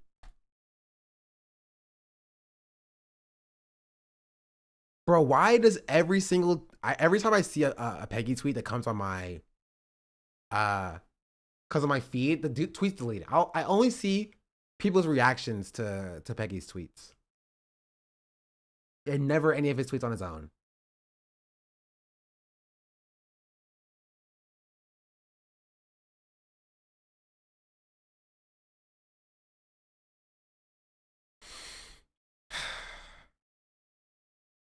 Wait, what? Okay.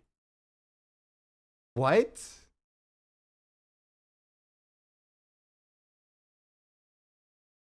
Because he always deletes them? Yeah. It says, Dear Hassan Piker, thank you for your participation in the Global Entry Program of U.S. Customs and Border Protection. Global Entry is a voluntary program available to travelers that pass a comprehensive background investigation. Applicants found to be ineligible for Global Entry participation may still be permitted to enter into the United States, although they will not be permitted to use the Global Entry lanes.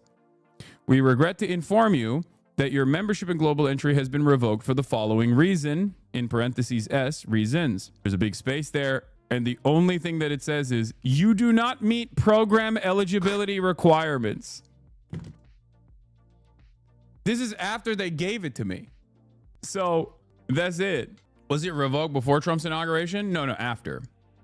It says, Dear Hassan Pike. That's crazy.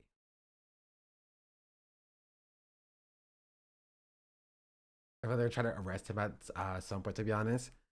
I think they are shuffling him through the regular line just so he doesn't like slip through the cracks so they can like detain him next time he comes into the US. Like, legitimately, I don't think Assange should leave the country. He's talking about the PSL thing? No. Okay, my take on the PSL thing is this. I don't live in DC, so I can't speak about the intricacies of DC's immigrant system. I think that generally, as a general thing, organizing protests should include people from the community of the protest that it's going to be in. I think that's the case. If it doesn't, then I think that's not a great protest. But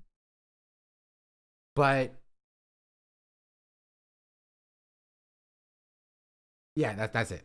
Just I don't know the strategic reason about why it's at Columbia Heights Plaza. I don't know that. I don't know the intricacies of the area.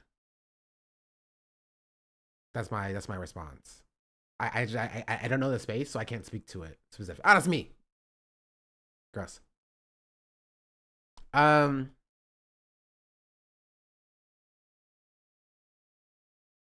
yeah, I think I covered all of this. Ah, it's me. Gross. Oh wait, okay. We'll end with this, chat. We will end with this because I think it's funny. I know black. I know black. Impossible. I know black. I'm Dominican. I'm Puerto Rican. I know black. Be looking just like me. Be having the same hair. I be touching it like, it's not the same. It's not the same. It's not the same, papi. It's not the same. They try to salsa that shit off. I be like, no, it's not the same. I know black. Negro nunca, nunca. I know no, nunca. I know black. I'm like, no, you black. No. I know black. Dominica. I go, I know, but you're black. No, papi. I know black. No, black. I know. Okay, that's really funny. My entire childhood with uncles and my dad. You don't have to be an immigrant to rally for their plight is the logic, I think. I'm not saying like the protest is bad, right? But I'm just saying that the conversation is not about like, should you be protesting? The conversation about should you be protesting in this area, right? That's what the question is. I think that whenever you have a protest, you should do it in conjunction with that local community. Apparently it was there to show solidarity for the Latinos, Hispanic population there. Personally, I agree with the take that people were making it seem like PSO would be the reason ICE goes into these neighborhoods. ICE already knows about these neighborhoods, but yes, you should listen to local organizers. Yeah. Like, I don't think PSO is like giving ICE a tip about these are where like undocumented immigrants are. But you are bringing direct police presence to these areas, right? If they're violence that does break out, the police will be and ICE will be knocking on these people's doors, asking them for what they saw through their windows, you know? That's just the case. Right? There will be a presence of ICE directly in these streets.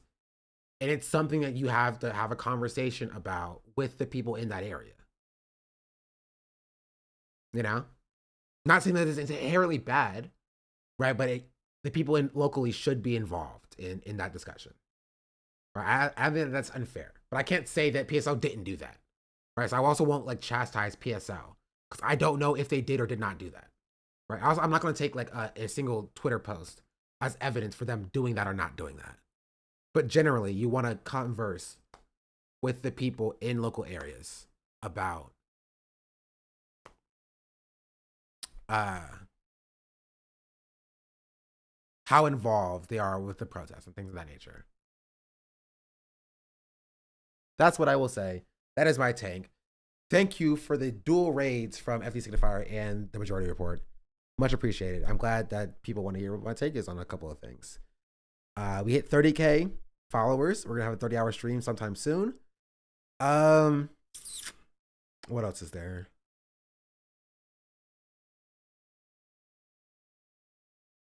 And yeah.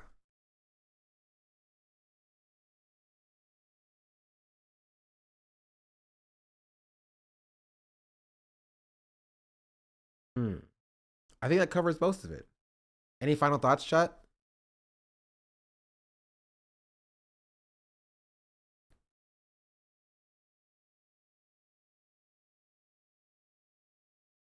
Okay, don't call it a DP raid. Why are we calling it a DP raid? There was a twin denim thing, but not important. Yeah, but didn't we already look at that? Didn't he? Did he do it again? Did he do it a second time? That's what I asked earlier.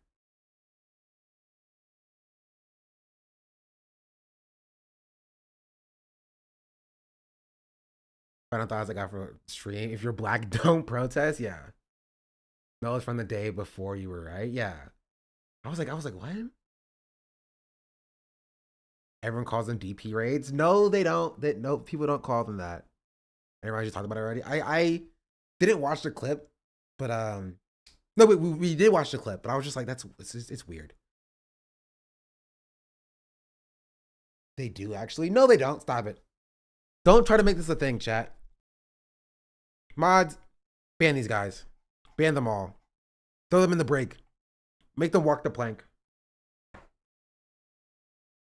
And yeah. Also, shout out for YouTube chat for being here. YouTube chat had like stayed around like 200 viewers today. It was kind of crazy. Do you ever watch any of the Black Liberation Media content? They talk about a lot of these things. You can send it to me in Discord. Or in Twitch chat, because I don't watch YouTube chat. But and if it's relevant, we can take a look at it. That's what I'll say. But yeah, shout out YouTube chat. Much love. I'm out. Also, my hair is out today.